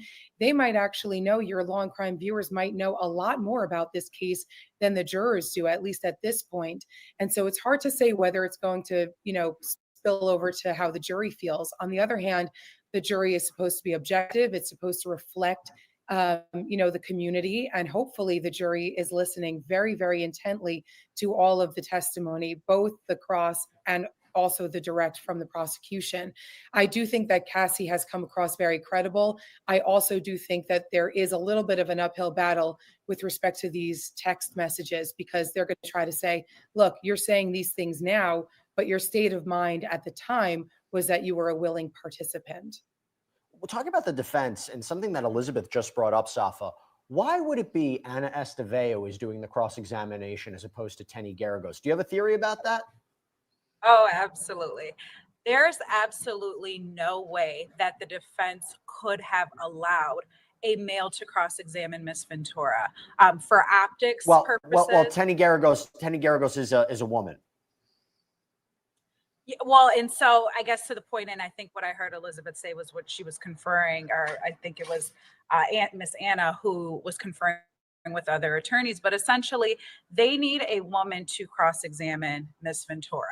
And the importance of that is because optically speaking, when you have a man who is cross-examining a woman, especially a pregnant woman who is very delicate in nature because of her pregnancy condition, it just looks bad to have a male cross-examine her. So it's not surprising that the defense would have made the decision to have this particular attorney cross-examine her. And I think for optics speaking, that was the right thing for them to do. If they had a male cross-examining Miss Ventura, it would have just looked very aggressive, as if they're pummeling down or combative with a woman who is pregnant and fragile and maybe in the view of the eyes of the jury is a victim. So they're very careful about that. It's interesting when we talk about her cross-examination, because we have a question here. Serena, from Legs 7K, with today's cross-examination, could Cassie be on the stand tomorrow, or is there a new witness to testify? So it seems the judge said in court, hey, listen, guys, the plan was, you always knew her testimony had to end this week. Now, why that's the case, maybe it has to do with pregnancy. I'm not entirely sure, but what I will tell you is, there is a lot more they need to question her about, and there's a lot more that I imagine the prosecution wants to come back at with a redirect. Why is it so important to have this testimony finished up by the end of the week? Do you think that this is realistically going to end by tomorrow, or do you think this has to extend until Monday? I mean, doesn't the defense and the prosecution have a right to question this witness as much as they need to? This is the star witness in this case. 100%. I would highly doubt that this is going to end today. Most likely it will continue tomorrow, possibly into Monday. I'm smiling because I think it's funny in a way, because even though this is P. Diddy and he's a famous guy and this is, the trial of the century at the moment, these things, these scheduling things happen in all cases. Judges get very frustrated. Witnesses get frustrated routinely when things don't go their way, when schedules are longer than expected. The judge also wants to keep the schedule tight for the jury's purpose. I assume that the tightness, though, is because Cassie is pregnant. They don't want to overwhelm her. They don't want a medical situation. They want to make sure that she's okay. But you are correct. Both sides have an opportunity and must have an opportunity, especially Diddy's team, to confront his accuser. And Serena, real quick follow-up on that. A part of me wonders, while they had to have her testify first, she's the star witness of the case. And also the practical reality is we can't wait 8 weeks. She might give birth. But at the same time, primacy, recency, this is going to be 8 weeks from when the jury hears her testimony and goes into deliberations. Is that a problem or a benefit for the prosecution? I spoke to a lawyer earlier today who said, first thing the jury hears, they're going to remember that versus, towards the end, when the defense has an opportunity to cross-examine the prosecution's star witness, might not work to their benefit. I understand the practical realities of having her testify first, but is that going to hurt or help the prosecution? Well, I love that you came up with primacy and recency. Those psychological thoughts are very apparent in trials all the time. The first thing you hear and the last thing you hear are typically the things that you remember. And so there's so much strategy that happens when prosecutions present a case to a jury. So much goes into who goes first, when they say the things that they need to say, whether they're still on the stand during cross, during the weekend. Are the jurors going to be thinking about her testimony over the weekend? And how are they going to be thinking about it? Was it the last word that they heard from the defense? Was the last word that they heard from the prosecution? Strategy is so important in trial, and the order of witnesses has a lot to do with that strategy. So I think for two reasons, the fact that she's going to give birth very soon, and the fact that the prosecution wants the jury to remember her testimony are two solid reasons why Cassie went first. So by the way, I think she also went first, and not to self-promote, but I'll self-promote because this is what I do.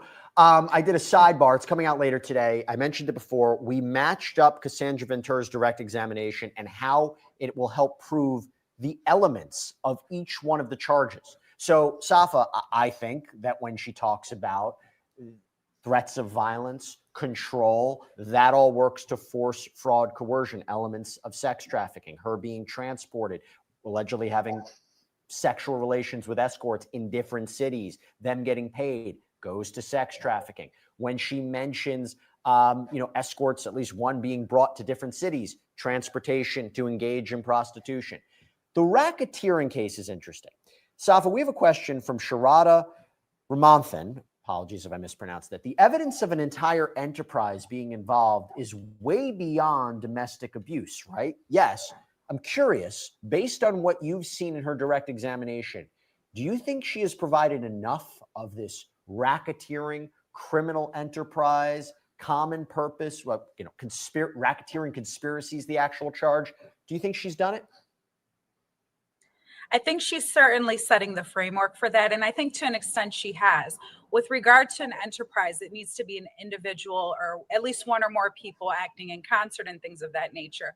Mr. Combs in and of himself is an individual. So her testimony that at his direction, he was doing certain things to further this sex trafficking and kidnapping or conspiracy, is enough. Now, what I expect that the prosecution is going to do is that they are going to add additional witnesses after Ms. Ventura comes off the stand that will help further the idea or their theory that there were other people that were acting in concert or this criminal enterprise, whether that be security guards or other people that may have worked for Mr. Combs during that time period, which will go to show that this was an enterprise. But I think that Cassie or Ms. Ventura has set the framework, and we have a little bit from her, maybe not enough, but I think the prosecution's on the right track with showing that this is an enterprise. Well, she said he has staff, he has security at his beck and call. They kept contacting her, getting a hold of her. They would punish her, take things away, clean up the rooms after freak-offs. I think that's, common purpose, team.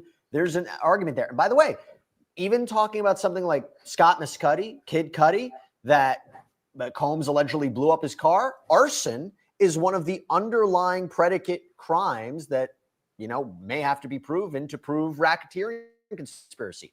The drugs that she had taken, drug trafficking. So sex trafficking. I mean, we mentioned before, another one of the predicate crimes. And I believe you have to prove at least 2 predicate crimes to get to racketeering. So look, obviously an important witness. And Saf, I'll just stick with you because we have a follow-up question from Sam.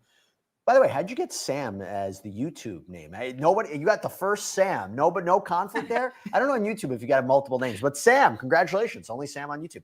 My question is if Diddy is convicted of racketeering, what happens to his assets? Safa. I expect that the government is going to go forward with forfeiture proceedings and essentially say that he has made some of these funds or his money and built his empire based off of this illegal conduct and activity. Although we also know that he is a, well-famed producer, songwriter, and things of that nature. But I expect that the government is going to go after his assets. Mm-hmm. Okay, we have another question I want to throw to you, Serena. And by the way, keep the questions coming. We're going to be here probably for another hour or so. And as soon as they go back live in court, we are going to report in real time Cassandra Ventura's testimony, again being cross-examined by the defense, and we'll break it down in real time. Question for you from Olivia Carter. How does the defense even have a chance if there's clear photo and video evidence of everything Cassie described?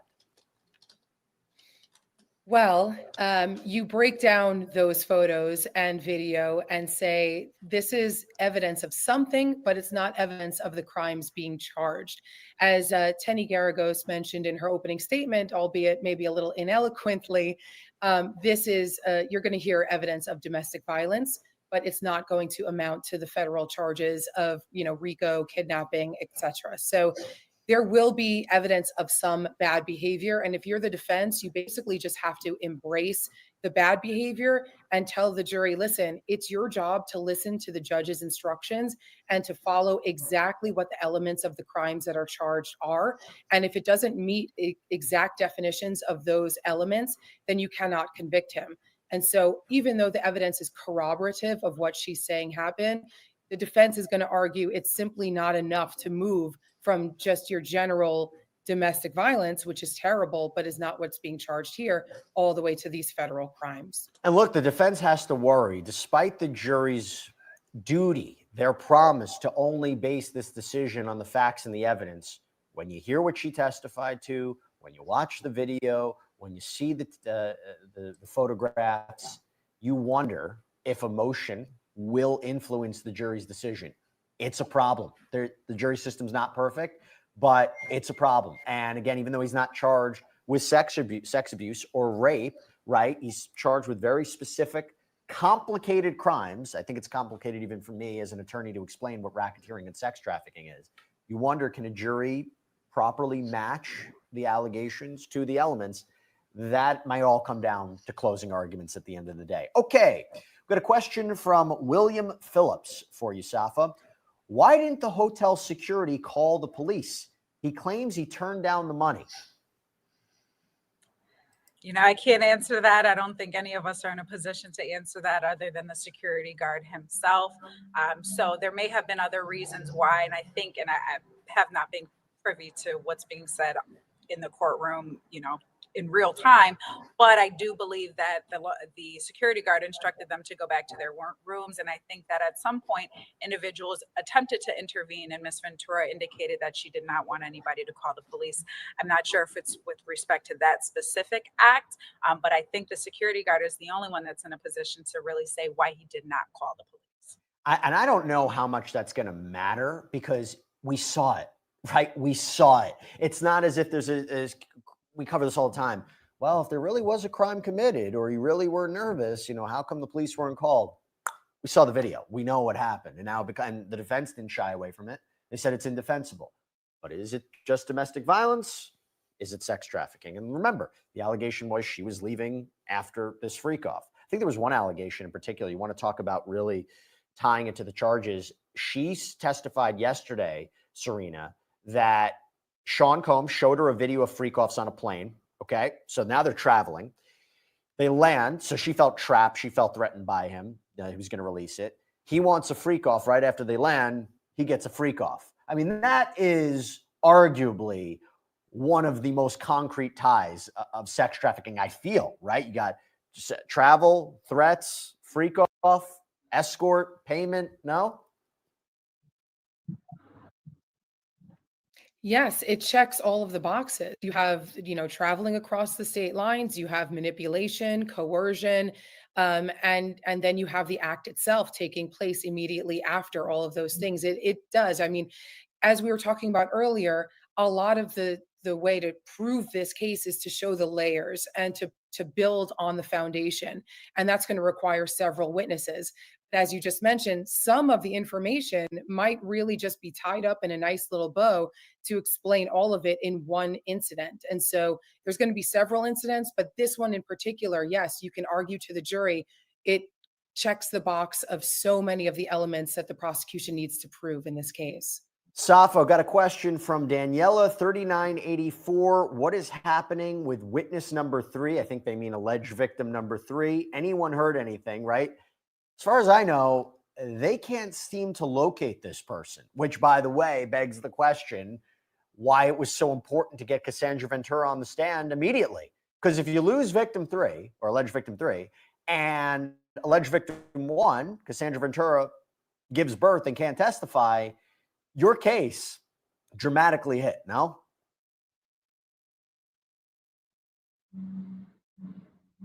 Safa, you with us? Serena, I'll throw it to you as we work with Safa. Okay, I don't know if anybody can hear me right now. Okay, we're working. Serena's with me. Serena's with me. I can hear you. I can hear you.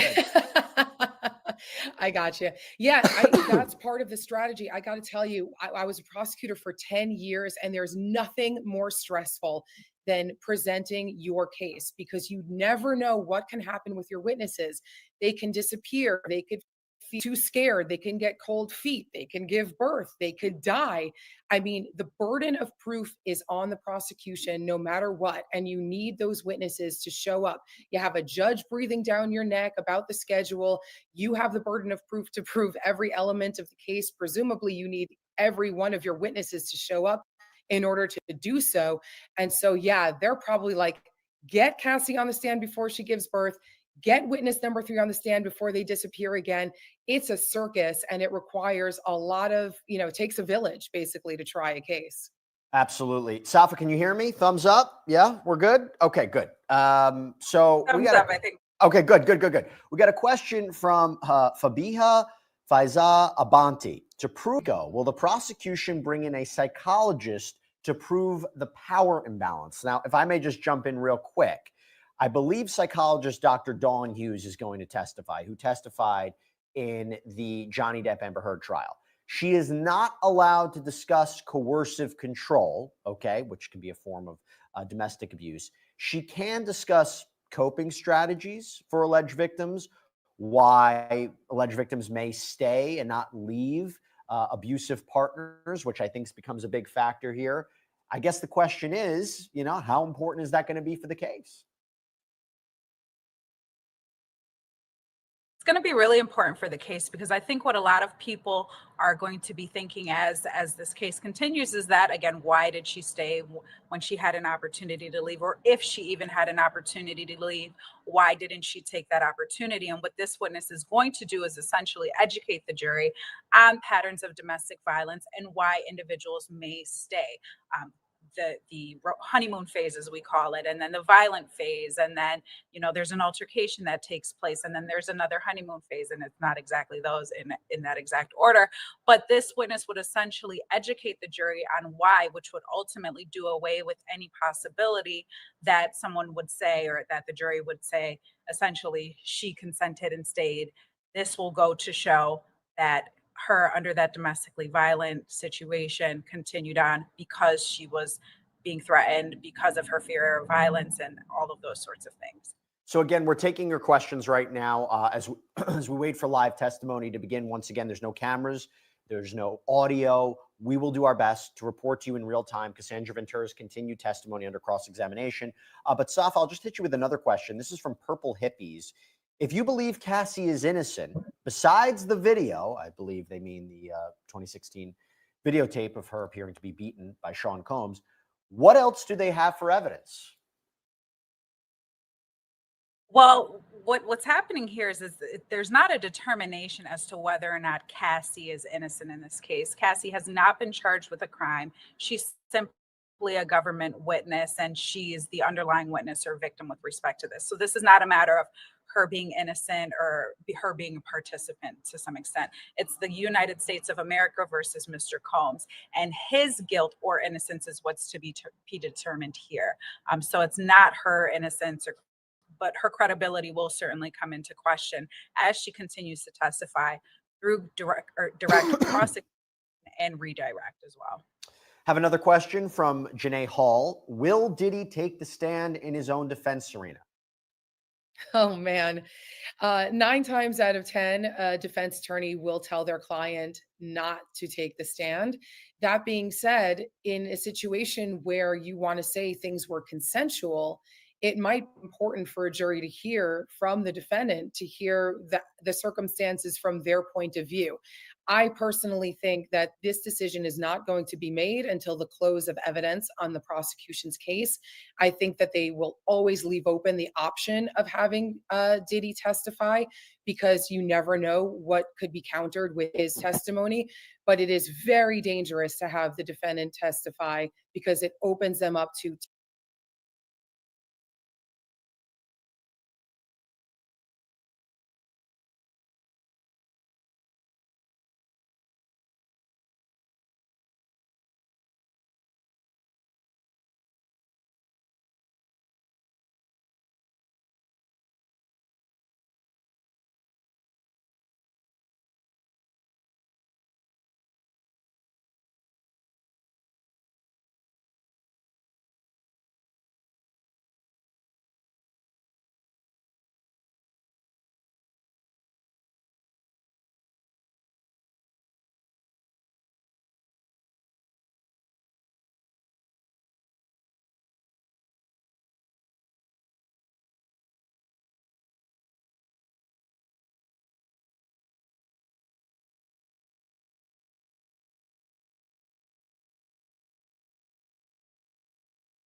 Oh my God, you mean to tell me, guys, I've been talking to myself this whole damn time?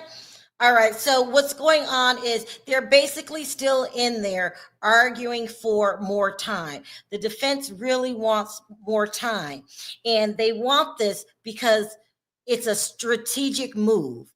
If you are the last person to speak on a Friday, right, it gets put out in the media. It also has a tendency to resonate with the jurors.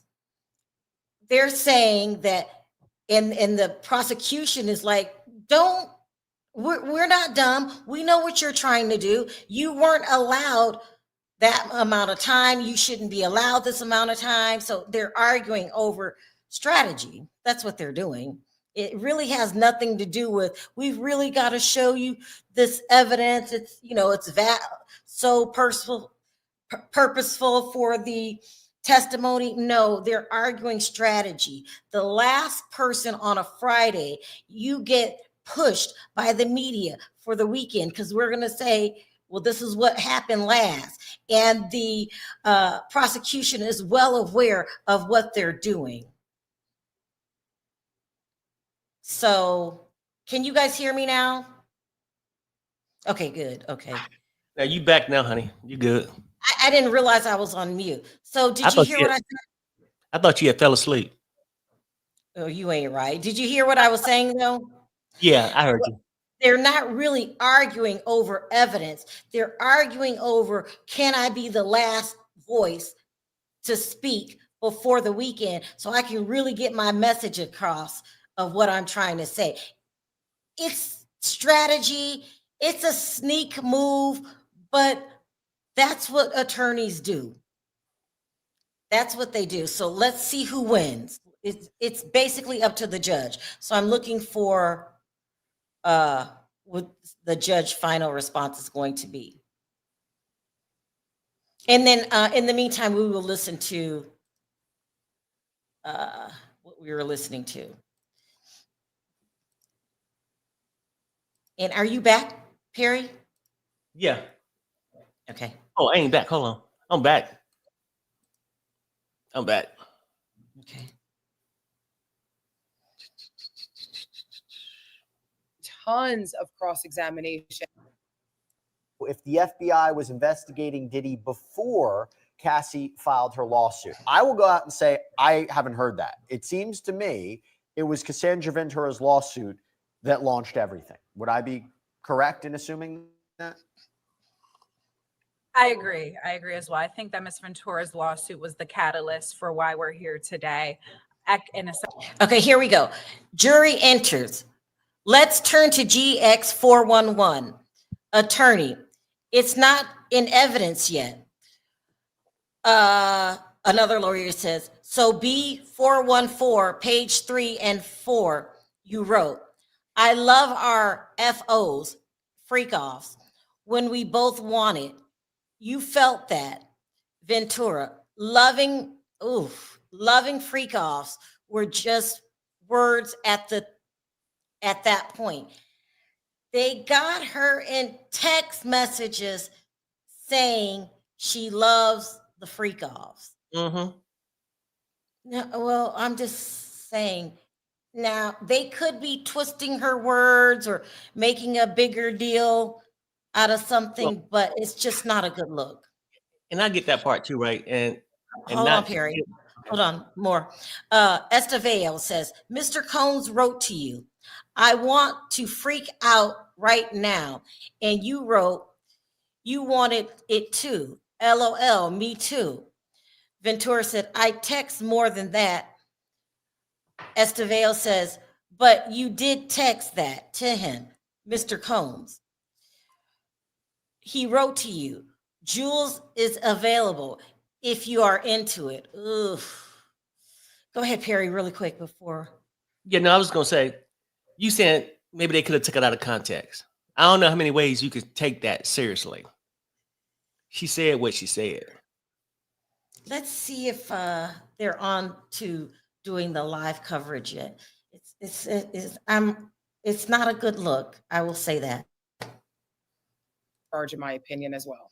Safa, before I go to you on that, I just want to give everybody an update from court. So Cassandra Ventura has entered court once again. Again, we're giving real-time updates about what's happening. She has entered the courtroom. The jury has entered. The cross-examination appears like it has continued or is about to continue. Sean Combs' attorney, Anna Esteveo, says, let's turn to GX 411. Prosecutor Emily Johnson says it's not in evidence yet.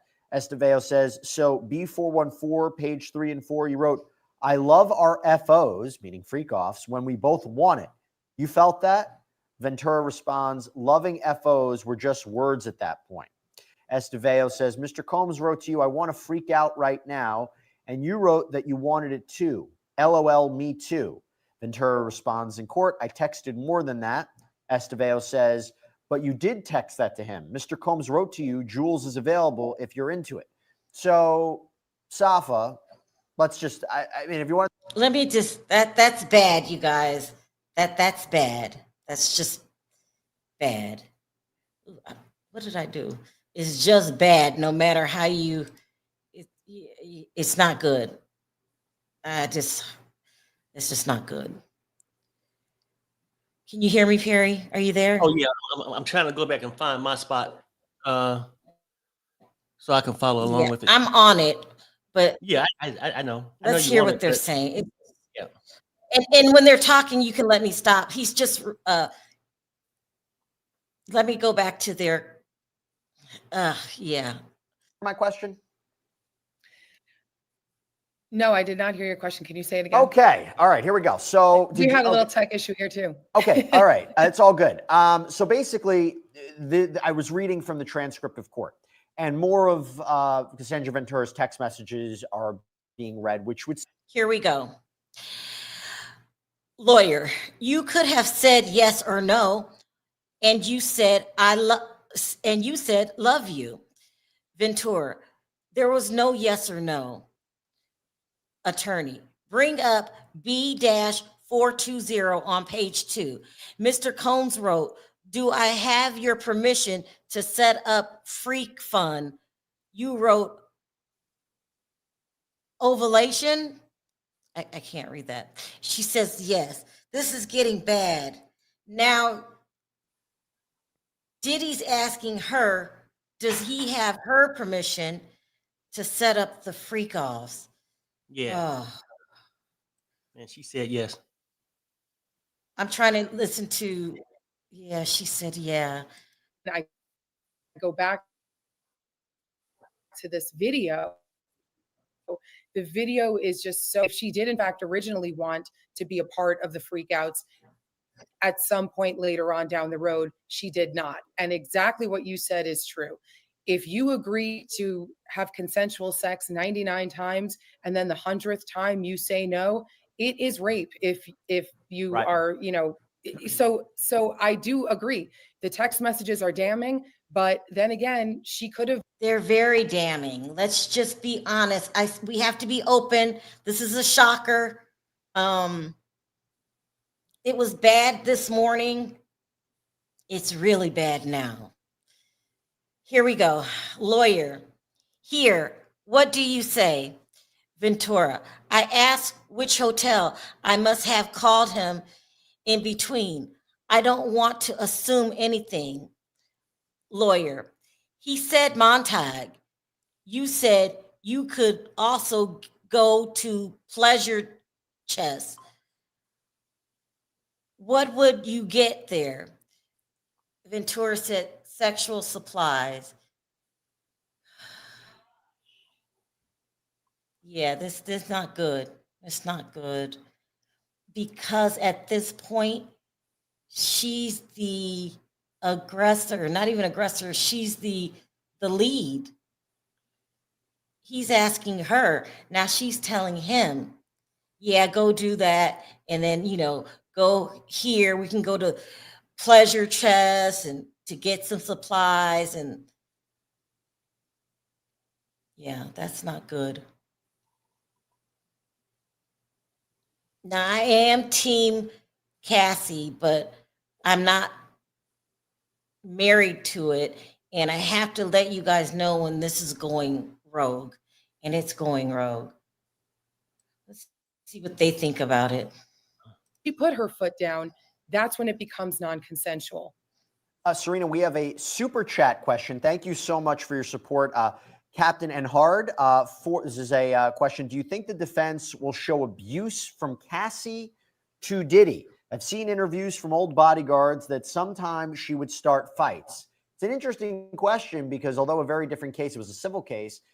I often listen to this show, Law and Crime, because I like to hear the experts' advice.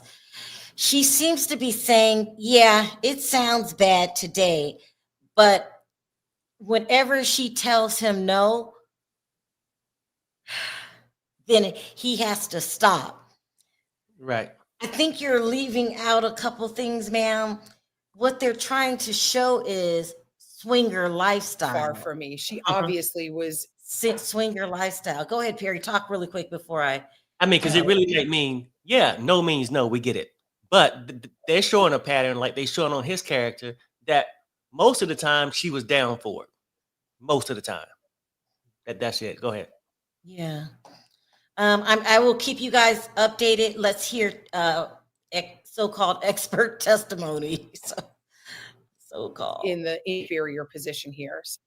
Love, Serena, is Diddy credible considering he denied hitting women and advocated being against domestic violence? It's a good question. It's an excellent question. And again, that goes back to kind of your ability or the prosecution's ability to show inconsistencies, right? Because inconsistencies not only shed doubt in a person's credibility for the instant matter, but it also sheds doubt as to whether they are a credible person in general, whether they should be believed in general. And so if he is somebody who has successfully lied in the past, right, he's convinced the world that he's against domestic violence and against battering women, and he's been so public about it, you know, that tends to shed a poor light on him later on. Here we go. Attorney, what supplies? Ventura, lubricants, outfits. Attorney, he says, have fun, impress me. You say, okay. He says, can we kiss a lot? What do you say? She says, yes. Lawyer, you wrote, I left the iPad. Ventura, I don't know whose iPad this meant. Oh boy. Well, yeah, I mean, and she's talking about character and stuff like that. It can make somebody not believe your character. It also can make people not believe Cassie being consistent. Because on one day, if it's no, next day is yeah. I get the supplies. I pick up the lubricants. I pick up the toys. Yeah, we can kiss a lot. I'm ready to freak. Go ahead. Yeah. It just doesn't sound That good. could be another one, I guess. Exactly. But at this point, it's clear that the prosecution has drawn the line, has made their decision. She's not, you know, they're considering her a victim. They are not considering her a participant. And frankly, if they've put her on the stand to testify about all of these things, then they've essentially given her immunity. So she will not be prosecuted for these crimes unless she would have waived immunity, which I am sure she did not. Serena, we have a super chat question. Thank you so much from Zen Pi. If sex tapes exist, how can prosecutors prove they weren't staged, edited, or illegally obtained? That's a good question. Sometimes prosecutors don't go the length and get a whole expert about how this is not AI, this is not tainted, this is not manipulated. But in today's day and age, it's true. I think people may have some questions about, you know, possible manipulation of tapes. And so what needs to happen is that tape needs to be authenticated, or that video needs to be authenticated by somebody, either the person who took the— What is she talking about? Listen, these tapes were taken in a raid. Who had time to AI the tapes? Now, I love expert testimony, but what is she talking about? No, those tapes are not AI. And anybody who says that they are, you got to prove that they are, because they were taken during a raid. He had no idea that that raid was going to take place, I'm assuming. Let's keep going. An accurate video, and that it has not been manipulated, that this is what's called a fair and accurate depiction of exactly what happened. And so that's how the prosecution gets around those questions. So another update from court. Ms. Esteveo, this is Sean Combs' lawyer, asks, what supplies? Ventura responds, lubricants, outfits. Esteveo says, he says, have fun, impress me. You say, okay. He says, can we kiss a lot? What do you say? Ventura says, yes. So this is, again, talking about the conversation that she had with Sean Combs. Esteveo says, you wrote, I left the iPad.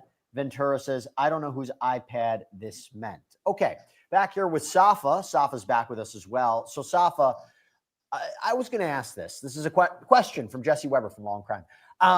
If the jury doesn't believe Cassandra Ventura, if they find her to be a weak witness, does that affect the rest of the prosecution's case? Because we expect Jane is going to testify. We expect Mia is going to testify. These other alleged victims. I don't know about alleged victim number 3. If they don't believe the star witness, does that catapult the entire prosecution case? It's not going to catapult the entire prosecution case, but it's certainly going to do damage to the prosecution's case in chief.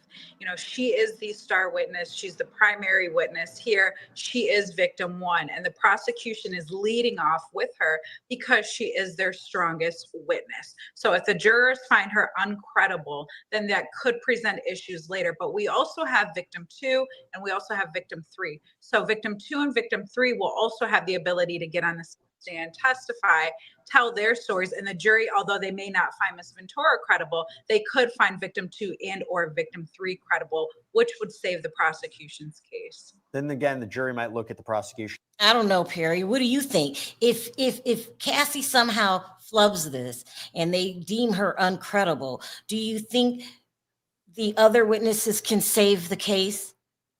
Look, I think if Cassie shit get weak, the strongest witness. When the other two come along, they ain't gonna be probably as credible, but they get cross-examined too. And Oh I'm just going yeah. to my Oh opinion boy. of thought that these girls, and I don't know about the other two victims, but it seems like they can find a loophole too, because most of these girls, I think that, well, do this kind of stuff, had some kind of other agenda too. You know. Well, let's just go back to expert testimony. Normally, in a situation where the settlement hasn't happened yet, somebody might be motivated to put forth criminal charges against somebody else in order to get that settlement down the road, right? Because the burden of proof in a criminal case is beyond a reasonable doubt. It's higher than in a civil case. And so, for example, if you go against somebody criminally and win, then you could essentially take that verdict and go right to civil court and say, look, I already have proof that this happened to me. The burden of proof in a criminal case is much higher than. Okay. Attorney says, Mr. Combs wrote, I be there right after my sessions. This was in June 2017. Do you remember arguments you were having at that time? Ventura, not specifically. Attorney, here you say the game starts at 10 p.m. No breaking character to 8 a.m. Uh-oh. Okay, I'm thinking when she's talking about breaking character, remember they would wear costumes and role play and stuff like that. Pierre, you have anything before we go to expert testimony? No, go ahead. Go back. I'm just trying to read over it myself. Just try to make sure I'm really participating when she was allegedly blackmailed with videos and photos.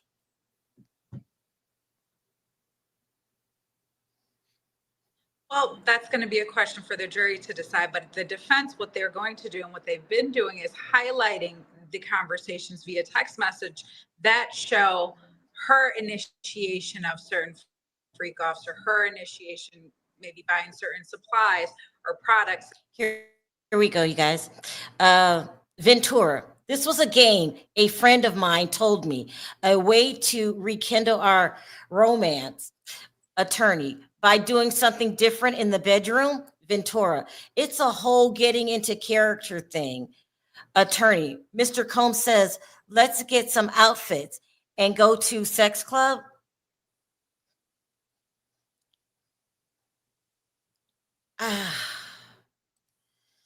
Let's see what you guys are saying. She kept going back to Diddy even after leaving and being with her now husband. Yeah, this not looking good, guys. Not looking good. Doesn't mean it's over, but this is a big blow. It's a big blow. And I agree with I hear what the expert testimony from these experts that we're watching, that maybe if she loses her credibility, maybe another witness can, be the main. Is the other witnesses still believable? But they said themselves that Cassie was the lead witness, which meant had the strongest testimony. If they rip that up, I'm thinking they can rip up other testimony because they gave her the title lead witness for a reason. Yeah, okay, Perry, talk your shit. Talk your shit, but be gentle with me. Like, I'm just saying, like, she could be the main witness as far as maybe breaking down his character, but at the same time, the jury will always remember, yes, Diddy's an asshole. Diddy is a monster. Manipulative, right? And all this different stuff, right? But at the same time, it's showing that, yeah, he's this person, but you kept going back and you did show spurts, whether I know no means no at any moment. You participated in this shit just as much as he did, We got according to to your update. text messages. Go ahead. We got to update. Attorney says, Mr. Combs wrote, surprise package coming from out of state. Why can't I reach you? What do you say? Ventura, I was getting my brows done. Lawyer, did you come to know Mr. Combs was leaving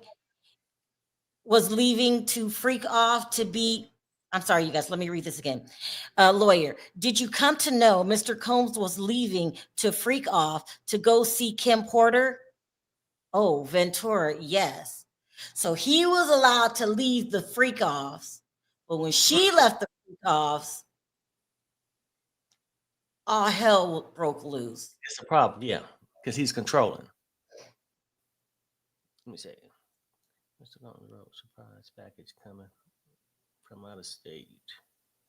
I'm going to read it again. This is terrible. Mr. Combs wrote, surprise package coming from out of state. Why can't I reach you? What do you say?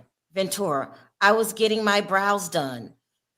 Lawyer, did you come to know Mr. Combs was leaving to freak off to go see Kim Porter? She responds, yes. I think that's a typo. I think they're saying, did you know he was leaving? The freak off to go see Kim Porter. Yeah. Mm-hmm. Right. And she says yes.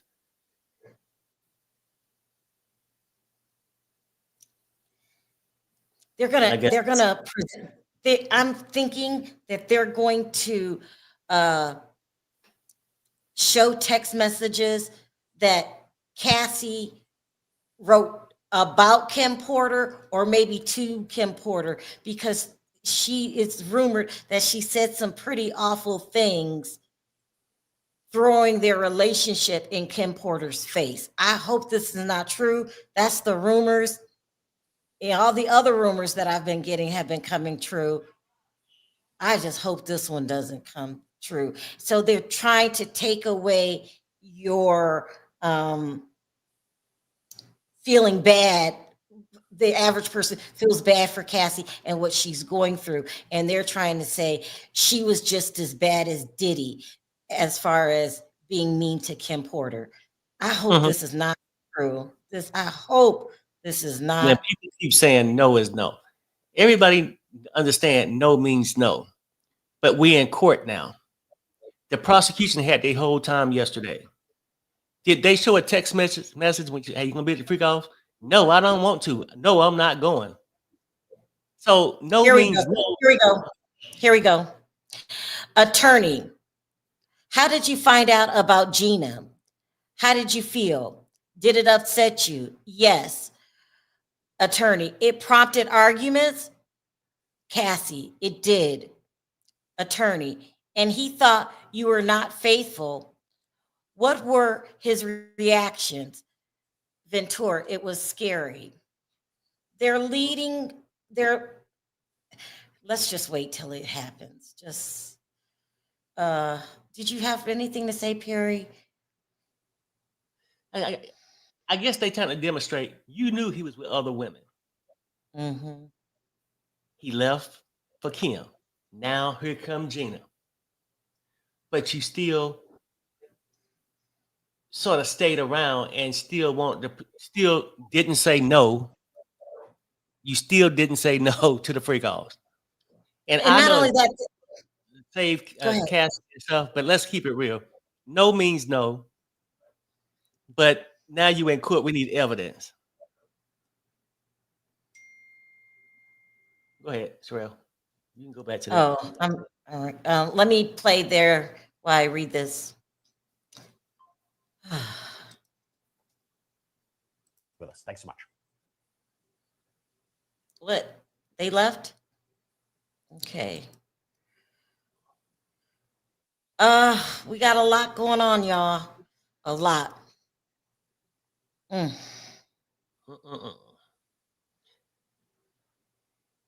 So, Perry, So if you were a juror, what are you thinking at this point? We don't know what they're thinking. What is the positive way of thinking, and what is the negative way that they could be thinking? I think the jury, well, I mean, hell, we all watching it. People in the chat at this point following this thing a little bit can form some kind of opinion. I would feel like, look, Diddy is this sexual monster, very controlling and abusive. But however, at the same token, she kept going back to this sexual monster, abuser, and at times would come across as if she enjoyed it. I mean, enjoyed certain parts of it, not all of it. That's what I mean. And if I was a juror, what did this have to do with these damn charges? It was a bad relationship you was in. And not to condone abusive relationships, is one on every block. But what did that have to do with the case? So I would have to measure it out. Yeah, I see his character. The things we could have heard, damn, really happened. He is this freak, this monster, right? But these monsters succeed off people, women, and people who come in with an agenda to either be with a famous person, to be around a famous person, to gain something, whether it's love, marriage, a baby. Their agenda could be to gain something else. So they put themselves in these predicaments to be used. And that's what Diddy's doing, using her for a sex slave. He'll bounce out and go and see Kim. Then he'll bounce out and go and see Gina. But let me tell you my concern. The defense is saying this was a swinger's lifestyle. This is what swingers do. These text messages could possibly vouch for that. And you're right. This is not a DV case. So they're not asked to tell us to decide if this was a DV case or not. They're asked, is Cassie living the swinger lifestyle? Was this consensual? That's what they're being asked to judge. So I'm concerned. I'm very concerned. Right. And then you get people saying, well, hey, that's what swingers do. But a swinger can say, no, yes, I understand. Robbers rob. And I also understand a robber, just because you a career robber, you can be robbed too.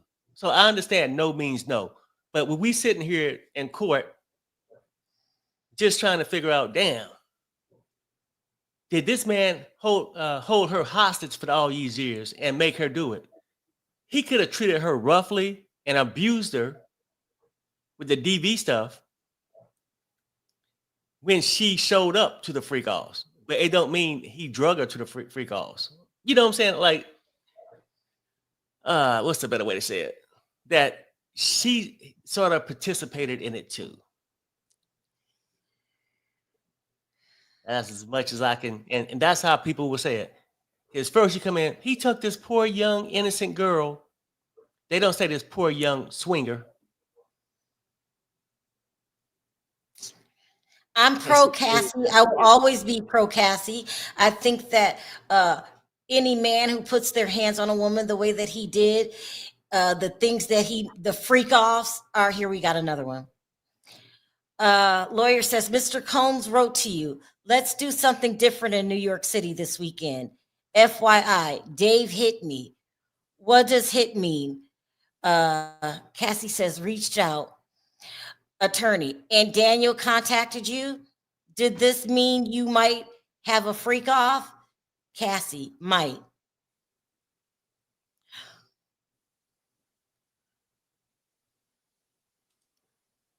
Okay. Yeah, Bella. I mean, Stockholm syndrome. I think I understand this, but I think Bria might maybe help me out with this. Perry is talking from a legal perspective.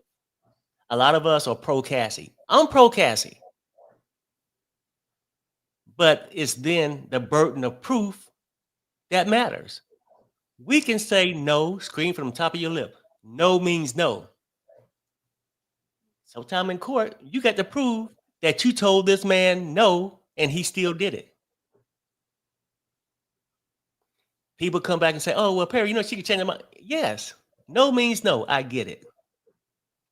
And maybe they'll present this proof later. I don't know. But right now, I don't think they have. And people say swingers don't hire escorts. Well, maybe not the normal swingers.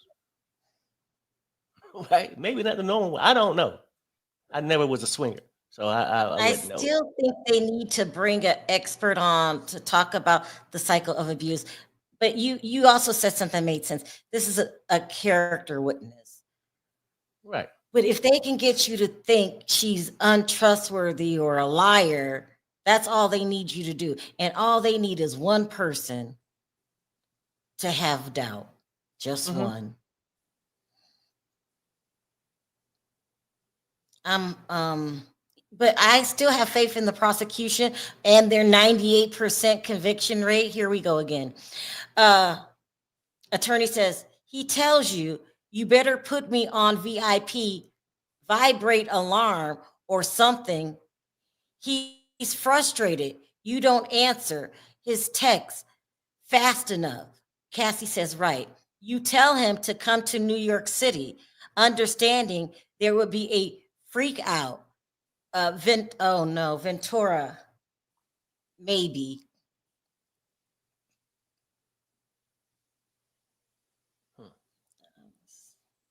What the reason why that is bad? No. I'll read it again. Lawyer, he tells you you better put me on VIP, vibrate alarm or something. He's frustrated. You don't answer his text fast enough. Ventura answers right. You tell him to come to New York City, understanding there could be a freak out. Ventura, maybe.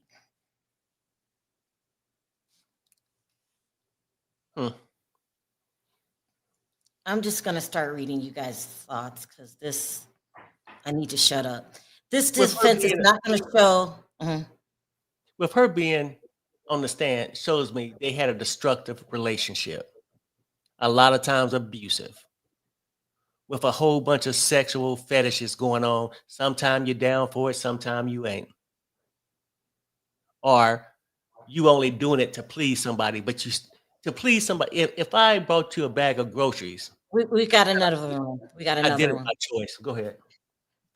It says, lawyer, you also saw the Book of Mormon? Cassie laughs. Yes. Lawyer, masked, pleasure. If that, she meant, is that a sex club? Ventura, I would assume. Lawyer, he asked, are you ready for tonight? What do you say? She said, yes. I just have to get some things. That's it.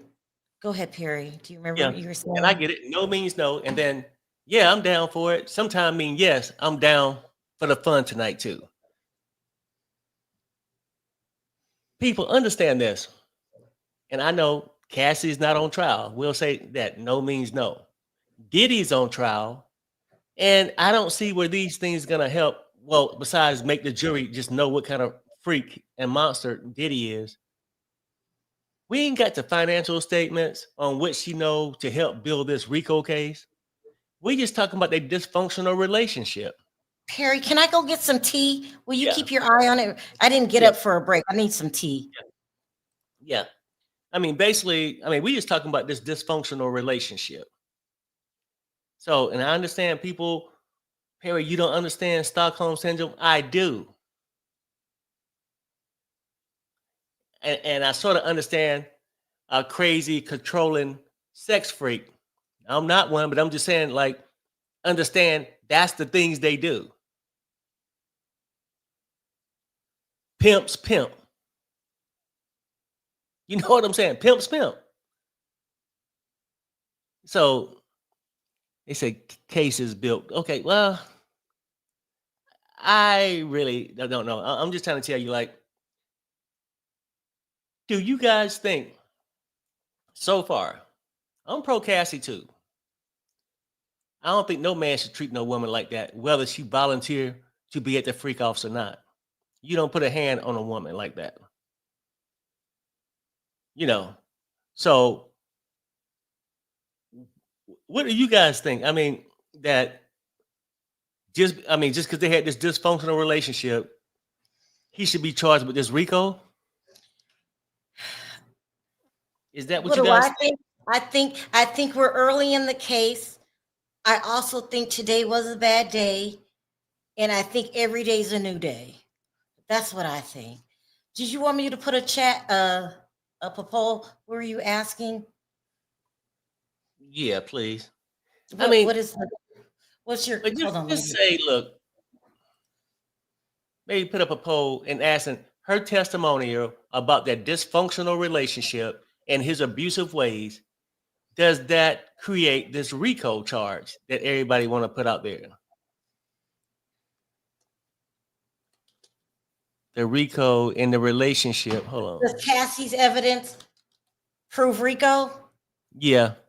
Okay, are you watching? Oh, yeah, I'm about to look again. The RICO and the relationship are two somewhat separate issues. Yeah, okay, yeah, that's what I'm trying to say. So unless she gonna start dropping dimes on his financial statements and his drug pickup and all these other criminal activities, maybe. But it seems like we can't leave the bedroom. I mean, they might take a step out to eat for a second. They back in there humping. And oftentimes I ain't heard no enough. No means no. I heard, okay, yeah, I could stop by the play doll house and pick up some uniforms or whatever the shit was, but and I'm not saying he treated her right, people, so let's not twist it. But okay, I gotta go get my tea. I'll be back, okay? At times she ain't never showed up and just act like she was totally against going to the freak off. You know, that's what I'm thinking. But it be what it be. Okay. When a naive woman of 18 years old meet a predator, he grooms her to have deviant sex. He gives her what she mistakes for love. She thinks she has to do these things to keep getting the love. Yes, I would agree with that. It's just like when a young lady down on their luck thinking they need a pimp to try to make a living, find a pimp, and he started pimping them, they think they need to go out there and make his money. I understand that. He could have groomed her and did all these things.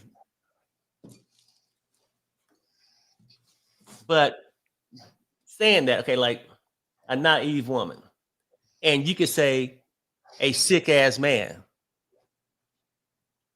does these things. So I'm not doubting this, not what happens.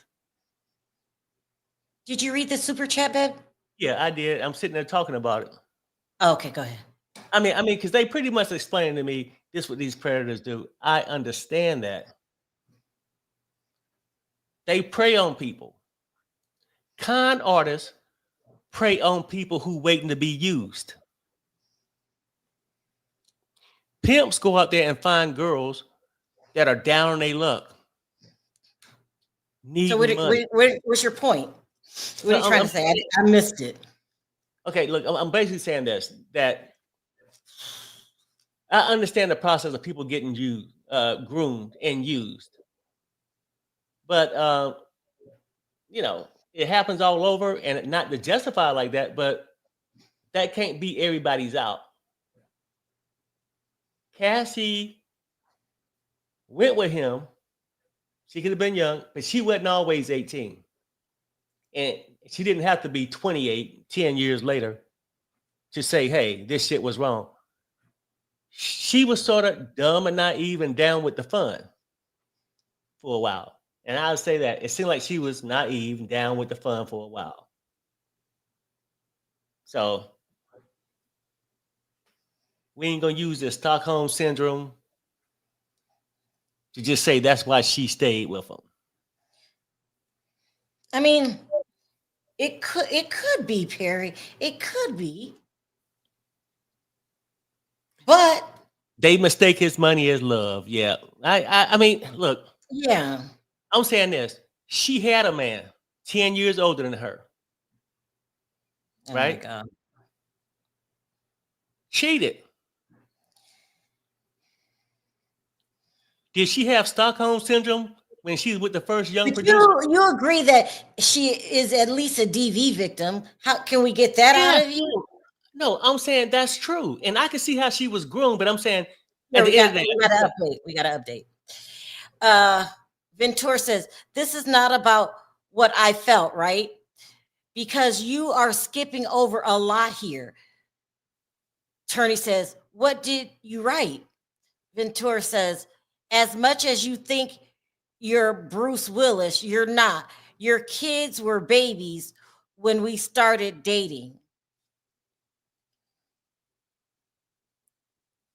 That we need some more verbiage to follow that. What was I saying? I was saying that we basically put talking her- about Cassie, and you were saying, yeah, it could have been Stockholm syndrome and all that stuff or whatever. I'm saying I get that, and I understand she was abused. He did DV her, right? Mhm. All this stuff is true. But what I'm trying to say is that she sort of put herself, and ignorance can't always be an excuse. And I think when we say a naive person did this, and it's like, oh, well, no harm, no foul, because he was just naive or just ignorant. I'm Let trying me to tell say, you- take some kind of accountability for it. Let me tell you what my fear is. My Mhm. fear is it just takes a little mustard seed of doubt to put doubt in a juror's mind.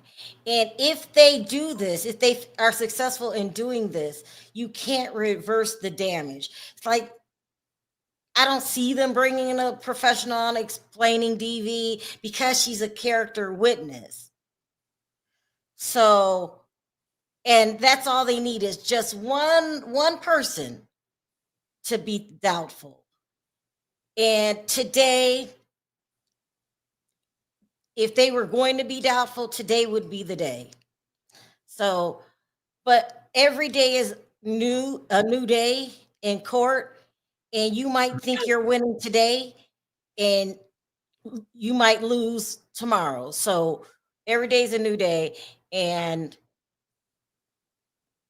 yeah, I don't know where they're gonna go from here. And if they, we still don't know if the judge is going to allow them to question her tomorrow. Mm-hmm.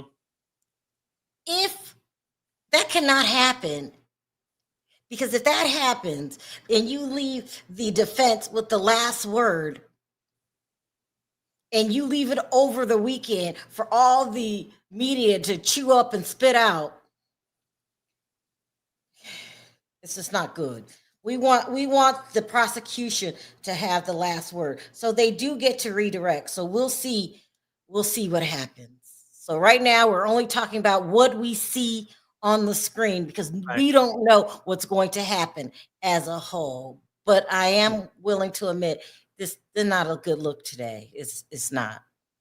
Sherry says this, Perry and Sharrell, I do not see RICO charges, but I do see someone that has been controlled. I do too.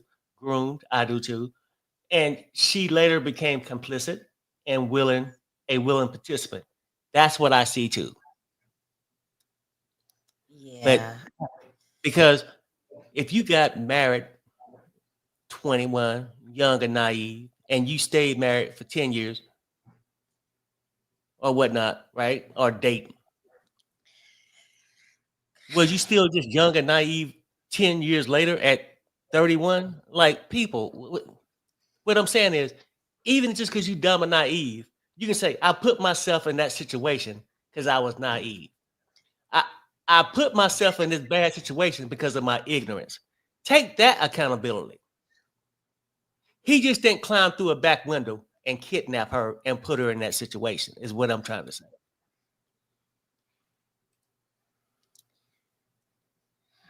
Take questions. Yeah, I'm gonna go back. I'll keep my eyes on the screen because this is just not a good day. Not a good day. And Smart Cookie, I get it. 10 years later, you are beaten. You are beat down and weak. I get it. Mm-hmm. If you had some friends introduce you to crack and you get hooked on it. What? Well, no, I'm just saying. What does crack have to do with this, sir? The 10 years later, you can't get off of it because you beaten down and cracked out.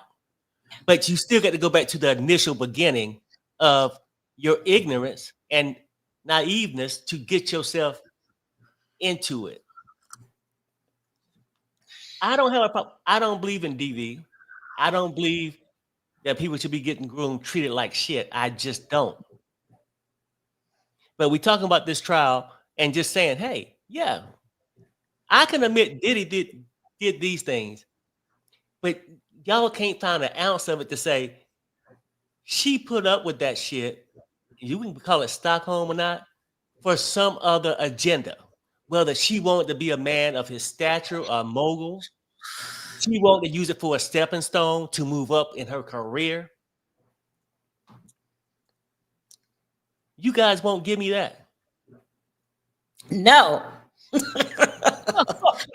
ain't giving you shit. No, we got to figure this out, y'all. We need to help Cassie. What's going on here? No.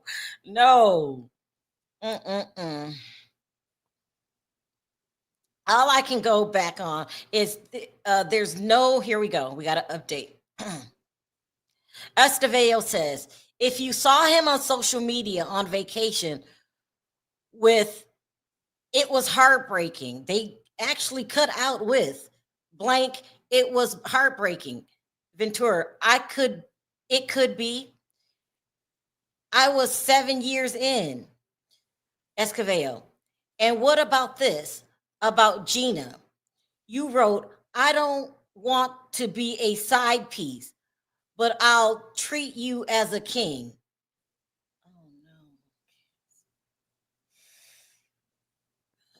Oh no.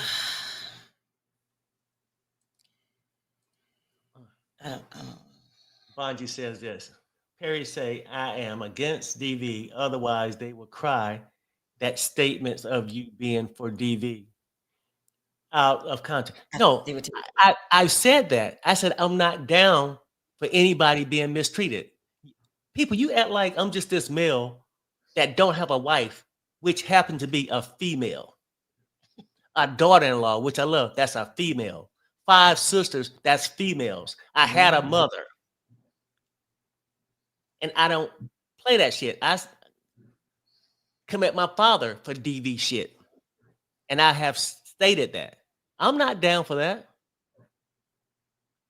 Yeah, we're just talking about the case. Yeah, just talking about the case about and the how case. it's looking today. Right. And that's what I'm saying. Like, but you'll say, oh, well, you get to believe all this and do all this. I'm just saying what they presenting in court. I don't know Cassie personally or Diddy. And I probably think neither one of us do. Here we go. Esteveo, you want to be the main girlfriend, Ventura, in 2013, yes. Esteveo, you saw social media posts of Mr. Combs with other girlfriends and got angry, right? Ventura, can I speak? I was jealous of certain situations. This is my fear of where this questioning is leading to. They are saying that she was really awful to Kim Porter, really mean to Gina. If that comes up, it's not a good look. So let's just pray that that's not coming up. Let's just pray. I mean, she still is a victim, y'all. We got to remember that. She's a victim. And that man put his hands on her whenever he felt like it. And she had to go to the freak offs. Okay, maybe some of them she liked, but you're not loving him when you got damn sores in your mouth and you got a painful urinary tract infection. So, it's a lot of ways you can make this look, and this is their job to make it look bad. But let's go back to the basics. And his ass wasn't doing that many freak offs. When you're watching, you are preserving your energy and your body.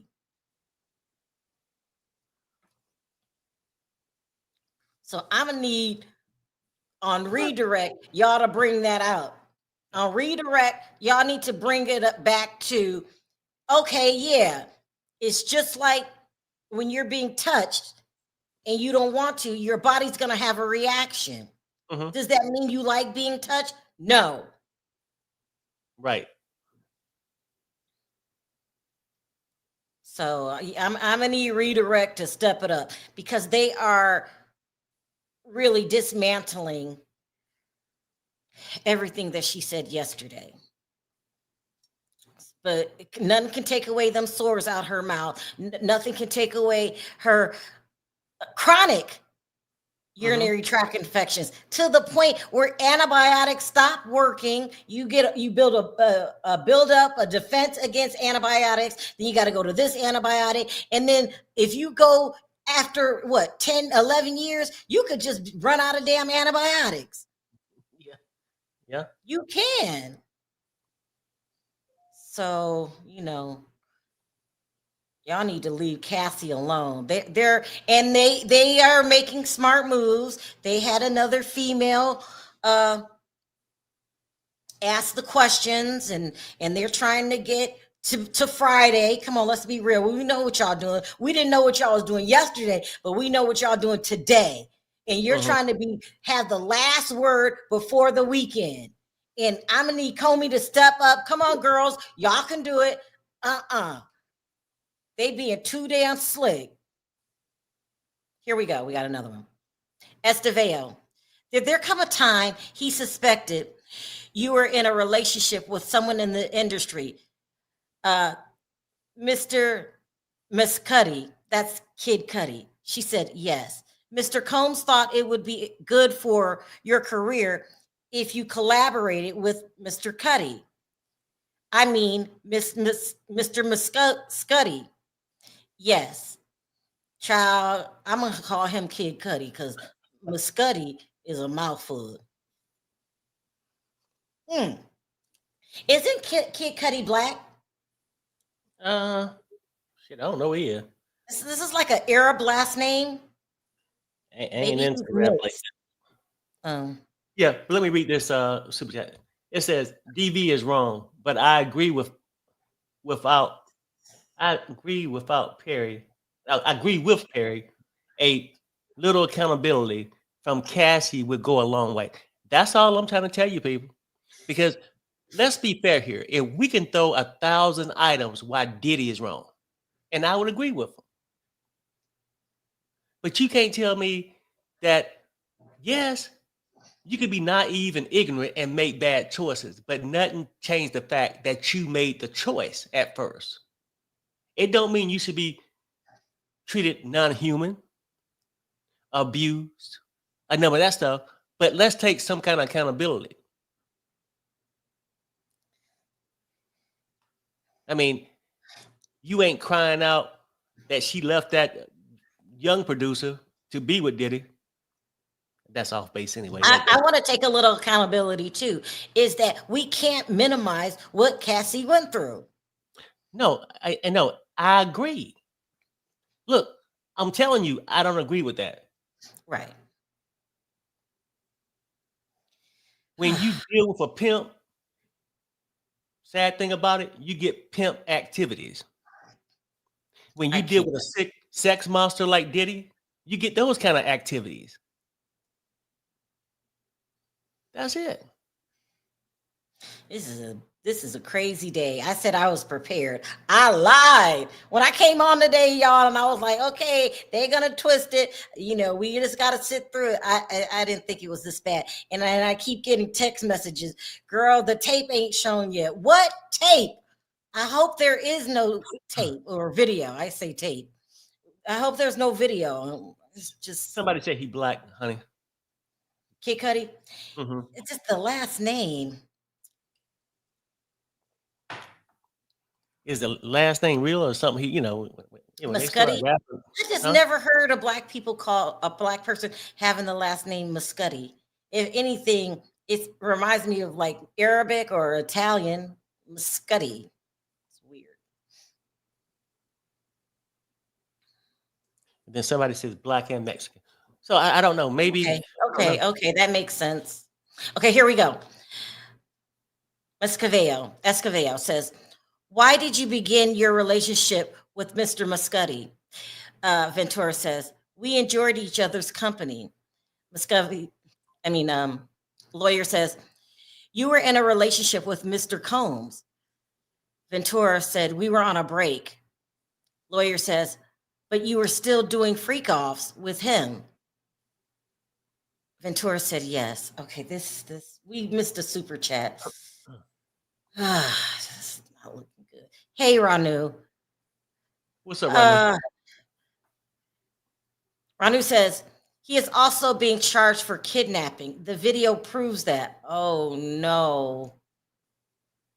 The RICO charge is him flying escorts across the country and paying them for sex. Perry, even if she said yes to 1 million times freak off, he still beat her. He did.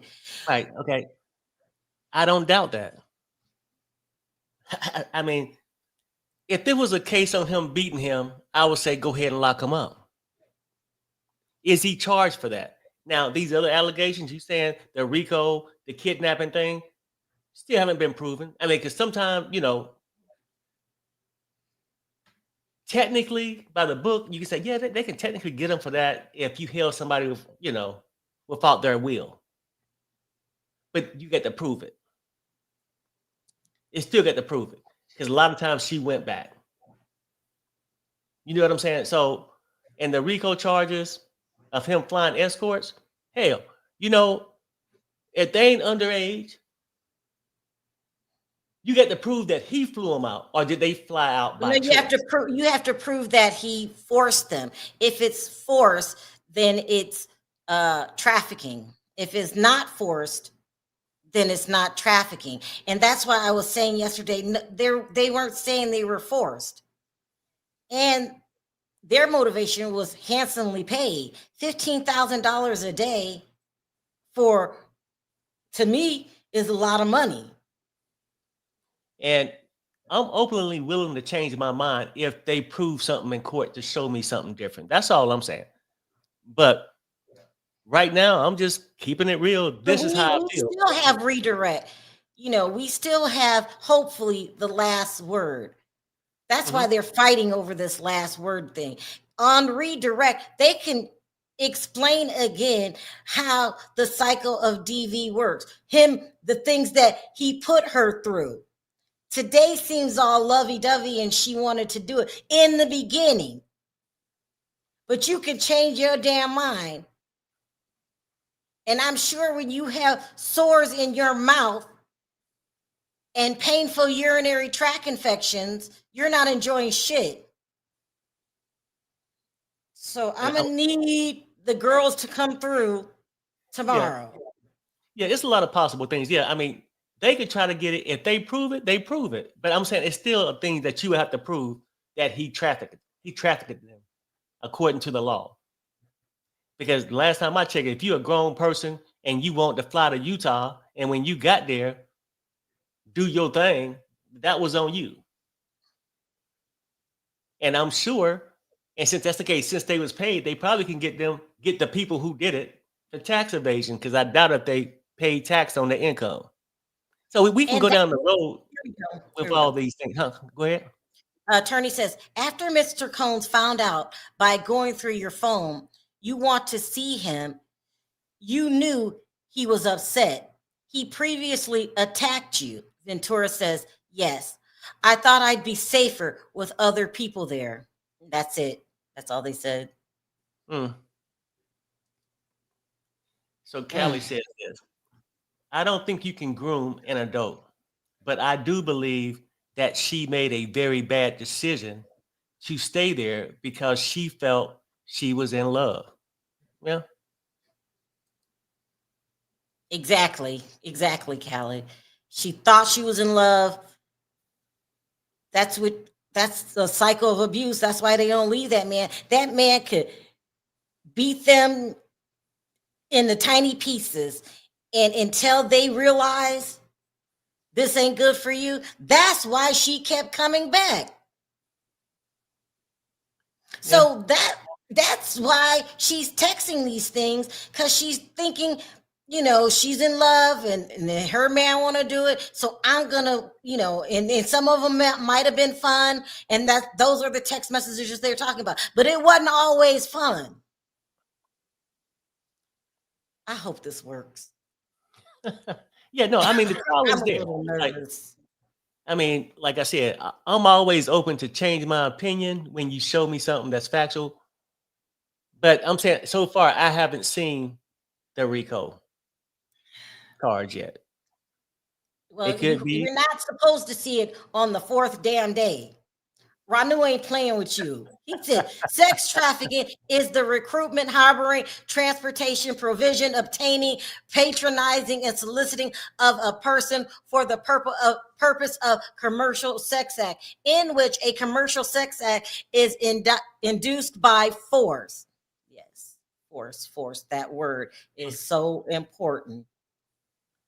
That word is so important. And that's what we're here about. We're here for ex trafficking. I think it's bad that the way he treated her, but they're not on trial for that. So let's not. Here we go. Oh, the judge says, let's take a break.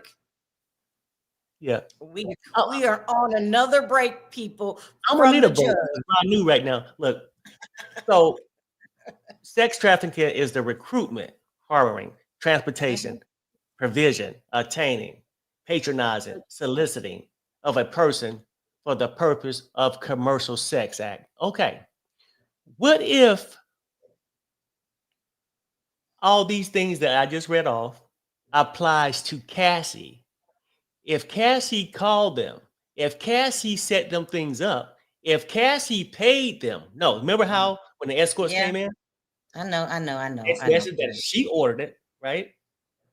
What if Diddy kept his hands off that?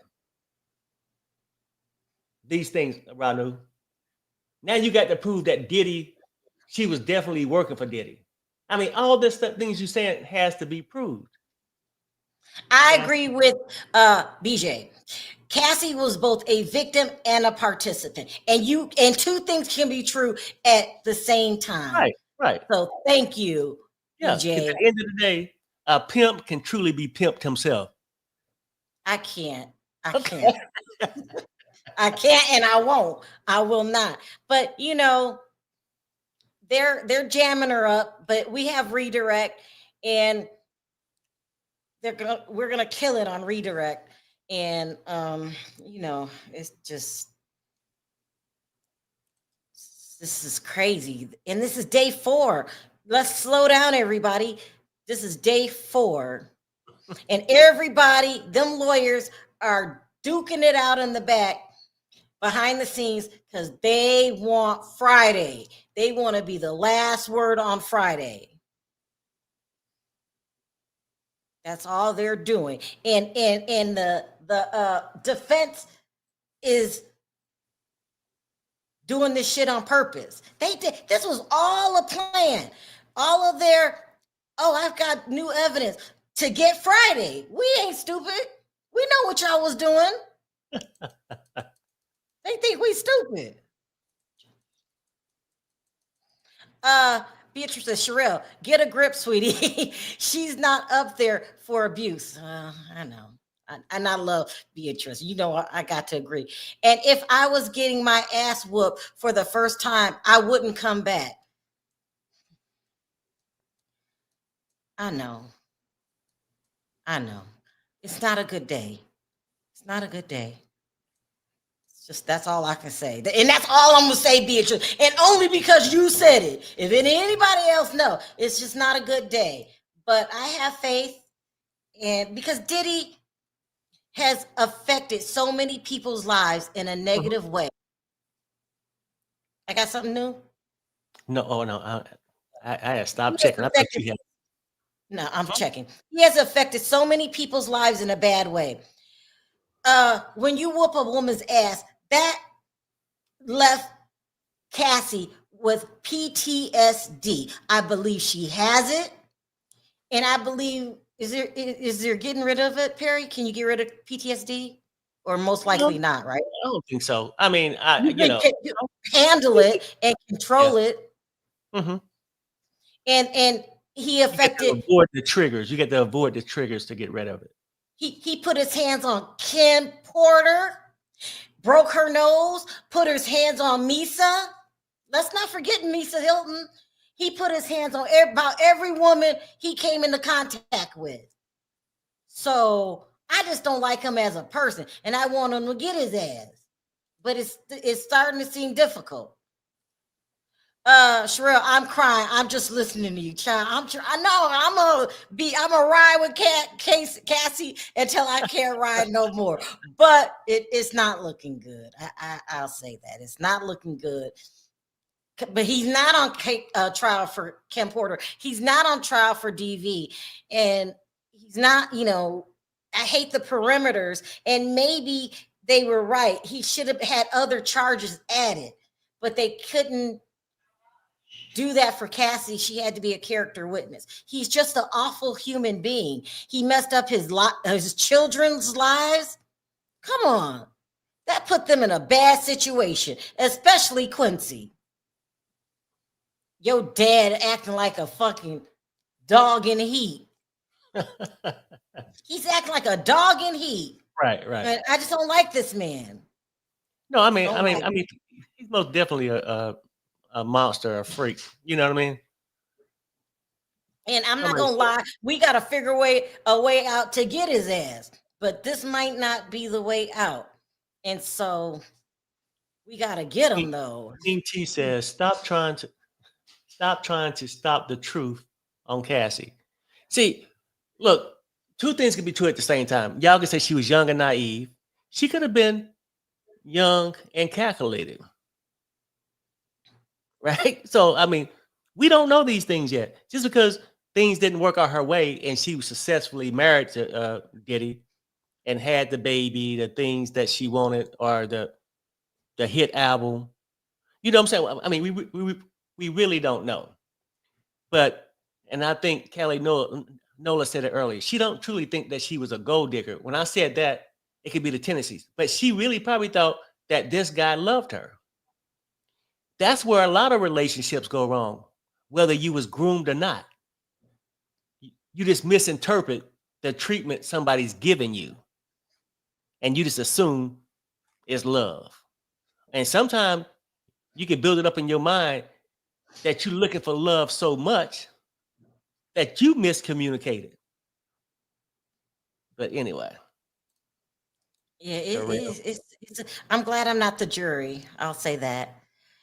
They could say you're supposed to be fair and all that, but I think every juror up there cannot get out of their head that tape. Now, how about that?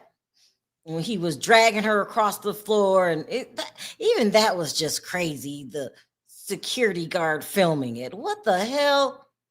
Wasn't that crazy? That was crazy yesterday. Well, you didn't help the woman. You up there, if Diddy tell your ass don't put it in the incident report, you didn't do it. This is just a whole funky situation. And I mean literally, because they didn't have no AC in them freak offs. Those stinky ass freak offs. Something wrong with him. Yes, Perry, don't play a player. See, that's what I'm trying to say. Like, yeah, Cassie, her bad thing was she was trying to get what she wanted from a player. You know what I'm saying? Like Diddy wouldn't have won. Melody, what is wrong with Melody? Y'all stop. Y'all gonna get Perry acting crazy again. And we don't need that. That was enough this morning. And they says Cassie was another KK. So yeah. What do they mean by that? Christina Coram. Just a user? I know. Because Christina Coram was a enabler. Oh, you're saying Cassie was an enabler. Oh, well, Diddy is I'm not worse gonna, than no OJ comment. and Ike. Yeah, no, I mean, no, that I can believe too. Because not only was Diddy whooping Cassie's ass, he did Carrie, and he put his hands on some other woman. Who was it? It was Carrie. The best friend is Carrie, and other people I can't remember. You know that's bad. I mean, when you beating your girlfriend up, then you go in the house and beat everybody else's ass in the house. Every other female. Why didn't he go knock on Kid Cudi's door and put his hands on Kid Cudi? Why didn't he get so mad that he slapped the hell out of D-Rock? He's only big and bad to win. No, I'm serious. That's what most abusers, they only mess with the weak.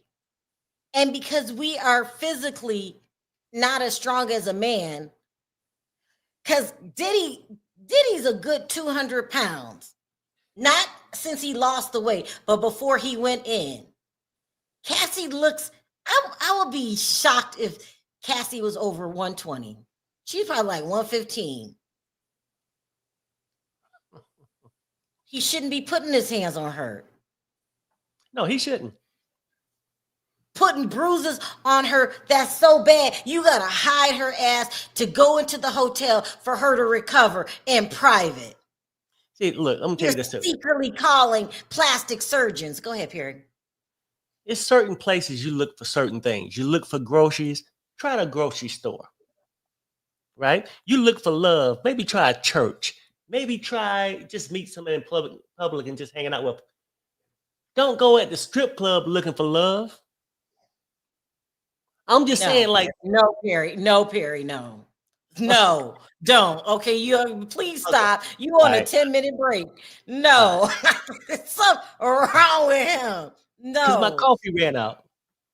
I ran out of coffee. Seen the Cassie deserved every bit of that $20 million. It should have been $30 million. You deserve every bit of that. I would say yes, she do. Just for the entertainment that she gave his freaky ass to be under his instructions. That's the least he could do. Mm-hmm. That's the least he could do. Mm-hmm. Yeah. So I mean, I definitely agree with that. But let's talk about the charges. Let's see what we got we here. We really don't see a RICO here. Black magic. We really don't see forced crack to strip clubs. So, I mean, that's the time to say no.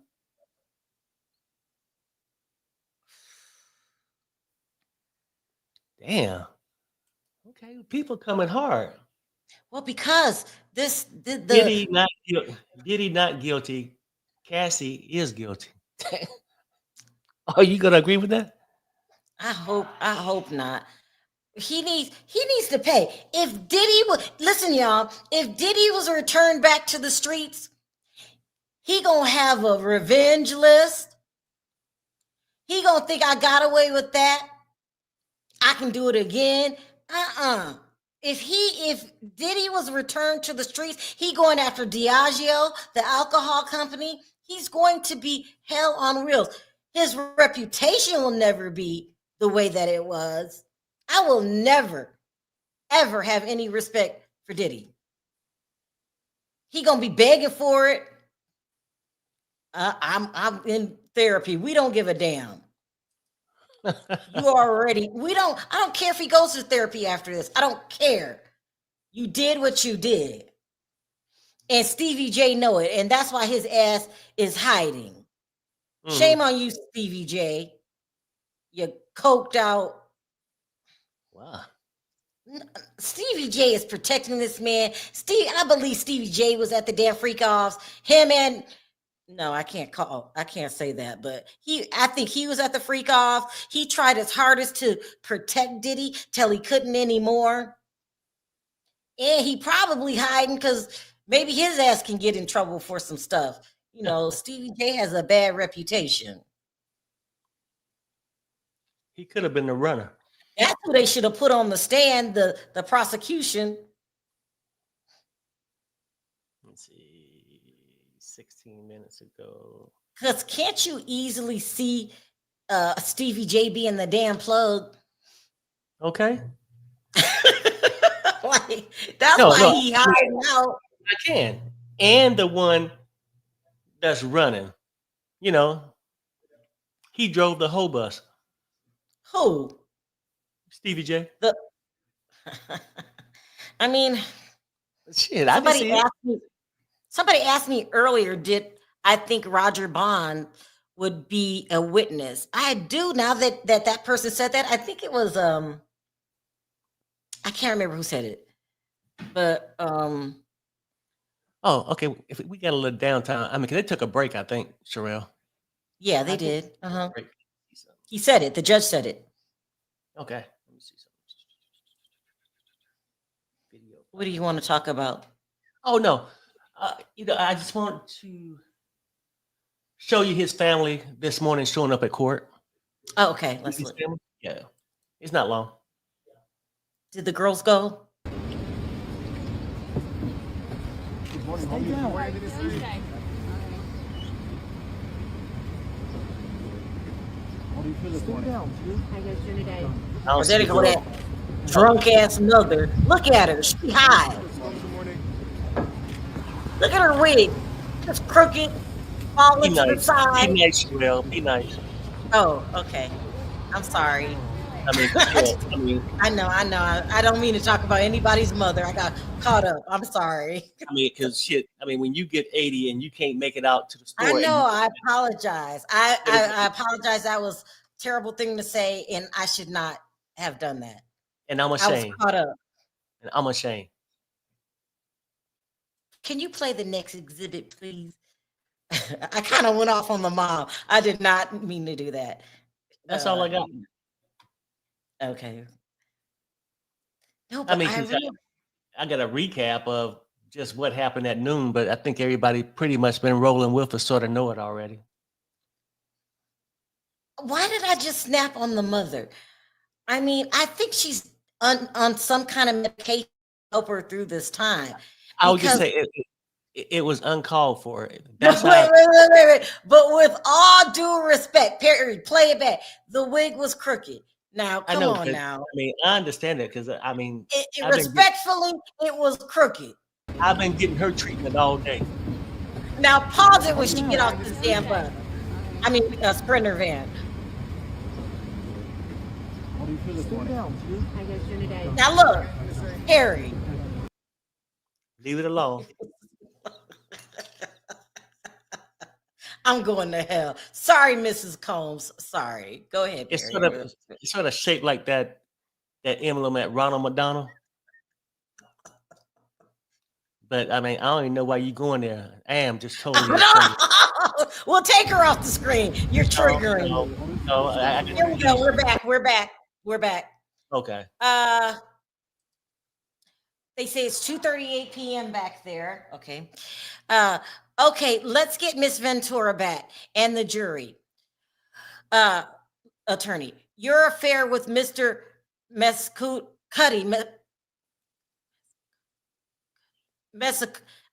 Kid Cudi was only a month long, but you got a burner phone for it. Cassie says, right. Mr. Combs kicked you in the back. Yes. A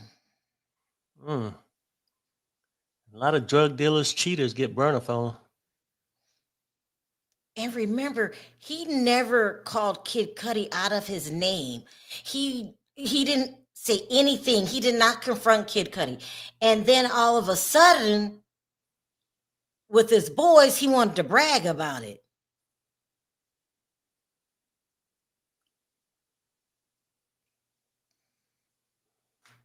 I'm gonna read this again just because there's nothing else to say. Judge says, okay, let's get Miss Ventura back and the jury. Jury enters.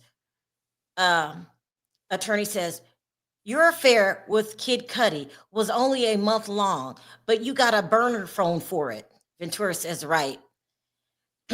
Lawyer says, Mr. Combs kicked you in the back. She said, yes. And they're talking about when he found out about the affair. She only dated him a month.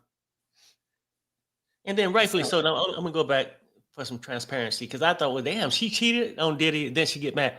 But somebody has said, whether it's true or not, I don't know, that her and Diddy was broke up at the time when she dated Kid Cudi. She said it. Oh, she said it. Okay, I know her. Somebody said it. All right. Yeah, she said it. But the burner phone though. Well, she had and that's how Diddy found out on the burner phone, right? He seen some text messages, and that's how he found out. My son is the biggest Kid Cudi fan there ever was. Okay. And I still don't get. I still don't get it. I don't understand the love for Kid Cudi. Mm-hmm.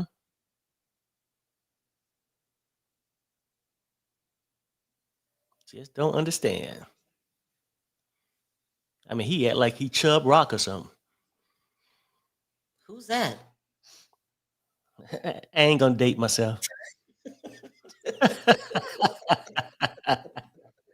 Who's that, sir? I don't know who you're talking about.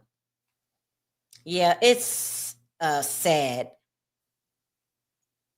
And they just don't listen, guys. They just don't say this about Cassie. Why did you go back? Why did you go back? They say that to every DV victim. They say it to every DV victim because they don't understand the process. And some prostitutes really fall in love with their pimp. And that's what this is reminding me of. Now, you've heard that before, right? Some prostitutes will fall in love with their pimp. Even though the pimp puts hands on them, this is the deprogramming that Cassie needs done. Your mind just gets warped just from being brainwashed by that person. Then add drugs to it. Okay, put it this way. You know Here how we go. it's We're back. Okay. We're back. Lawyer says this came up later in your relationship that you had cheated on him with Kid Cudi. Ventura said he brought it up quite a bit. Attorney says when he cheated, he said, well, you had an affair with Kid Cudi, right? Ventura, sometimes that man wasn't faithful to any woman, none. Think about it. He cheated with Kim. I don't know who. I think he was dating Kim at the time he brought on J-Lo. J-Lo said she had a feeling he was cheating on her too because he would be missing for long periods, huh? He cheated on J-Lo. Let's keep it real. Yeah, he cheated on J-Lo. Anybody we seen him with, he cheated on. And that's because of his big ass ego and his need for control. Like, come on. And the weirdest thing. Okay. Go ahead. I was gonna say this. You know how it's alleged that Diddy slept with Clyde Davis? Right. Right. And what do the people say his purpose was? To get the money to start up Bad Boy. Okay. Right. To climb the ladder, right? But people get mad when I say, was it totally being ignorant, young 19 in love, or somebody that was trying to climb the ladder, whether it's career-wise, financial? When I say that about Cassie, I get yelled at. And you think you would learn, you keep saying it. People gonna get mad if I say, and then you repeat it all over again. But I tell you this, Child. I do got one friend that sort of agree. Where's she at? I got to find her. Callie Nola. Here we go. We're back. Attorney says he suspected you of having an affair with another person in the industry. You were in South Africa filming. Cassie laughs. Yes, honey 3. Attorney.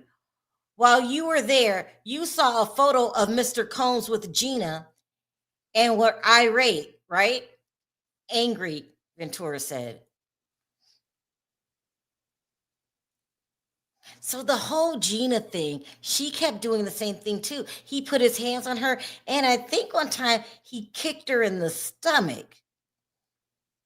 Damn. I think, yeah, he's awful. Because when he got around to Gina, and this is all from the Tasha K video, she said he would hit her in places that wasn't visible.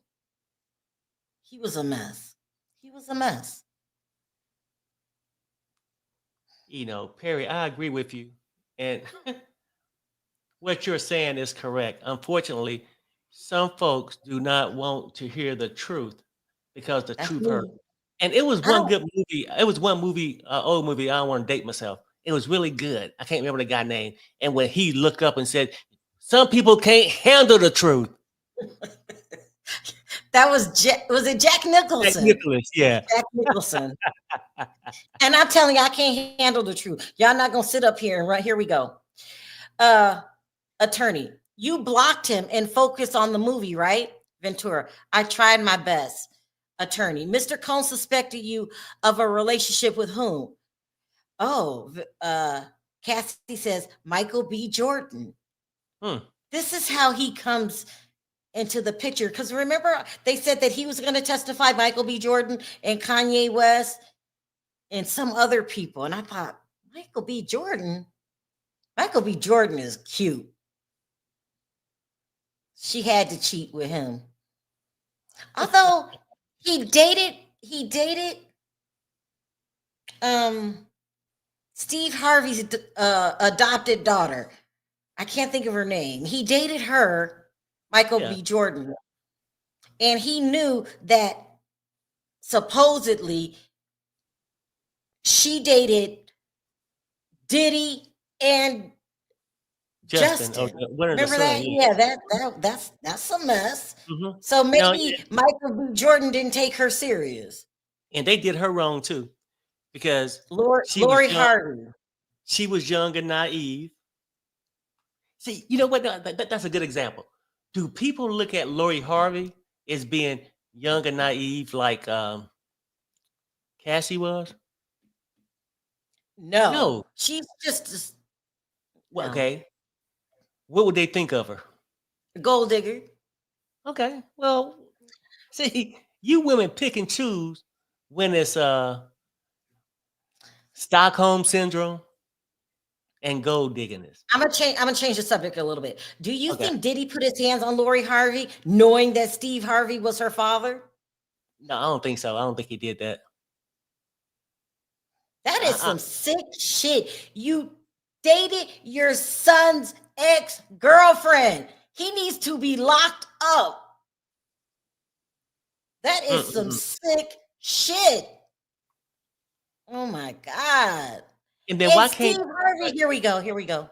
Okay. Attorney says you sent a video not only to Mr. Combs, but also to the staff. Who? D-Rock? She said yes. Attorney says you sent it to them because you were angry with all of them. Ventura, I was hurt. I spent all my time with them. Attorney, you thought they were in on it? She's mad because they didn't tell her about Gina. Is that what it sounds like to you? Yeah. Now, I'm gonna need you to read this though. I mean, before I go and get me some more coffee. Perry, I agree with your perspective. She was an opportunist and Diddy is a monster. Yeah. Coming from a female. Thank you. That's your opinion. That's her opinion. That's not mine. That's all right. And I'm going to get some coffee. I'm just glad we got some sensible females in this world. I'll be back. Whatever. Let me refresh KT and then I'll read it to make sure I'm not missing a thing. Okay, KT says, "Hey Sharrell, please listen to the opening statement again. Law and Crime have a AI version of the transcript. It will give you more of an insight." Okay, I can do that. I can do that. I'm still going. I mean, listen, I'm like Perry. I am still trying to listen with an open mind. That's why I admitted today was a bad day. I still don't like Diddy, and I never will, ever, ever. And I feel bad for Cassie still because, you know, she might have enjoyed it in the beginning. I got to give it to you guys. She admitted it. But at some point, it wasn't enjoyable anymore. And how many times are you going to put your hands on that girl? How many times? And most men that put their hands on women, they don't do it to men. They don't. Hey, Renee. Funny how Diddy and his son dated Lori after Michael. It's insane. It's insane. But they let, I mean, Steve Harvey let Lori date Diddy and went to lunch with him. We seen those pictures. That's insane. Like, come on. What's Lori Harvey's mother name? She didn't say nothing about it either. She was at the dinner table. What is her name? She's a pretty lady. I can't think of her name, but she a gold digger too.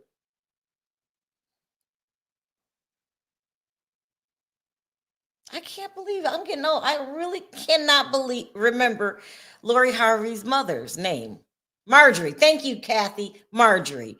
Child, Marjorie is a handful too. This is not the Marjorie trial because I would be talking about her all day long. She didn't say anything. Steve didn't say anything. They all went to lunch with Diddy. They knew Lori had dated Justin. Child, this is a sick bunch. Sick bunch. I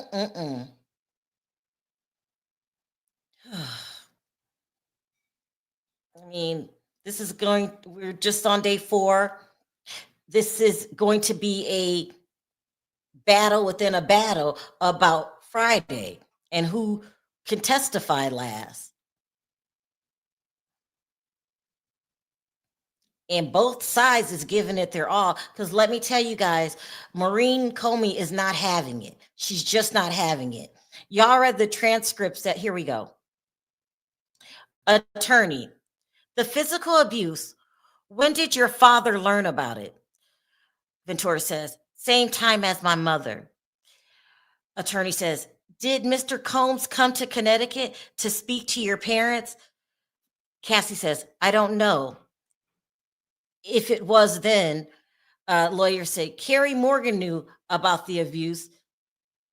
Cassie said, yes.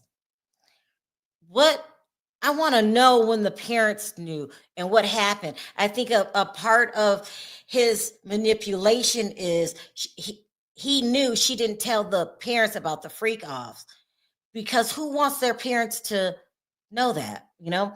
But I wonder what their reaction was. And was it a secret relief? Now I don't have to be manipulated. He can't use those tapes to manipulate me because that's what he was using, showing the tapes on the plane when he was sitting next to her. Every time she did something, I'm going to release the tapes. I'm going to release the tapes. And if I was a parent finding out that anybody put their hands on my daughter, I don't give a damn how rich you are. I'm turning your ass in. So that's an important too. When did they find out? It probably had to be after she left and was with Alex because she was too scared.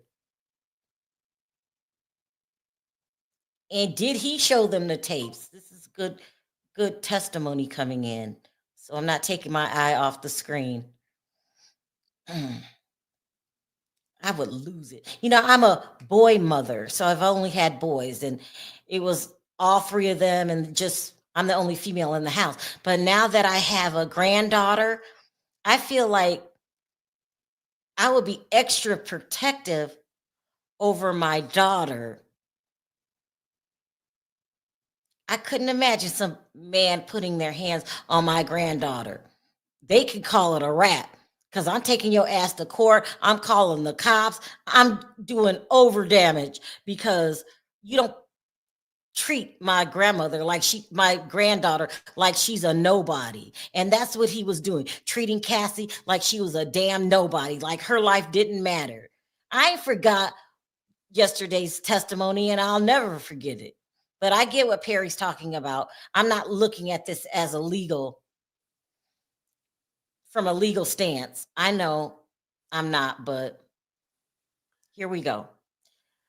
The eyebrow gash incident. What about it? Didn't answer the phone and went to sleep. I was supposed to be packing up for a trip, attorney. He was inebriated, Ventura. I don't remember that. Let me read that again because you guys know I have a hard time reading small words. The eyebrow gash incident. What was it about? Ventura. Didn't answer the phone and went to sleep. I was supposed to be packing for a trip. The attorney. Was he inebriated? Ventura. I don't remember that. Child, it sounds like he was high all day. Both of them high all day and freaking off every day. It's just a bad lifestyle. Perry. Yeah. I have to go put something in my mouth. I got to eat before I pass out. Okay. You Hold got it? Oh, you're Yeah. working? Okay. What? And I was just trying to get something for Damien.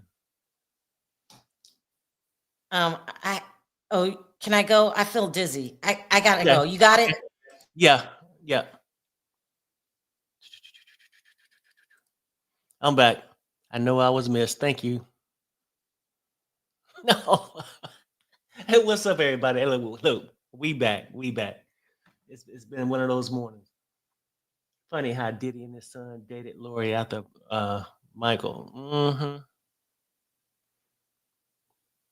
Yeah, I mean, at the end of the day, it's a lot of crazy shit happen. And like people saying, it's day 4. We'll find out. And like I said, I don't have no ego where I can't change my mind. But on day 4, this is how I feel. And I might feel differently on day 5. Right, Bonji? I see y'all over there. Let me see if we got any updates. Any updates? Baby, you okay? Yeah. Okay.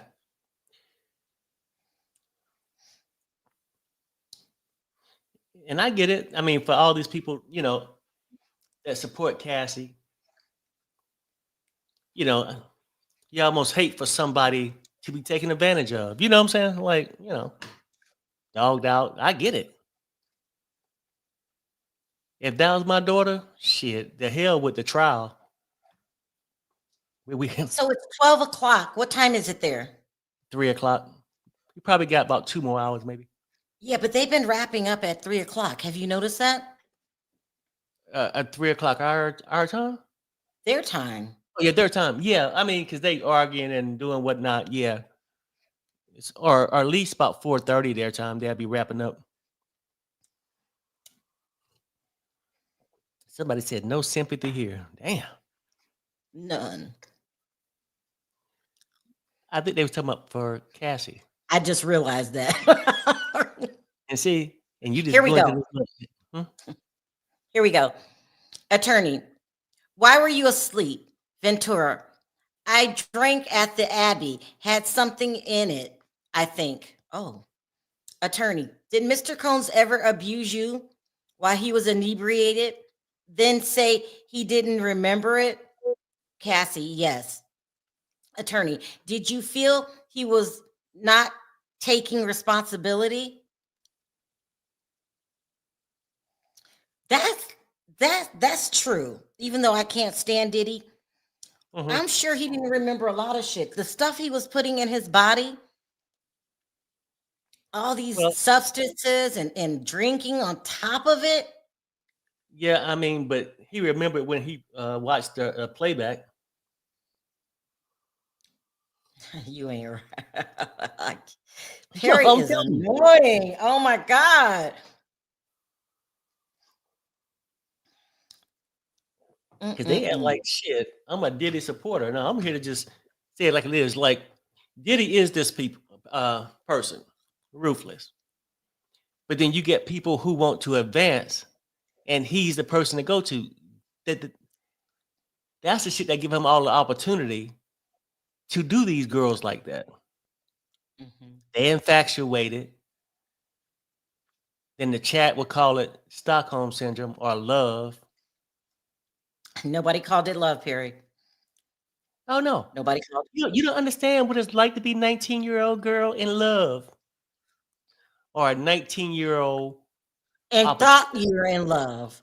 opportunist. Now, and just because you're an opportunist, like you look, people, you can be a thief and go in the store and steal a loaf of bread, bologna, and cheese. I got an update. Okay.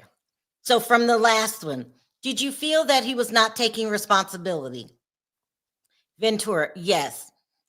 Attorney, for drugs, you'd both go to rehab. Ventura, rehab wasn't really a thing during our relationship. Attorney, the freak offs were an opportunity for you to take drugs together. Ventura, yes. Attorney, you went a lot to Burning Man. Ventura, yes. What's Burning Man? Burning Man? Must Shit. be some kind of drug dealer or something. Oh yeah, must be some. They got all kind of codes for shit now. Okay. Because I was about ready to show that's a show in Vegas, but yeah, yeah. I don't think they I'm gonna read this again. She said, "Did you feel like he was not taking responsibility?" Ventura says, "Yes." Attorney says, "For drugs, you both went to rehab." Then she says, "Rehab wasn't really a thing during our relationship." What does that mean? It wasn't a thing that we didn't go. I'm not sure what she meant by that. Let me see. Drugs, you both were rehab. Rehab wasn't really a thing. You see it? That ain't something they did while they was in a relationship. Yeah, I don't know what she meant by that. I don't know neither. Or rehab wasn't really our thing because we didn't need nobody to tell us not to take drugs. Could she have meant it that way? Yeah, we went to rehab, but we wasn't feeling it like that because you got all these people telling you not to take drugs. Right. Maybe that's what she meant. I don't know. Yeah. Don't make me lie. Child. Ain't nobody But like making I you was saying, lie. just because I might say, yeah, I feel that Cassie was a little opportunist. It was a little bit that in the factor in to this whole situation with Diddy. But that don't mean she should have to pay that price for it. Like it's certain things for certain crimes you do. Stealing, like I said, a loaf of bread, bologna, and cheese at the store, you shouldn't get no life sentence. And just because she was a little opportunist, don't mean that he should have slutted her out and beat her the way he did. That's how I feel. So let me see. Well, okay, I'll say this. Let me say this. I've never heard of this attorney before. But she's doing what she's supposed to do, and that's try to change the jury's opinion. So there. And that's all I'm gonna say about it. That's about as good as it gets. She is doing her job. That's it. So, Sharrell, somebody says Burning Man is full of drugs in the desert. Huh. It's full of drugs. Boy, I am definitely old. I don't understand this shit. We done went from Burning Man to BDMS. We need our son. Is Damien here? We No, are he's too old. What yes, the hell is Burning Man? Drugs in the middle of the desert? Mm-hmm. Shit. Damien. No. He's going to school. Oh, here we go. Unique. Oh, no, here we go. No. This is what it was. Somebody says this. Well, I just lost it. I gotta find it. Don't make me get Unique up in Burning here. Man is a music festival in the desert. Oh, okay, in the desert. y'all gotta forgive us, okay? What the hell? What? They go to the desert and find their Burning Man? I didn't know what that was. And see, I think Tommy was like us, like Burning Man to Burning Woman. This is a lot. Yeah, it's a lot. It's a lot to learn. It's a lot. I'm all damn confused. I heard of Coachella. Now they got shit going on in the middle of the desert. Burning Man is a 3-day concert. Damn. Well, think about this, Perry. How old is your audience? Damn. I thought we was. Who in the hell going to Burning Man? Everybody but us. Shit. No. Listen, I can't tell you the last time I've been to a movie. Damn, a concert. A concert might have been decades. Have we been to a concert? And then Patience gonna ask me, do we want to go see Beyonce? That's a strong no. Like, why? Yeah, please. My daughter-in-law needs somebody to go to the concert with her. Yeah. She's gonna be there with Damien, Unique, somebody, not my ass. I'm not volunteering. I tell you And that. I like Beyonce, but not It's just not my kind of shit, not crowd. I don't know. I'm not feeling it. Me either. Just not. Now, if it's a concert where I can sit down. It was like Lauryn Hill or something. I might go and see some shit like that. Oh, Perry, that was when was the last time we went to that Lauryn Hill concert? We was young then. That was a long time ago. Shit. You didn't need a cane. No, I'm just joking. Yeah. Shit. You didn't need no cane. I didn't need a walker. We could walk through the gate. Now we got to have wheelchair access. Okay, here we go. Attorney, did you ever call yourselves Get High Partners? Ventura, we did. Lawyer, did you take drugs from him without him knowing it? Ventura, yes. Lawyer, what was his reaction? Ventura, I don't know if I can say this word. Not good. I'm just gonna say that. Did he tell LA dealers not to deal to you? Cassie, yes. No, she very much had a problem separate from his, and he might have been pushing the drugs in the beginning and pushing them at the freak offs, but there was times where she did it on her own. And did she take drugs from him? I thought they would share them. I wonder what that means. He told you don't touch this right here, and you did anyway. They definitely were some addicts. And they not only were they addicts, they were mixing very dangerous drugs. It's a miracle that they didn't. She said she was unconscious, right? Yeah, that he put her in the shower. But it's a miracle that nobody lost their life. It's a miracle. Because,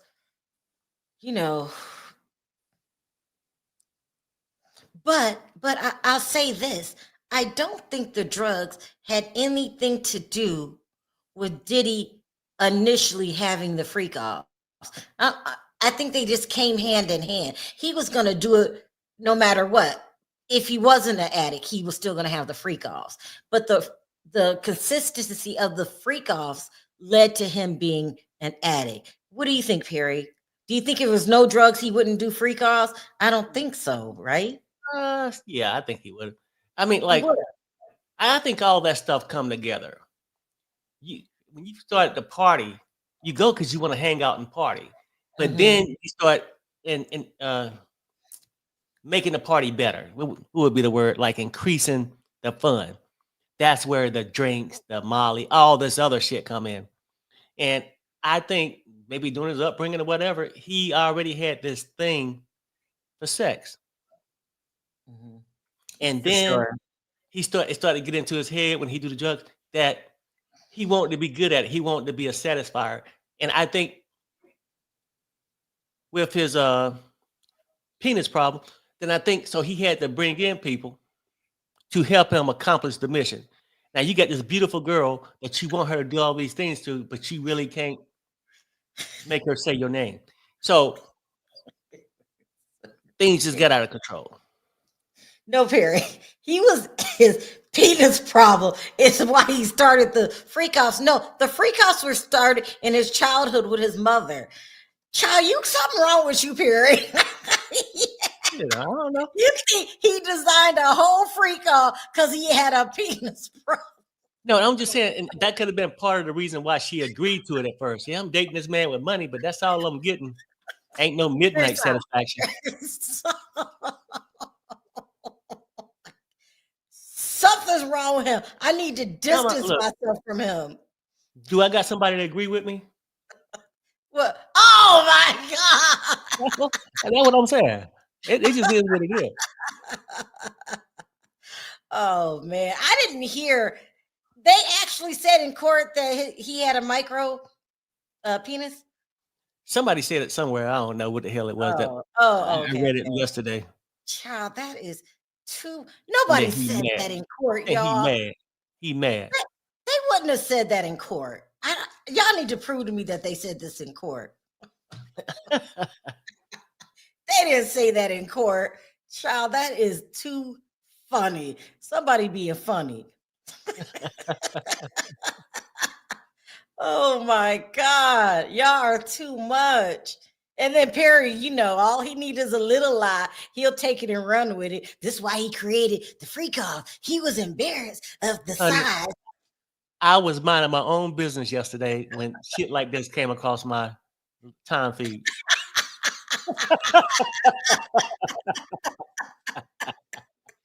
Oh, y'all. Oh my God. This is too much. Y'all are Because at mess. times, really, when you think about it, like we can laugh at it and shit like that, but I think it's a serious thing that really affects him, right? He like to have these Perry. parties. It's like What is penis size really affects him? Stop. if your car broke down and you couldn't fix it, right, yourself, you would go out and get a mechanic. Oh my God. He couldn't satisfy his woman, so he Can had to go somebody and get. stop him? Perry, stop. He had to go get these escorts and shit. The Punisher. I mean, he went from Pee Wee. She went from Pee Wee. She upgraded from Pee Wee to the Punisher. What the hell? What the Halle Berry? What the hell he on? No, she did say one of the escorts was called the Punisher. And then his ass sitting there waiting on halftime so he can get the drizzle. What a freak, man. I just can't take it. God damn. Even the nipple thing yesterday. They said yesterday that the guy would reach he would blow a nut. Just say it. He would come on Cassie, and then Cassie would take Diddy in the next room and rub. And then they had to do it immediately because he wanted it while it was warm. Here we go. It says, attorney, You told Mrs. Coram that you learned only after the fact that Mr. Combs had dangled Miss Bongolan off the balcony. Cassie says, I'm not sure. The attorney says, you were on drugs. It was Armand, not Armand, y'all. Armand is a mess. He said that Diddy is amazing. It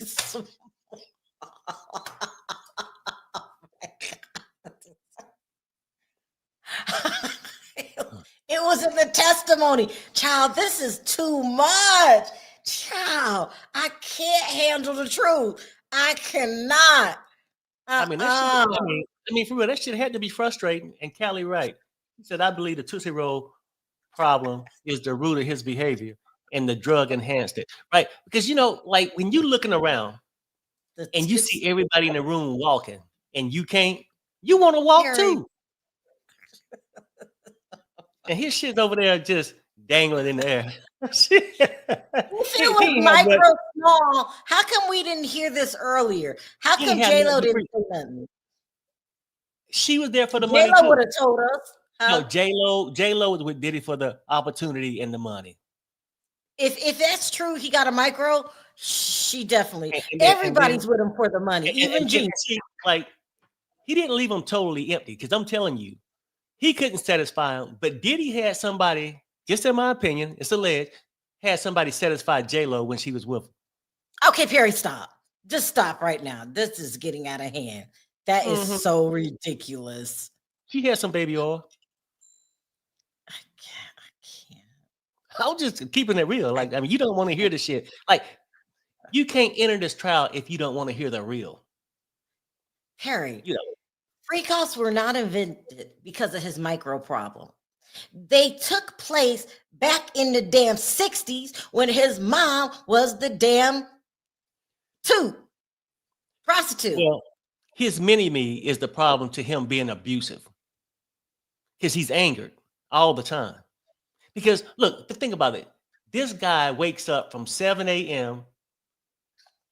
to 7 a.m. the next day thinking about sex. And then it's a reminder, he got PTSD because he can't satisfy nobody with the mini-me. I don't think it.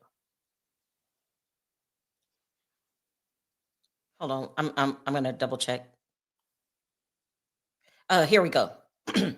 Ventura, I'm not sure. Attorney, you got a life coach for your drug use, according to this document, Ventura. I don't know who that person is. Attorney says, you were doing a lot of drugs, Ventura. It was a rough time.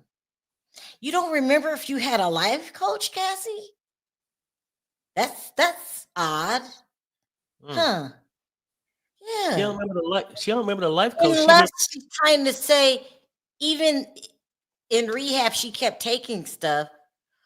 Or didn't they say she suffered from memory loss? This is weird. It's a weird question. I need a follow-up. So you guys, do you guys? Huh? Says she can't remember the life coach. The only person she remembers. Can y'all hear me? Yeah, I can. It might be. I mean, you might have a delay. Can you hear me? Yeah, I can hear you. Okay.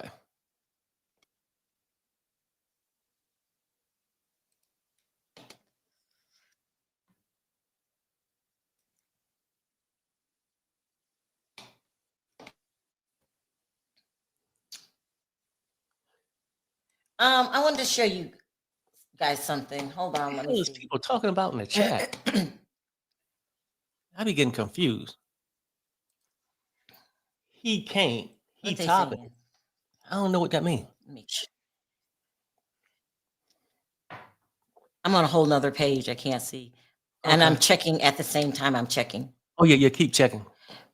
I'm just reading the chat and see what else they got. I'm checking. Okay, do you guys remember this guy that grew up with Diddy? I don't even remember his name. Perry, didn't we watch were you with me when I watched a documentary?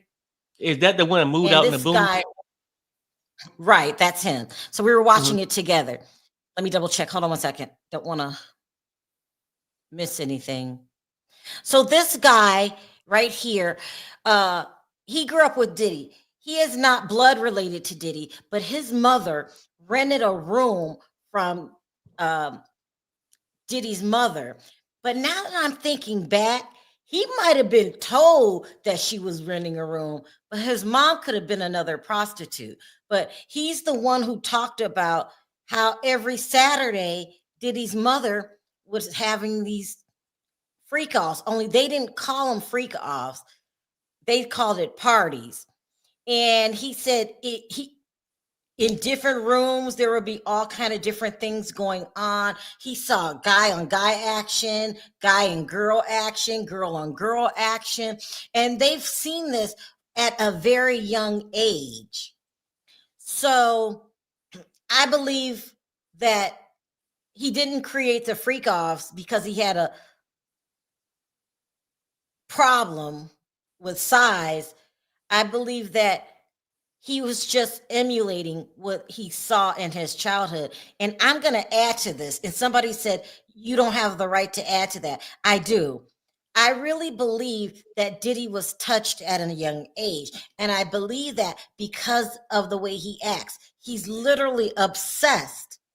He's obsessed with sex, obsessed with it. Yep.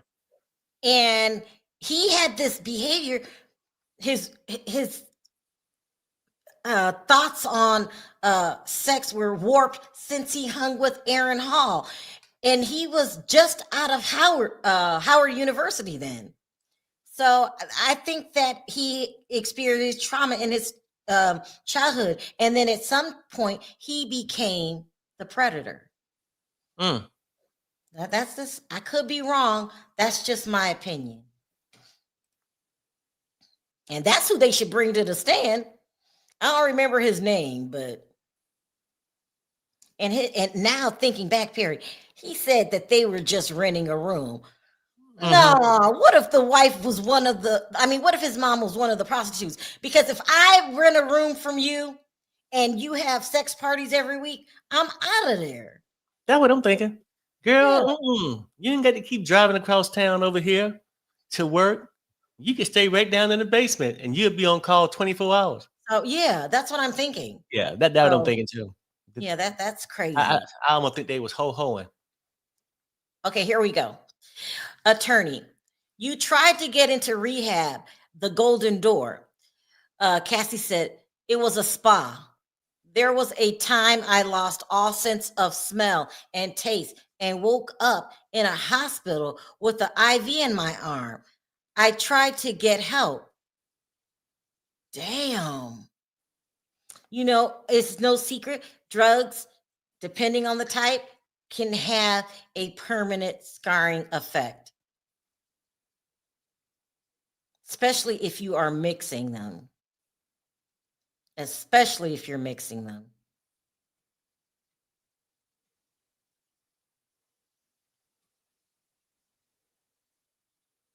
I feel bad for her again.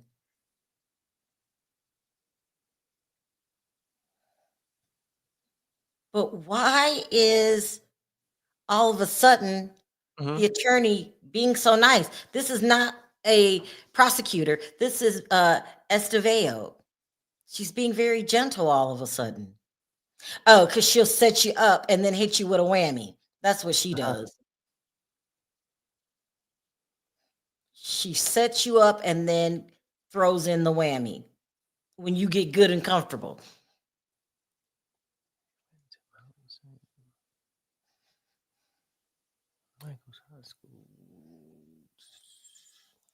If you guys seen this interview, I don't even know the best friend's name, but this is the guy, the picture I just showed you. This is the guy that grew up with Diddy. And to be quite honest, I hate to say this. So me and Perry seen a documentary with him. He's kind of off. he's kind of off too. He lives in the middle of the woods, right? He doesn't want to be around people. He wants to be isolated. I think that lifestyle affected both of them.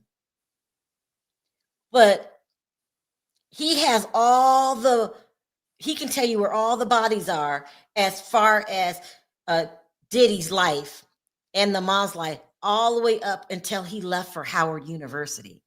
And then he still would speak to him on and off. But Perry, does he speak to Diddy now? I don't think so. No, I don't think so. Yeah. He just sort of like distanced himself, and he basically longer wanted to face reality, or Yeah, he's public. kind of strange a little bit. I hate to say that, but you know how and when I tell you he lives in the woods, he lives in the woods. Like, It's almost like those things when have y'all heard people when they said that they tired of society and they want to live off the grid? yeah, It's almost like some shit like that. Weird. yeah, almost like Ted. I can't say the last name, and I can't see the name they call him, but he's almost like those people that The store mountain man. food. Yeah. That store food all the time, and they think any minute now, something's Right. going to happen. Yeah, he's one of those people, really off. But he was purely honest about his childhood, and I really think he believes, oh, we were just renting a room. No, sir, your mom was a prostitute. Your mom was a prostitute, and you can destroy a child raising him in that. Yeah. So I feel sorry for Diddy when it comes to that. And he never went to go get help. He probably never told anybody his secrets. I swear, with everything in me, I feel that he was touched as a little boy. I'm trying to tell you. And he never got over it. And we hear that Get an when update. refresh, stroll down. I don't have mine yet. Let me refresh again.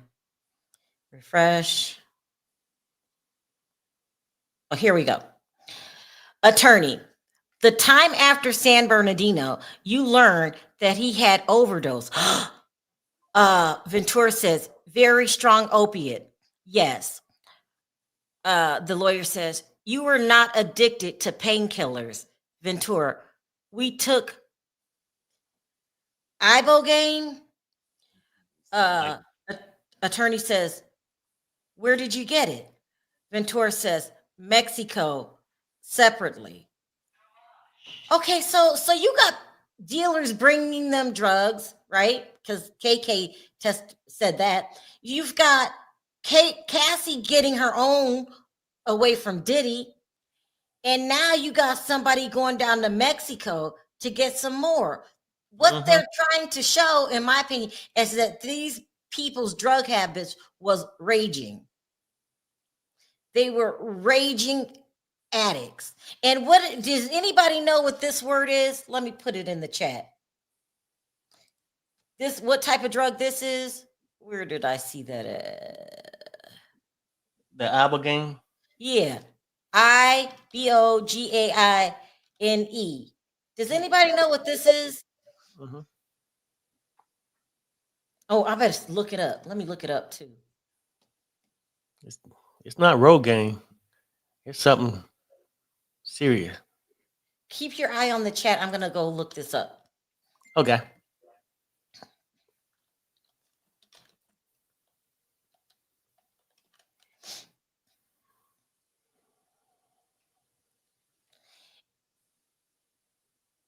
Okay, ibogaine is a naturally occurring psychoactive substance found in the plants of the Picayone, by another word I can't pronounce, family. It's native to Central America.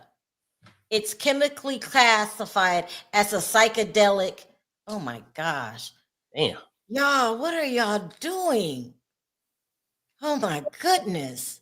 That's why they be saying, I'm flying. I feel like I'm flying. They hallucinating. Oh boy. Oh boy. It says it induces intense hylogenetic and introspective experience, often lasting 12 to 24 hours. Wow. Oh. That's what they probably used at the freak off. I mean, And then they wonder why they needed an IV. Damn. I mean, they probably both of them have side effects from all the substances they put in their body. Did they not want to live? What are these people doing? This is crazy. Oh, wow, it's a lot. Any thoughts in the comments, Perry? See what they're thinking.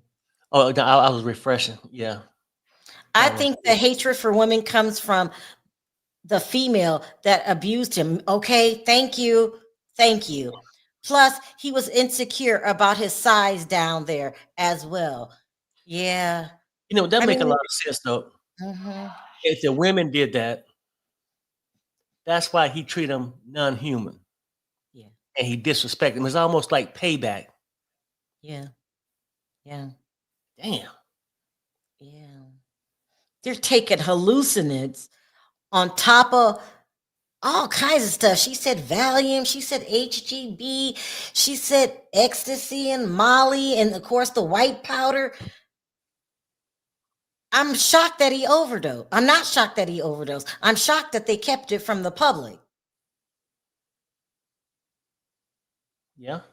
Now, she didn't talk about a time that she OD'd when she woke up being wet in the shower, and now they're talking about the time he OD'd. I'm trying to tell y'all, something probably happened to somebody at one of those damn parties, and the person was probably famous, and they could never talk about it. That's what I'm thinking. Because this is just too much. It's too much. And I feel sorry for both of them. I feel sorry for both of them. Because Diddy, how you let yourself get to this point in your life, you needed help back in college when you first left home, but you didn't get that help. And then your world and your ideology on women, your ideology on You got to update life them. just got really twisted. Sad. Here we go. Attorney, when Mr. Combs threw you off a boat in Cannes, when he accused you of taking drugs and squeezed your leg, Ventura, among other things, attorney, but you still wanted to be with him, Ventura, I did. I'm glad she's not trying to explain why she wanted to be with him, because that shows honesty. And she doesn't even know. She didn't even know for the longest that she was brainwashed. She was a victim. She thought she was a victim of DV. She was being used. He used her as a sex object. And, you know, it's a bad situation, because I still feel bad for Diddy. I think they need to lock his ass up, but nobody wants to live like that. So he's just caught up in his misery. And it's just, even now, you let it get to this. Now you're going to trial. Your kids are witnessing you at your darkest moments. Hopefully, Justin isn't mimicking and imitating what you taught him. But according to Misa, he is. Then somebody asked, I mean, if you knew, because they probably wouldn't tell you, if her other baby was born with no birth defects, if they were born healthy, you know, from all the prior stuff, you know what I mean? Yeah. No, I know. Yeah. That wouldn't be, because right now she's still an addict in the story. We want to know, when did you get clean? She said rehab wasn't a thing to them. I don't know what that meant. And I'm like everybody else now. Alex is a damn saint. So what do you think, Alex? Seen this girl, helpless girl, and decided I'm gonna help her, and then that's how the romance began, because she comes with a lot of baggage at this point. Plus, it's a miracle that Alex isn't scared of Diddy, but he probably acted a fool a couple times and noticed it didn't work with Alex, but Mhm. still telling what Alex went through with Diddy. Damn. I know. If he blew up Kid Cudi's car, he did some. Here we go. Attorney, switching topics. When you say Mr. Combs went with GUNs to find Suge Knight, do you remember telling the government that you did go with them? Oh shit. Ventura, no. Attorney, let me show you. Just for the parties. No. Also, too, she's not lying when she says she doesn't remember things. This happened before she took the stand. Said that she suffers memory loss from taking certain drugs too long. This poor girl. Just both of them. I'm gonna extend sympathy for both of them. Y'all was just living in a living hell, and what makes it worse is because people front so much, you had people idolizing Diddy. I want to do what he did. I want to be a mogul. Don't idolize anybody, because you don't know what really goes on in behind closed doors. Sharrell, you need to learn your drugs. I know you're mixing up the damn letters. My bad. I don't know. I've never taken drugs. I know one time, my cousin, I miss you, cousin. My cousin gave me a gummy, and I didn't wake up for 3 damn days, and I said never again. I just never, and let me tell you why I never did drugs. And he gave me the gummy because I suffer from insomnia, and I would just stay up days, and I didn't like it. And I went to the doctor, and now I got me medication. And I tell my doctor, don't overdrug me. I never wanted drugs because I'm not calling anybody out. I got a lot of drug addicts in my family. So I was on the other end. When you're on drugs, you hurt everybody around you. And it's no secret I've lost aunts that have my aunt lives in Tent City and Figueroa in LA. She's homeless, and the basket, pushing the basket around, the whole thing. And I used to see homeless people and say, how do you let yourself get to that?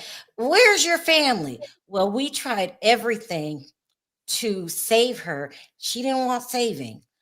Right. So I didn't want that for my children. And I miss her. I miss her dearly. Go ahead, Perry, were you going to say?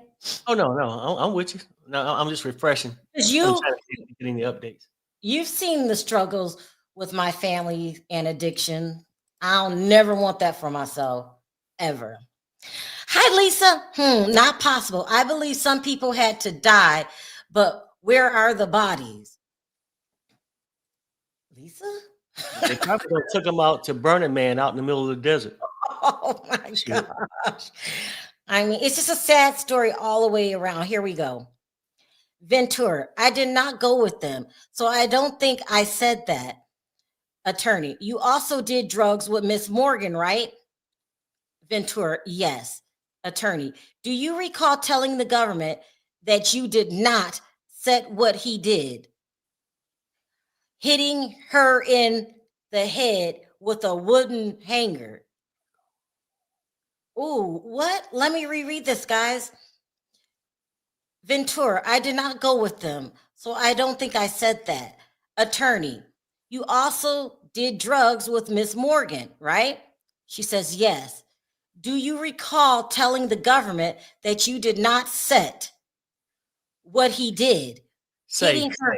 They made him say, okay. yeah, Yeah, that's what she meant.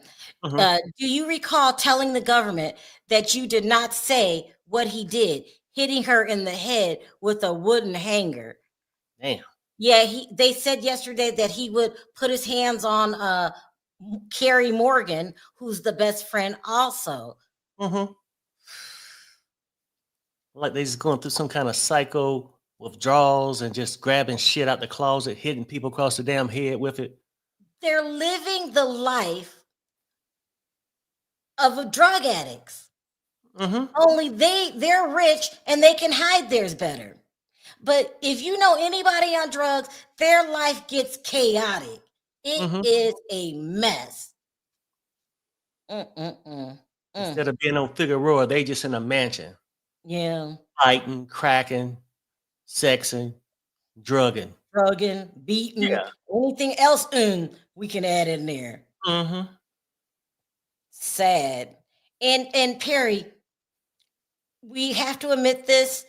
Yeah. I don't want to admit it, but Diddy was a huge influence in rap music, especially in the 90s. What happens to his legacy?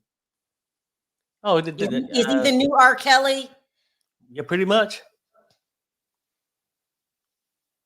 Oh, I didn't read the poll. I took a poll that said, did y'all think the government taking his assets and money, was that overkill? And you guys said... You got an update, honey. I got an update. Here we go. Refresh. Stroll. Here we go. Ventura. I saw the hanger. I saw he was angry that I was doing drugs with Carrie. Attorney. This broke up your 17-year friendship with her. Ventura. It did. Attorney. Did you tell Mr. Combs about your relationship with your now husband? Ventura. No. So the friend left because Diddy hit her with a wooden hanger? Wouldn't you? I would leave too. I mean, I would have left after I whooped his ass. Look, your problem is with her. She cheating with the trainer. You gonna bring your sex crazy ass in here and want to take your anger out on me? Yeah. Shit, yeah. She might take the beating, but once she would have swung back with that wooden hanger, yeah, I'd have been come back with a wooden chair, whooping his ass. That's ridiculous. Who knew all this was going on? Diddy's life was horrible. And then everybody would be like, damn, I wish I was Diddy. That man got more problems than a little bit. The hell with money. Yeah. See, that money shit gets you all caught up. Mm-hmm. That what, and go back to this, and people get mad. That what got Cassie caught up. You just can't help yourself. Wanting to be with that man with the money. Yeah, I mean, here we go. Miss Morgan sued you and Mr. Combs. Ventura says, made a demand. Attorney says, and you paid part of that. Ventura, I did. Attorney, and you haven't spoken with her since. Ventura, maybe one text. Attorney, that was the relationship ender. There's a misword here. No, Perry, huh? And she says yes. Yeah. When he says that was the relationship ender, I got it. That was the end of the relationship, and she said yeah. She lost a relationship with her best friend. 17 years. Because if you can't dream about hitting my best friend, I got you, Don, girl. You know I got you. You can't dream about hitting my best friend and I stay with your ass. It's just not happening. But they're in this drug-fueled, crazed, hallucinations lifestyle. It's just, it's a mess. And I'm thinking, Perry, the people that are saying that this is not a RICO case, this is not about ex-trafficking. I think we all know that Diddy is sick. I think they also want to hear Cassie take a little bit of accountability. And I think she's doing that a little bit here. What do you think? Do you feel like she's being accountable? I feel like she's being truthful. Am I immature again? Am I gullible again? No, I imagine she's being truthful when they ask the question, hey, did that ruin your 17-year friendship? Yes, it did. When you settled, did you pay half? Yes, I paid half. I felt responsible. And the accountability is part to me is that, yeah, Diddy did all these things to you, but a lot of it she volunteered for too. Now, volunteered to a point where the drug habit got out of control and all that stuff. You know, that's what I'm thinking. And I think at first, like the threesomes when they first started off, hey, it was the way, she felt fulfilled when they may have a threesome sometime early in the thing. But then Diddy started wanting to have them too often. And she wasn't looking for that much fulfillment.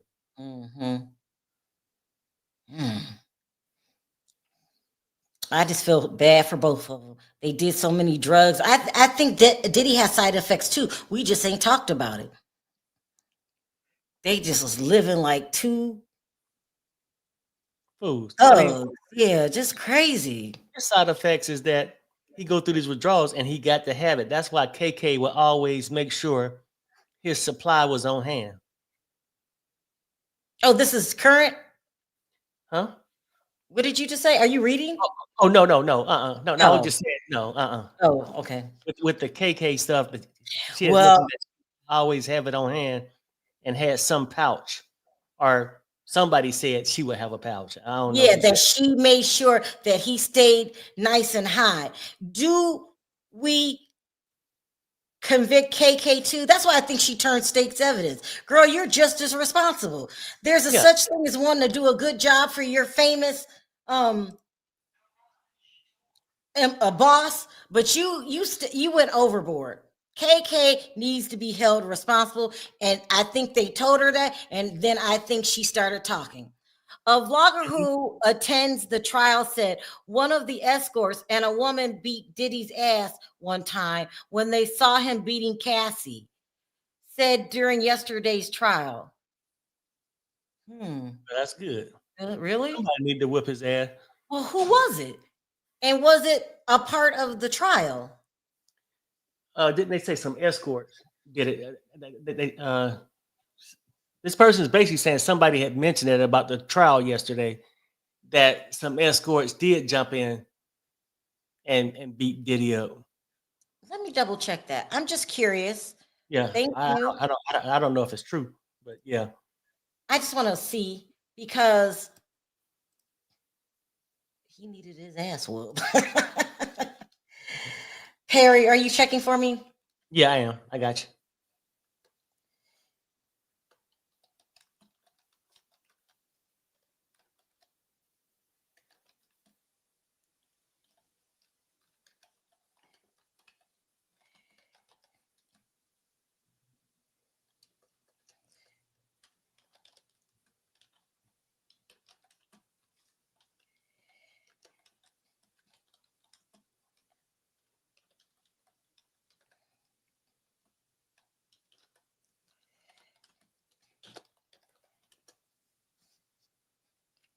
Hold on, guys. I'm just looking that up, see what happened, because if it is, I need to know about it.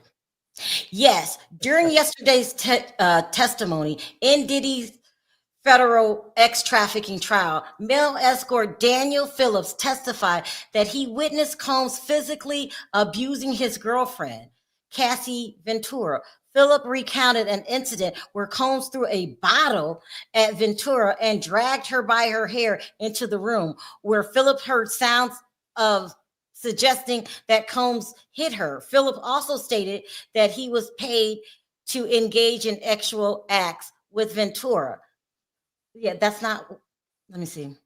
Cassie. You got an update too, honey. Got an update. Here we go. Hold on, guys. Get back to that in a minute.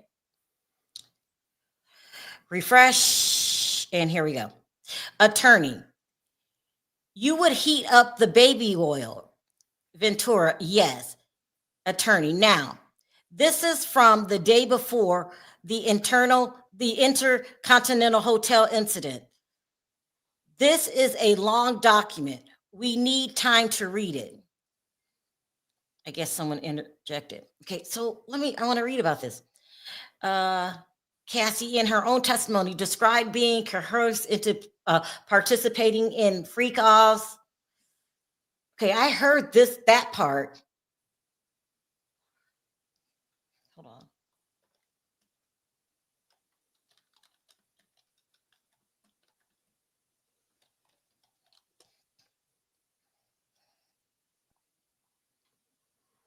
They heating up the baby oil. Why is the baby oil heated up? Well, Okay. you know what? Though? I mean, because now Diddy was in the viewing and stuff, and it come across with all that baby oil. He like it to be shining like a baby. That's like glistening. So it's almost like, I guess if you heat it up, it become like Crisco. Or that you cook Okay, it. hold on, let me read this. But No, Daniel Phillip did not testify that he physically assaulted Diddy. In his testimony during the federal X trafficking trial, Phillip described being hired to engage in X acts and admitting to seeing physical violence against Ventura. He asked her, was she okay? Okay. I'm going to keep looking. There's no evidence or testimony indicating that Phillip ever confronted or found Combs. Now, I just want to make sure I didn't miss something. Okay, let me text the girl. Hold on 1 second. Did you hear about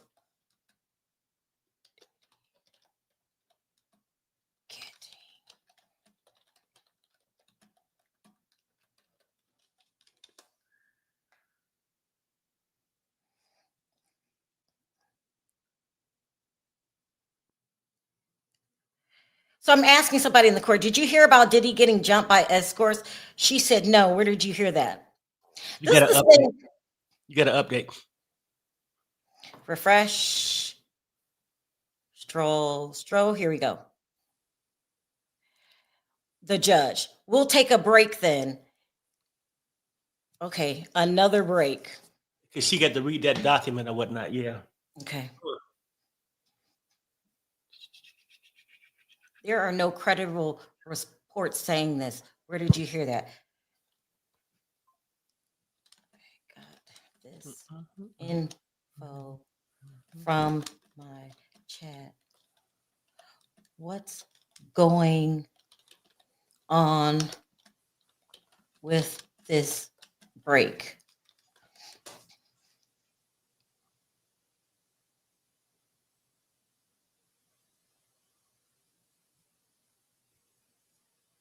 If the chat is saying that he was jumped by escorts, it's not official.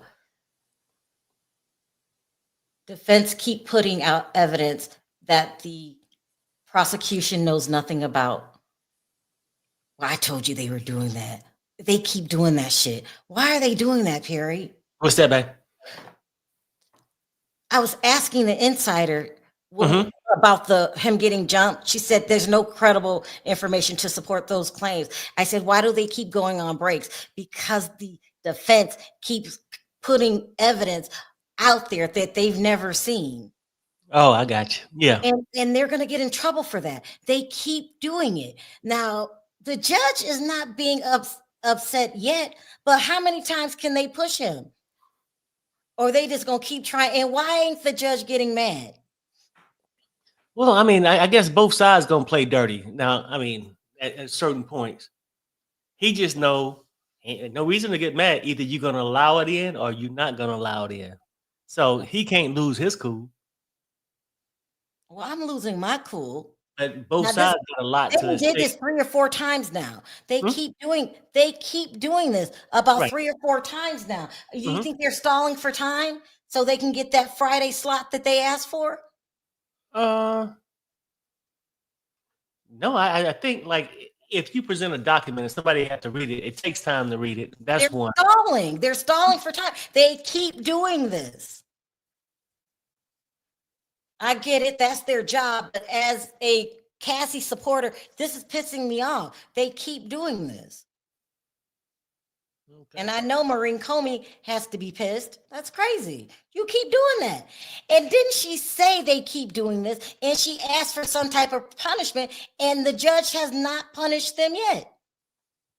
Yeah, somebody says discovery is already over. You can't keep know. introducing. Yeah, I mean, you can't introduce new evidence. I don't know then, but I'm sure the judge know on either side that he can't let something come in and then somebody cause a mistrial. I'm sure he's smart enough to know that, but I don't know. We got to ask ourselves the question, chat. Perry, can you watch? I'm going to put another a question in because I really want to know. Here we go. No, I want to know. We're taking a poll right now. Oh, I got to get rid of my other poll. I'm taking a poll right there now. Is this judge biased? Oops, I hit the wrong button. Let me try it again.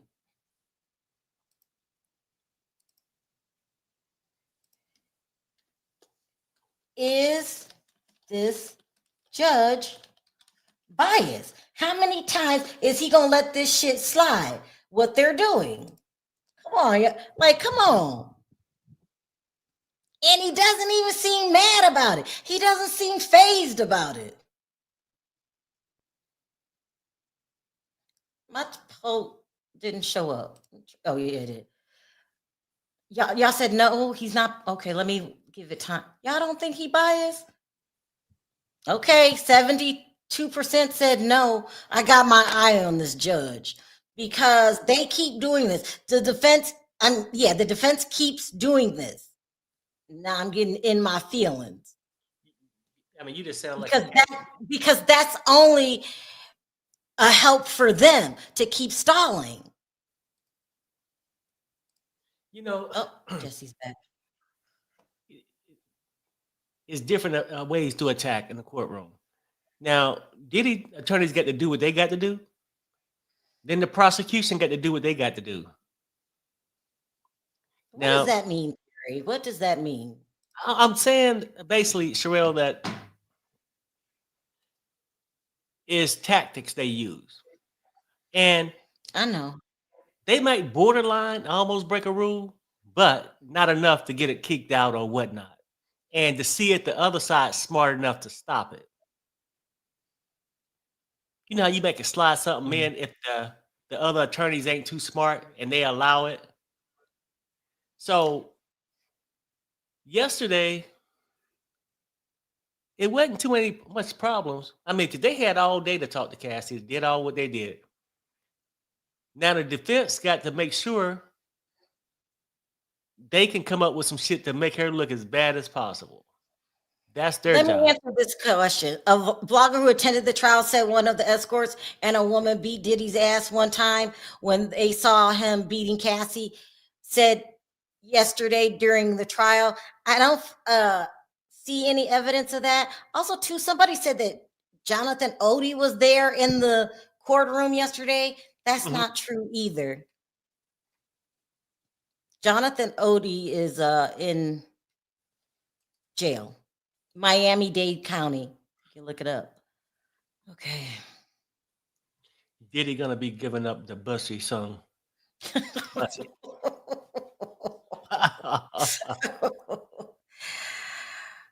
Said, yes, he's in jail. Yeah, for sure. We know he's in jail because we actually checked.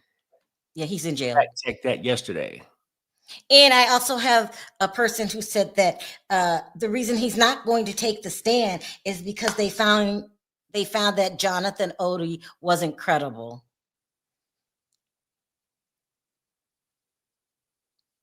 So they're saying he's not going to be on the stand. But who I want to be on the stand here, I hear they were going to put him on the stand, then they're not. They said that they were going to put Kanye West on the stand. I want to hear that. They also said they're going to put Michael B. Jordan on the stand. I want to hear that. So this we got. I heard they showed his photo to Cassie. She identified him under another name. That man is in jail. That's right. He's locked up. And he's facing some serious charges that I don't even want to bring up. Yeah. Odie gonna be in jail for a long time.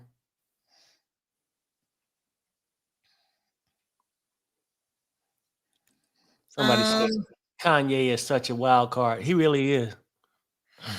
I mean, you don't know what the hell you gonna get. Perry, Kanye has been different, let me just say it that way, for a while now. Is this the new permanent Kanye? This been like 1 or 2 years when it started with the Taylor Swift thing. And he's just been off ever since then. And now I love Kanye's music, don't get me wrong. I do. It sounds like he's been getting his medication from Mexico too. Very stop. I love him, but I want him to be the old Kanye back when he made all those good songs and had a lot of confidence. A lot of people say that Kanye is never going to be the same because when his mother passed, it did something to him. I'm starting to say y'all might be right because he's just, I'm not going to say he's crazy, but he's different and he can get very hard to deal with. And he says crazy stuff sometimes. Like that he pleasured his own cousin. Like, what? Shut up. What are you talking about? And I'm glad that girl is gone, that he kept parading her naked all around town. Gone?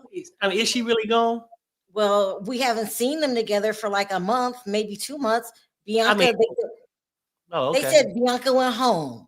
Oh, because okay. he was getting too crazy. After what she did in public, I don't remember what event they were at, but she flashed the whole damn world because all those cameras was in front of her. Yeah. Like that was just, I can't believe she did that. She might be mistreated like Cassie, and maybe she's at her breaking point. Yeah, well, now I think he used her, exploited her, but part of it that she liked it too. Oh God. He enjoyed the attention from it all. Right. Kanye might stand up wearing something very offensive. That hood he had on his head it just don't make no sense. What are you doing? If I see those boots one more time, like he just jumped right off a fire truck. So what do you think is wrong with Kanye? I think it started out substance abuse. Or do you think he couldn't handle his mother's death? Or both? Which one? I think it's drugs. I mean, like, me too. We all have different things that happen in our life. It affects you, but I think his behavior is just a man on drugs that's doing erratic things. He really is. Yeah. Yeah. I mean, because when his mom passed, I cannot remember. Was Kim Kardashian in his life then? I don't know. I can't remember either. But at some point, he had his own family. He had a wife and some kids. And he got worse and worse and worse. And I don't blame Kim. Okay, this is going to sound really bad. But she has to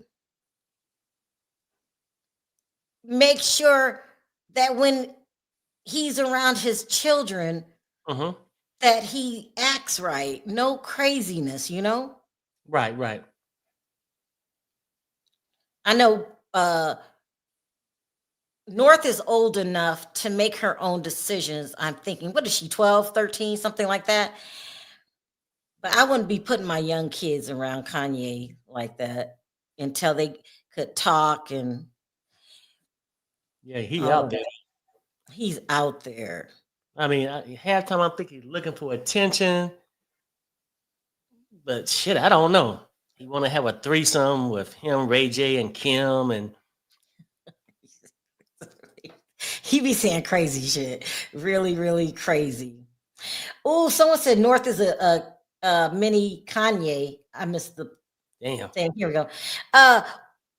When he was healthy and sane, do you think North is...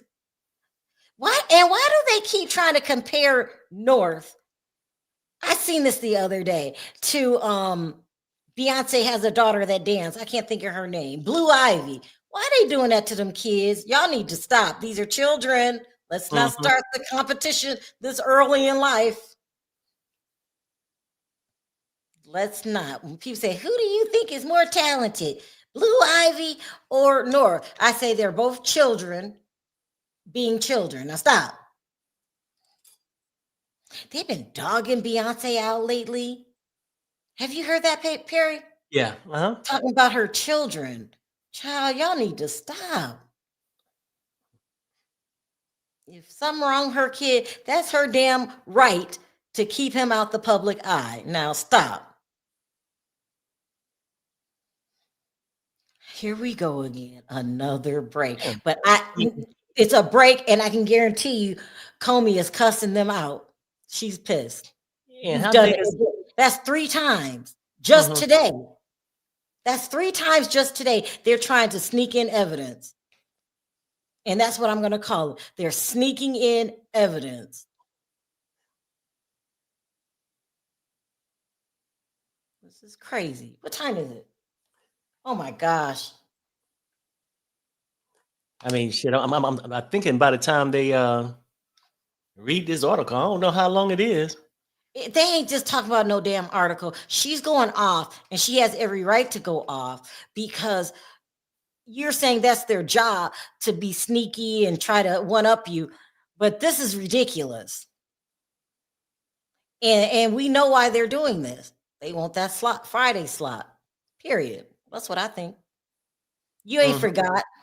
Right now, period. Because you were like, well, sometimes, do you think they forgot right now to show them? No, I see what you're saying. I mean, you saying they trying to set it up where they can milk pretty much the whole day tomorrow.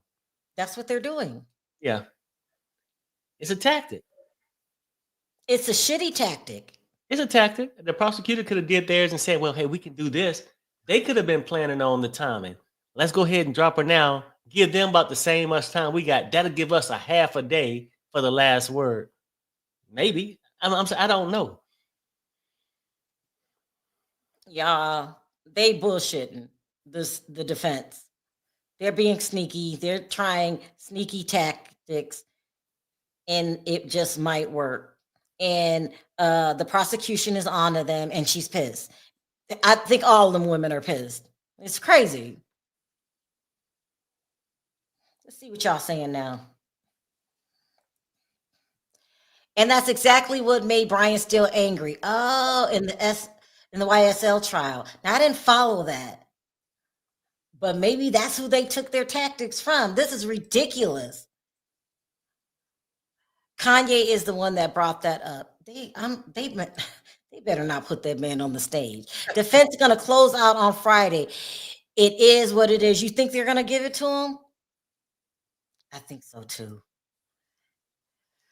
Always the child less expect. Rummy definitely has Solange energy. Prosecution did not have to exploit Cassie that way and have her humiliate herself. She just could have testified to the logistics of the RICO. Well, you know what? Well, what do you think about that? Were they being dirty the way that they questioned her? No, I don't think so. I think that was the obligation to do it. What? Who talking about the defense? Yeah. Yeah, the prosecution went and used her to put out all the stuff on Diddy, right? Mm-hmm. If you the defense, do you let that just Here sit we go. there? Here we go. We're back. They said 4:08 p.m. Judge says, we're in the home stretch of the day. Let's get our jury back. All rise. Jury enters. Attorney says, is this form from March 4th? Another attorney says, with UCT time, it was March 3rd. Escovedo says, okay, Mr. Combs refers to accessories. Ventura says, for the premiere. Now, when the judge said we're in the home stretch, that's like, wrap it up. Yeah, that's right. And that's where we at too. I'm still looking. I'm here. Oh, you are? Okay, thank you. Yeah. Um, yes, he's down there in protective custody waiting to testify. I wonder who they're talking about. I love you guys, especially Perry. Danny, please, it's gonna go to his head. You guys are amazing. Watching from the Gran Canaria, Spain. Really? Thank you. I always like Spain.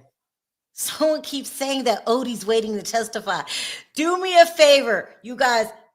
Odie is in prison in Miami-Dade County. Just call.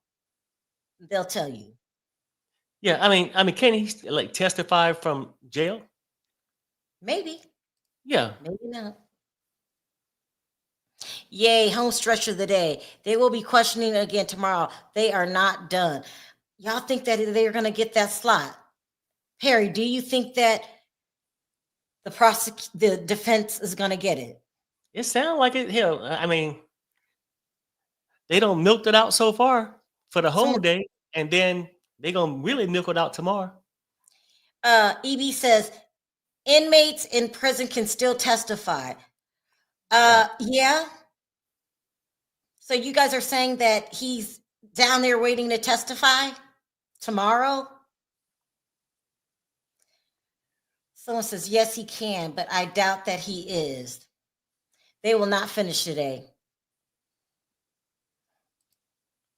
Exactly. He's in protective custody, waiting to be extradited to testify. Well, how would you know that? I don't know. We'll see.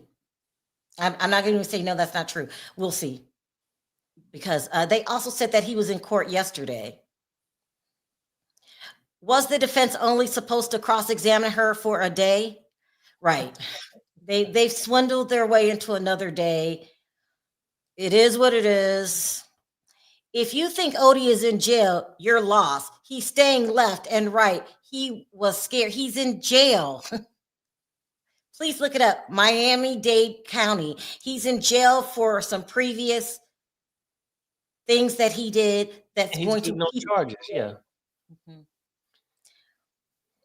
There's no reason to lie about it. I mean, we don't give a damn if Adi was outside the courthouse right now waiting to go in there to testify. That has no bearings on it. We're just saying the man's in jail.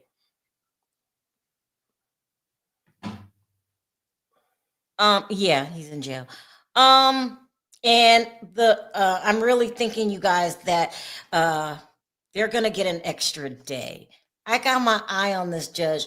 If I see the prosecution, if I see the defendants doing sneaky tactics, then the judge sees it. So I don't know. And maybe the judge know what he's doing. Maybe he know that he gonna cut him off at a certain time tomorrow. You know what I mean? I don't know. Crazy Goose says, yeah, he could testify via Zoom meetings. That's good. Someone speaking in Spanish. I don't think a lot of people speak Spanish in the United States. Sharrell, I have a feeling they're going to be wrapping it up soon. Okay. Let's see. And if they wrap it up soon, you know what that means. Defense won on just this issue. It does, doesn't it? And then they're going to stall in the morning. This is too much. What was I reading? Yeah. Hopefully they will finish tomorrow. You got an update.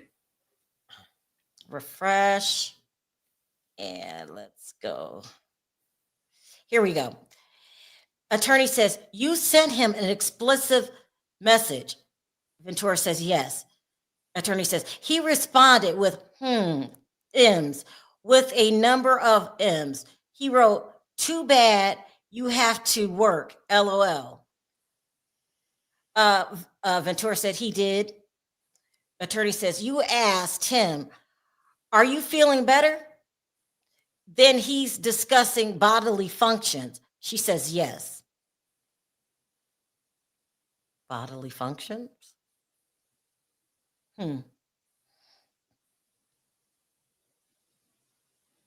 What the hell is M? Medicines? Like, like, Oh, like. oh, okay. Okay. Yeah, let me reread it. You sent an explicit message. I'm thinking a picture or something. She said something nasty. She says yes. He said he responded with okay, with a number of M's. He wrote, "Too bad you have to work." LOL. Ventura, he did. Attorney, you asked him, "Are you feeling better?" Then he's discussing bodily functions. She says, "Yeah." Yeah. What? Hopefully they'll be finished tomorrow so the prosecution can re-examine and then Cassie can be finished. Hopefully they don't have to call her back during the rest of the trial. Yeah. Yeah. Yeah, it's too much. It's too much. Cassie gonna go into labor and ask for Diddy to be by her side. Y'all are messy. Messy, messy, messy. But she's going into labor any day now. I think they proved their point. I don't think she should be back, but she's going to be back one more day, and hopefully that's the final day. She shouldn't be back tomorrow if it wasn't for the defense, because they told them pre-trial that she had to do something, probably give birth to her damn child. I wonder if she's going to be induced.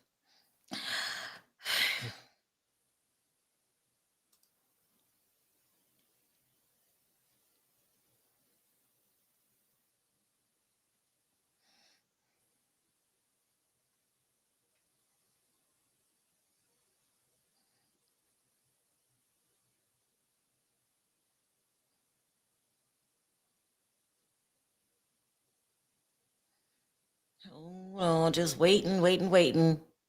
I hear they're supposed to be wrapping it up soon. What time is it? Oh, they've got a half hour. They should be wrapping it up soon. It's almost 4:30 there. Yeah. Almost, yeah. You said the defense had a plan. Shit. That damn defense. Child. I knew they were gonna be, it's a gang of them. And so each lawyer, each side is going at it. Prosecution and defense going at it. But it seems like the defense is one-upping the prosecution just for now. Tomorrow's a new day. You could have your funky weekend. I think they're going to get it. Somebody said Diddy found God in jail.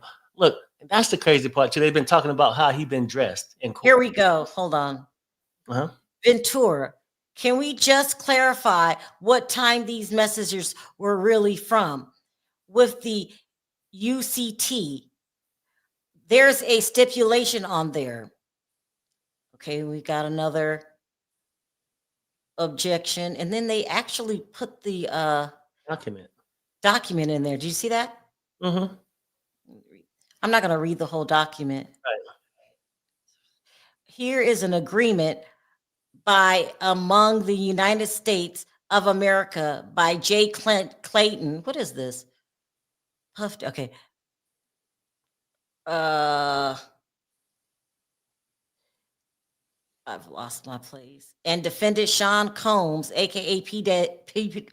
Diddy, and through his attorneys, Mark Agnifilo, Tenny Garagos, Alexandra Shapiro, Emma Estraveo, Jason Discal, Brian Steele, Xavier Donaldson, and Nicole Westmore, that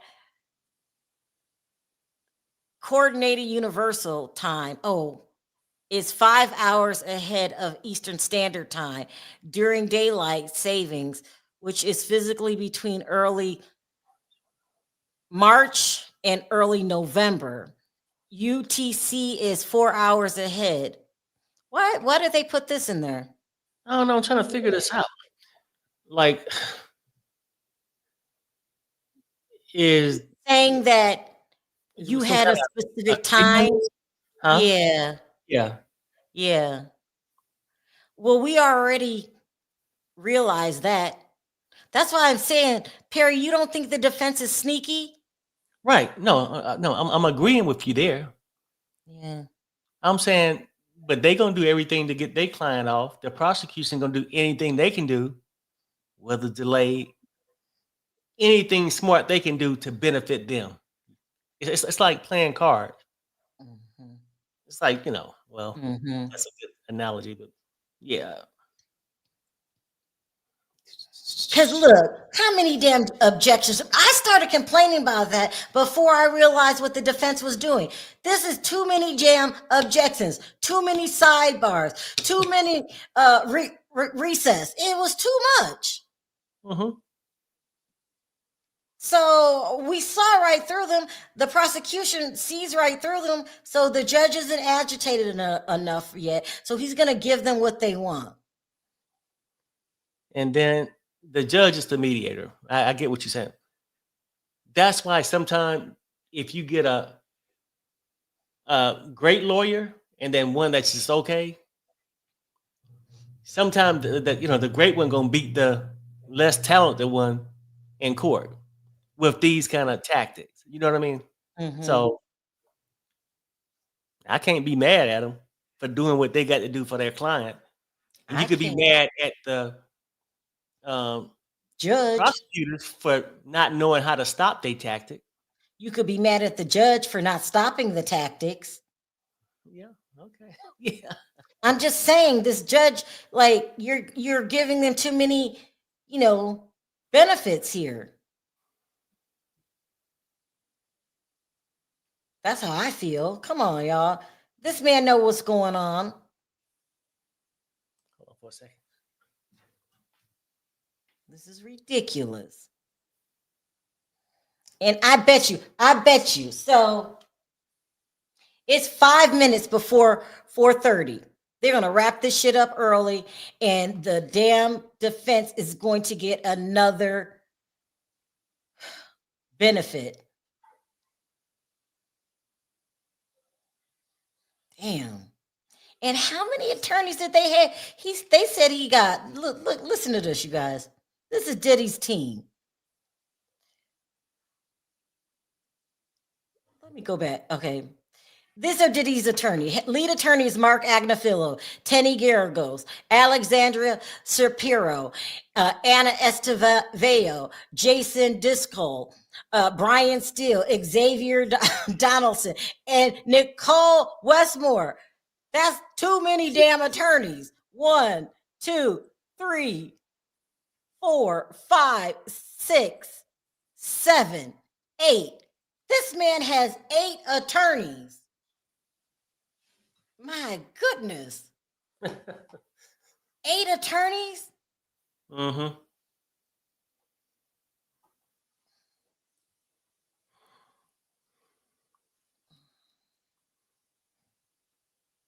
Yep.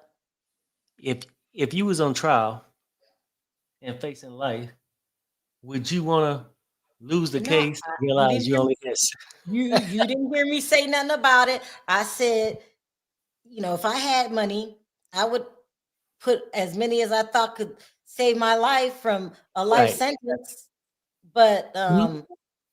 so that makes this better than the OJ trial, because OJ only had like, how many was it? The dream team, was it 4 or 5? Not Mhm. 8. Did he always trying to outdo somebody? Somebody said that he's playing it like OJ did. Yeah, exactly. Yeah, I should be a pro at this because Get an update, honey. OJ did the same thing. Refresh. Let me go down the list. Here we go. Esteveo says, Mr. Combs went to your premiere lunch in London at the London Hotel. She said he did. Attorney says, then he says, I just got out of a spiritual therapy session, Ventura. I asked, how did it go? Attorney, you said it was a process. This is leading up to the hotel incident. He went to a spiritual therapy session. What does that mean? Child, you ain't spiritual. I really You that need to go that's back. spiritual. Then he came out fighting and sexing. What kind of spiritual session was that? Put it this way, the therapy session didn't work. He need his money back.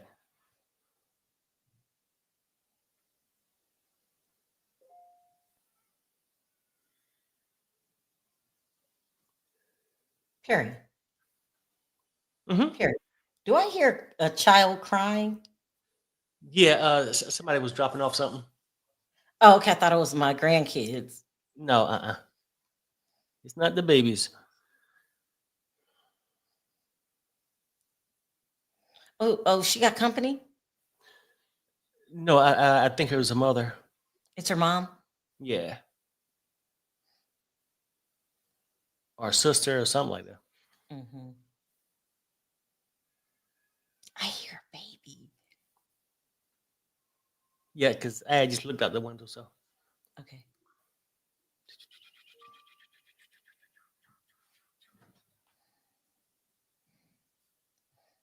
All right, y'all. We're waiting. Jeez. Day 4. Tomorrow will be day 5. Yep. And it's been a hell of a week. Let's just go on and give it to them. If you're not trying to, if you just step back as a spectator, this trial has everything. We got drug addicts and freak offs and blowing up cars. This is insane. It's sheer insanity. And I just, it's a mess. Don't ever, and I swear to God, if you would have told me this, even in 2023, before I knew all this stuff was going to pop off, I would have never said that Diddy lived his life like this. I would have picked somebody like, I don't know, if you told me that, what's that name? Kodak Black. If you told me that Kodak Black was living reckless, I would believe you. If you told me Kanye West was living reckless, I would believe you. For some reason, I did not see this with P. Diddy until the Cassie lawsuit. And I'm just gonna be real with y'all. I blamed a lot of people, maybe even Drake. You know how he can't keep a damn girlfriend? Maybe Drake too. I would have believed it. Anybody but P. Diddy. Anybody. Now, if you told me Birdman was living like this, I would say that I don't see that. But not Diddy. I thought he was don't ever envy anybody, you guys. Don't ever want to be somebody else, because you don't know what they had to do to get where they are. And my mother told me that a long time ago, and this is the dying truth. You don't know. And everybody has a tendency to envy money. Even though rich people tell you money doesn't make you happy. Rich people tell us money doesn't make you happy. There's always somebody to say, I want to be rich. I want money. I want fame. That was he got it. And now he fresh off a freak off in court with reading glasses on, sweaters, just like Mr. Rogers. Oh, no. They did say he was in sweaters. Child, they have got this damn defense. I'm telling you, they leave no stone unturned. And then on top of that, Sharrell, they said, and reading the Bible at times. Stop lying, Perry. Stop lying. I'm trying to tell you. Stop lying. Ain't nobody said TJ Jakes, did he send him a Bible? I don't know. Nobody said Diddy No, had a no, damn for real. Bible. Chat, save me. Did anybody hear that P. Diddy was reading a damn Bible? Just Yeah. crazy. If he did, they told him just to hold it up for a photo shoot. He don't even know how to spell Bible, let alone read it. I mean, hell, he probably got, for real, he probably sitting in the church with those reading glasses on, sitting there with his Mr. Rogers sweater on, his little slacks, and They acting put this modest, man, right? and let me tell you, Fury, they had to put him in a sweater because he wears suits a lot. Have you ever seen him in these nice tailor suits? So they really had to pull the sympathy strings and put his ass in a damn sweater. He don't know how to spell sweater. They had to take his swag away to prove his innocence. I'm telling you, you take that Yeah. away, and then he probably sitting there reading it, and Diddy, I don't look at him as a person that read the Bible. So I can imagine what's inside that Bible. It's probably a whole bunch of news. He just flipping pages. You know what I'm saying? This man, if you would have put him in suits and he would have looked tailored, and that just looks like the old Diddy. Yeah, and then he Gucci can down smell, to the socks. yeah, and I'm sure he in his heaven right now. He can smell perfume from the other females in the courtroom. He flipping those pages, just flipping. Hey, no, listen.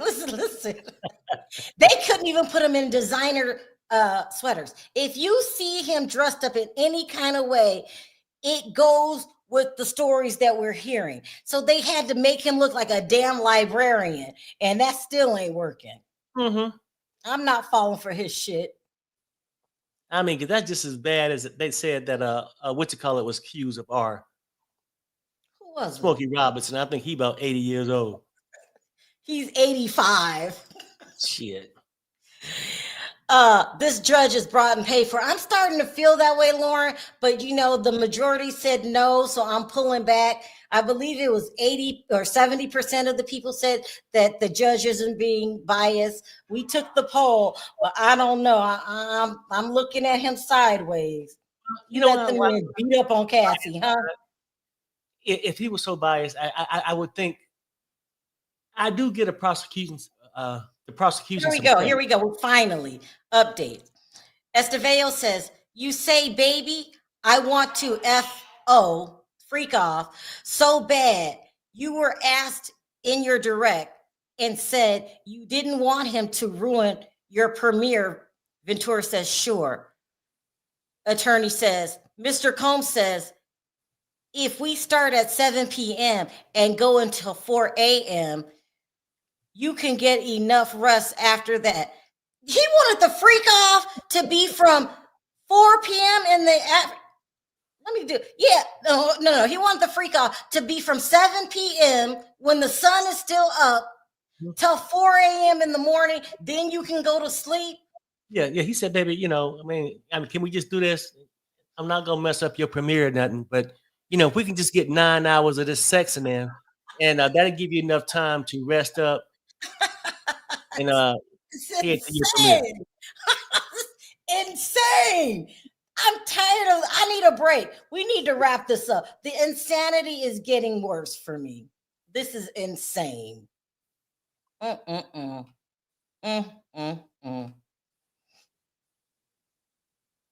she said, "Yes, I should have enough time." I mean, she's knocking out 9 hours like it ain't shit. Harry, I'm not gonna talk bad about Cassie. You need to stop. You acting like the damn defense. Push it and then push it. No. I am not talking about Cassie. I mean, he is demanding. Hell, I'm starting to think 20 million wasn't enough. He should have gave her 40. Yeah. No, seriously. Yeah. Because she's gonna have a lifetime of PTSD. Mm-hmm. So I don't know. And then they're taking hallucinant drugs and not remembering shit. She suffered permanent damage. And I'm sure he probably did too from all them drugs. You got to be kind to your body and it'll be kind to you. But if you're not,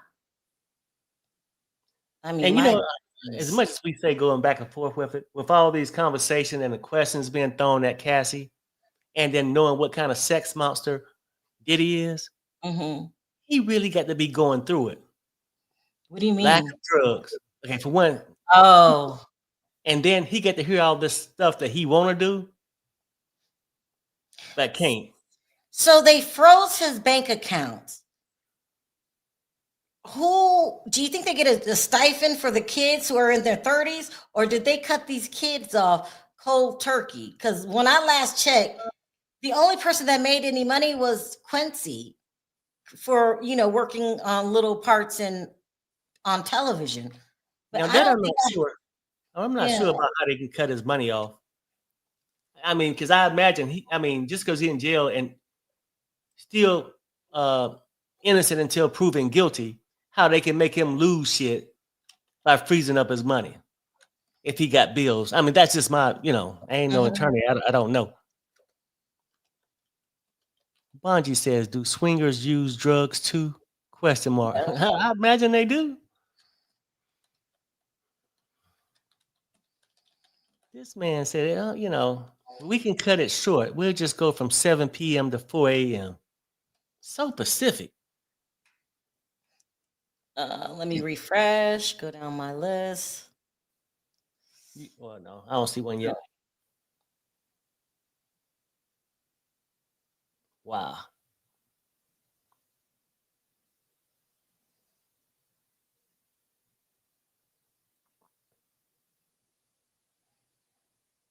So they're saying that with his accounts being frozen, the younger daughter that they call Love still gets a monthly stipend, and the two twins, but the older three boys do not.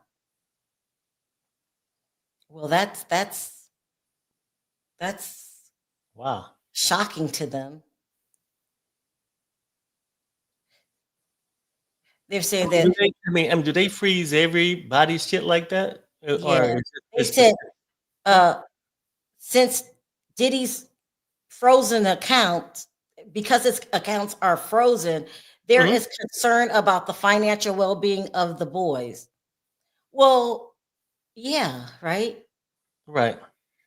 Huh. Well, okay, and then also too, I was telling you this earlier. They were saying that if he's found guilty, they could take his assets and his money in a procedure called forfeiture. And then all that money that he worked so hard his whole life will go to the government and not his kids. I mean, didn't the guy in the Rico thing in Atlanta, they came in and took all his shit and did all that? Yeah, you're talking about Young Thug. Yeah. That the government can come take your shit and not give it to your family? Yeah, now I'm not sure if he got it back or not, but I remember it was some arguments about that or questions raised about it. See, I don't really know. I mean, I damn sure ain't got no experience with it. After he paid his attorneys, what they mean? Let me see. If anybody know a lot, like, can they just freeze all his shit like that? Yeah, it's called a procedure Yeah. called. It says here, but Young Thug did successfully reclaim his assets because he Okay. wasn't found guilty. Okay.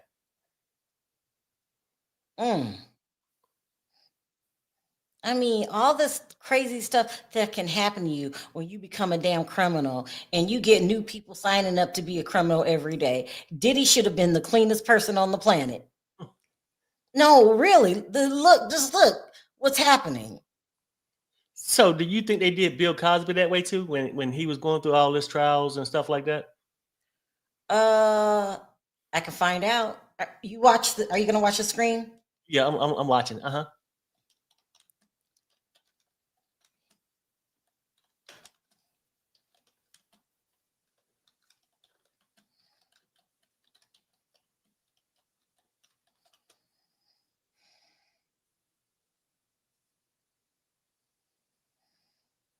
They said no, Bill Cosby did not lose his assets.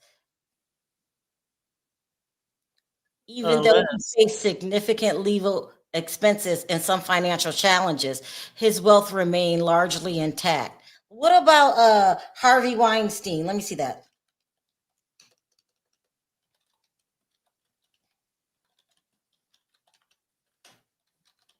unless they trying to say like if you getting tried on a RICO, I'm just guessing.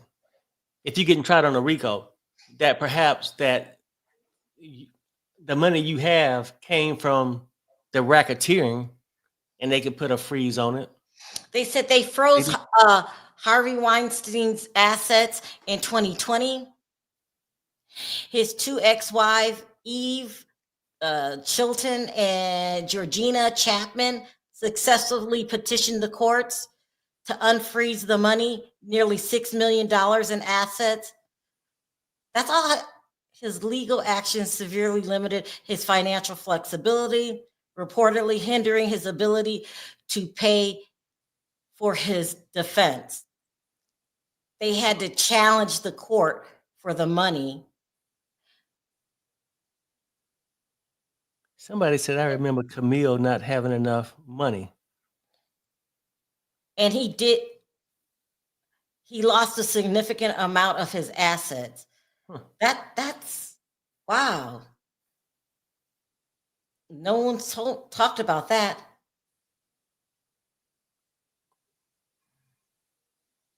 You're going to be really mad because they still milking this. They said eventually he was stripped of his entire assets.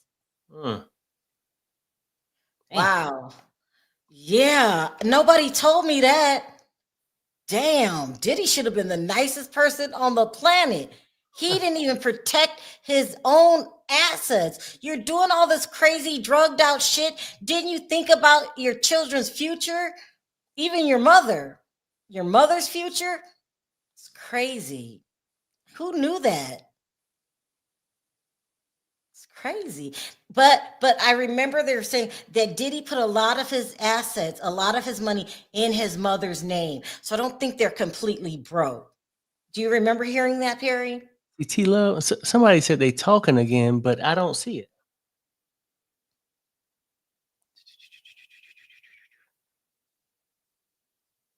I thought somebody said they was talking again. I could have sworn I thought. I'm checking. I don't see. I'm checking too.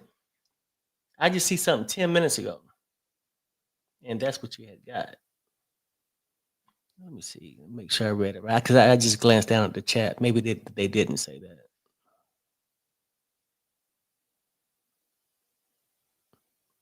No. Tommy Bite said it. Let me see. Let me check. Just our shit ain't refreshed yet. 10 minutes ago.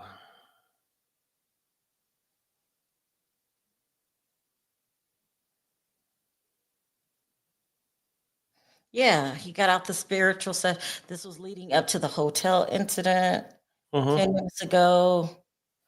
Mr. Cohn says if you start at 7 and go until 4, we made fun of that. Yeah, I don't see nothing else. Me either.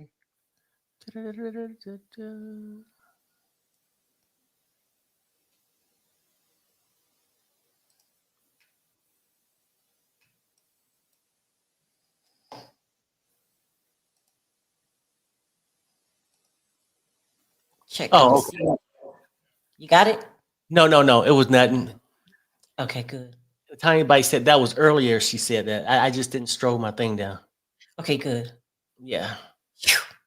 Let me just, for the sake of it, check the updates on CNN. But they can't talk if they want to do the plan to take over the whole day tomorrow. They got to stall it out.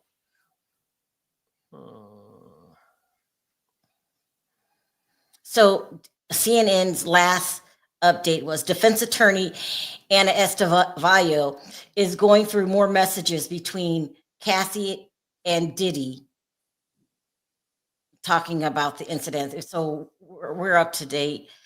Some messages were shown by the jury, by prosecutor Ventura's direct examination. After going back and forth about potential plans with her friends, Ventura message, "We can have fun. I don't want you thinking I don't want to. She told Combs to set it up. The defense attorney suggests that Ventura proposed and encouraged the freak-offs. Yeah. So, this was a bad day for the defense. Let's just be honest. But they get a chance to redirect. You mean the prosecution? Going prosecution? It was a bad day for the prosecution, pardon me. Yeah. But they get a chance to. Oh my God. Did you hear that?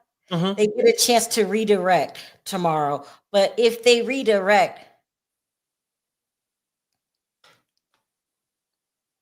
I know they're bucking for who has the final word, and that might be the prosecution. What do you think, Perry? Because in order for them to get the final word on Friday, they would have to go all damn day. Right. And what more can we say? Yeah. No, I agree. I mean, maybe they're trying to work it out right now. Some hell, I don't know.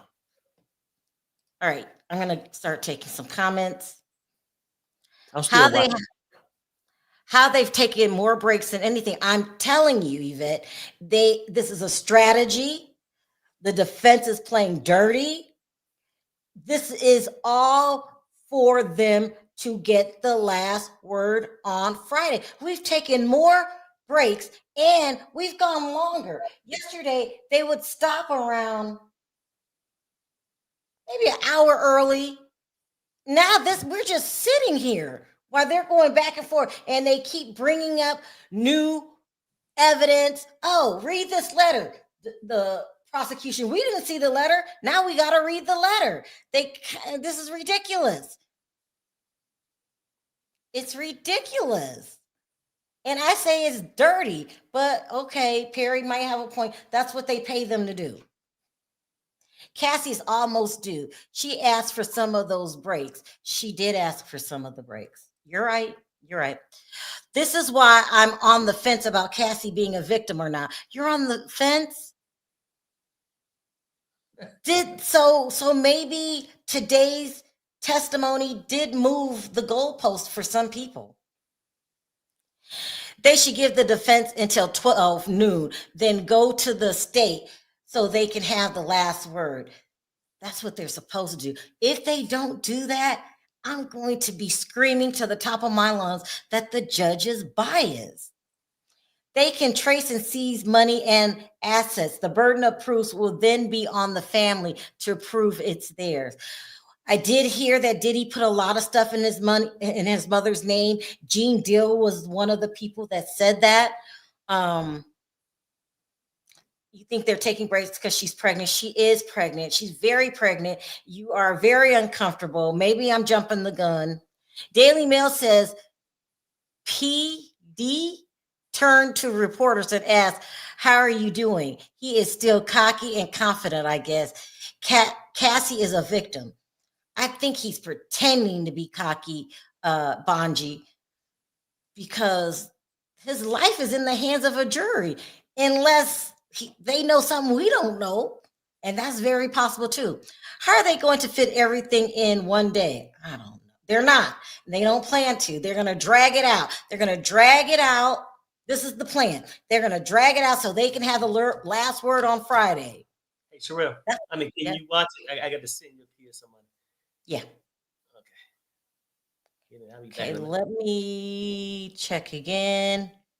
I'm not taking my eye off, guys. This is ridiculous. They think they're slick. And if they get the last word, then the defense just outsmarted the prosecution, and they need to not let this happen again. But it's looking that way. We've been sitting here. Y'all, we've been sitting here for a good, I don't know, at least 15 minutes since the last time, or 16. It's only been 16 minutes? Well, that's a long time when nothing. Yeah. Hell, I mean. Here we go. We got something, y'all. We got something.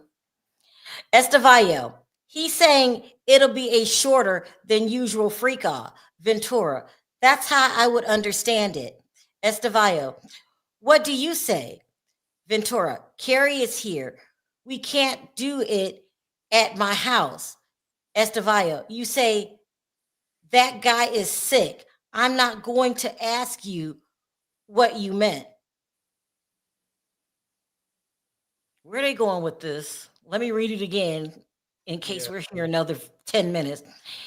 Estevallo says, he's saying it'd be a shorter than usual freak off. Ventura, that's how I would understand it. Estevallo, what do you say? Ventura, Carrie is here.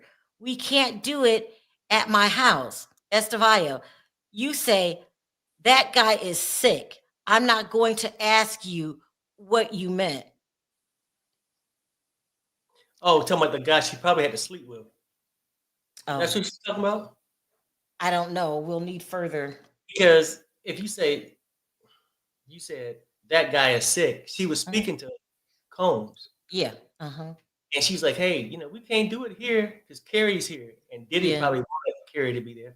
And he said, she said, well, I don't know. That guy is sick. Meaning probably Eddie's. the escort. Yeah. That's how I take it. Again, the judge stopped testimony earlier yesterday. Yeah, he did. He did. To tell you the truth, I'm ready to get up, stretch my legs. I am diddied out for today. But they're going to fight for this last minute. That's what I think.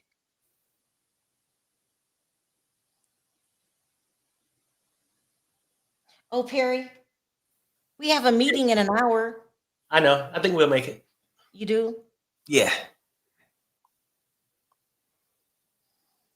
I mean, because no way she gonna just keep sitting there. I mean, shit, pregnant. I'm sure you got to get hungry. You get tired of sitting there. Yeah. Stretch, what I'm saying, something. So, I'm almost sure they probably gonna call it in the next 15 minutes or so. Yeah.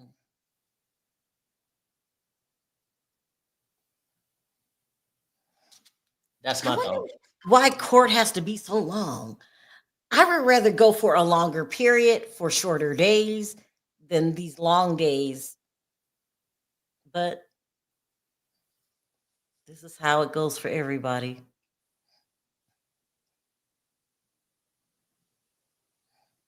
I haven't seen Toria today. I know. Did you talk to her? Huh? Did you talk to her? No. I haven't seen her. I've been here hanging out with you, honey. Having a grand old time. Yeah, wonderful time. How am I like? Comments. Huh? Let's start taking comments. That's what I'm going to do when it's downtime. He has the right to a full defense. Otherwise, he will win on appeal. Well, that's true. Burden is on the prosecutor. Learn the law. Judge would be disbarred if he stopped defense from questioning her in all relevant information. Well, maybe. Phew, I'm exhausted. Me too. Me too. You should invest in a computer desk that can go up and down so you can move. Oh, I know what you're talking about. Worth the investment. My son just got one. You know what they're talking about, Perry? That thing you just bought for Devin? Stand up, the kind you can stand up on. I'm gonna go get one tonight. You think I can go set it up tonight? Oh, maybe. If judges for Diddy, why didn't he let him out on bond? That's true. Remember, conviction rate in New York is high and exceed 90%. 98% is their conviction rate. They painted the picture as if she called the escorts and paid them on her own with her own money. They did that yesterday. Yeah. Beatrice says it's courtmanship. I mean, Beatrice, I could barely go an hour on my regular videos, child. I don't be trying to. I can't stand long. Some bloggers, they will film 7-8 hours. I'm not one of them. I think the judge is concerned that she's pregnant. That's why, and she is in her 8th month. She is due any day now. Any day now. They got Bobby Brown and Whitney Houston beat. They got Ike and Tina beat. Both of them need counseling and need to go to drug rehabilitation facility. They do. I mean, the drugs is crazy. I'm connecting to my Bluetooth, taking y'all with me to do some yard work. No, not the yard work. Oh my God. Let's see what Beatrice is talking about. That's probably what they're going to do, but they're going to redirect. Yeah. Sharrell, how will you cope when the defense start their case? I don't know. I might have to go borrow some HGB. No, I'm just playing. That's a bad joke. I don't know how I'm going to cope. Sharrell, just sitting because you're too short.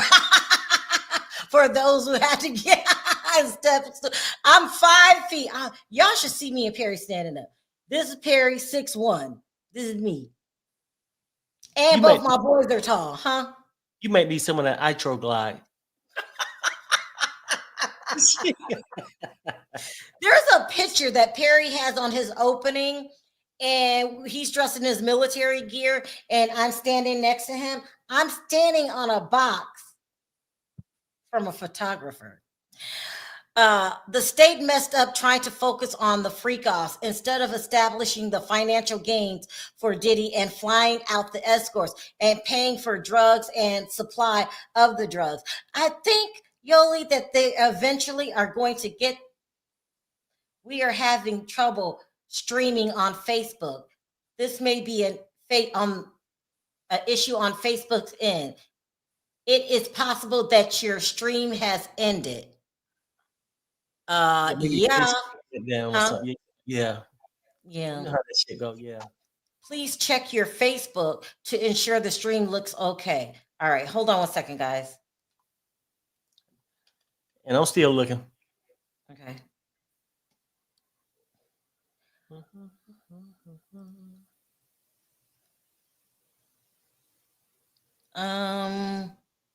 Yeah. They got an update, honey. They got an update. Refresh. And here we go. It says attorney. So you were turning into Johnny. Oh, was he a dancer or an escort? We hired him as a dancer, but he did what an escort does. Attorney, do you remember the beginning of this freak off in the Intercontinental? Not really. I believe her, you guys, when she says she doesn't remember things because she suffers from memory lapse because of the judge. So I am officially off of Facebook. I don't know how this is going to work. It just cut me off. Huh? Yeah. I mean, and I'm not sure how you can start it back up. Let me try it. I have to. Can you look for me and let me go? Okay. Yeah. Let me see if I can figure it out. Okay. Oh, tell me when. No, I mean, you go ahead and let me try to figure it out. Can you hear me? Yeah, I need to go back to my main menu, so I'll be right back. You recommend closing Facebook? I'm not closing it. Okay. But they want me to close it. But if I close it, it will close everything down. So I'm not doing that. They can, watch.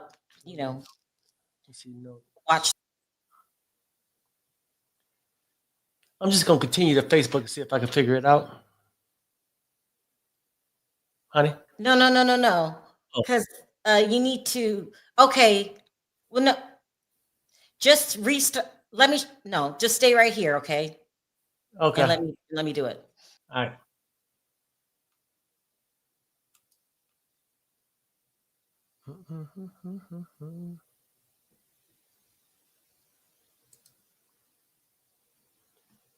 All right, I'm back. Let me see.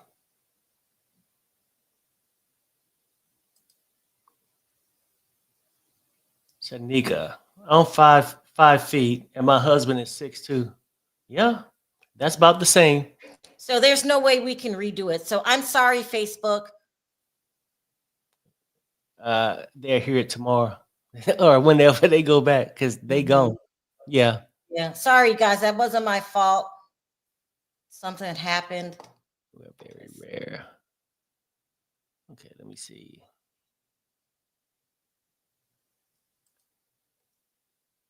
Yeah, sorry, Facebook. Somebody said they watching it. Hold on. Miss Marie, is it still working now? Yeah, can you see it now? I'm getting the same message again. We're having trouble streaming to Facebook. This may be an issue on Facebook's, and it is possible the stream was enabled or deleted. What? We'll keep trying to let you know if it's resolved. Please check Facebook to ensure the stream looks okay. If this continues for a while, try creating a new live. No, that's not happening. No, ain't nobody doing all that. Tila says YouTube is still going. Yeah, on YouTube. YouTube, yeah, it's still good. Yeah. You got an update, honey? We did. Here we go. The judge says, thank you, Miss Ventura. No discussions with the government. We'll see you tomorrow. Everyone else may be seated. How much more? Just me check. Just me check. Another attorney says, a half hour on redirect. He's how much more? We'll figure it out tomorrow. There you go, you guys. It's done, done, done. Okay, so maybe they worked it out because whatever time the defense saying, let me check, I find out how much more time we got. Then the prosecutor said, okay, that's fine. We only need 30 minutes to redirect. So maybe the judge ain't biased. Maybe the judge isn't biased. I'm hyper. Listen, I want to thank each and every one of you guys. These have been long days. Y'all have been riding with us. Thank you. This is only day 4. Tomorrow's day 5. And if that defense gets the last word, all hell is going to break loose on planet Sharrell. Thank you so much, you guys. They're saying that Facebook is censoring. Yeah, let me go ahead and just log off. Something happened, and we'll see you guys tomorrow. Thank you, thank you, thank you. Perry, any last words? If not, take us out. Bye, you guys. Let me know after the testimony today, did it change your opinion a little? And did my great advice help you change your mind a little? Let's go, Perry. Bye. Please give me some love in the comment, just a little bit, because Sharrell might be by her damn self tomorrow. I can't take Bye, you guys. Bye. Bye, everybody.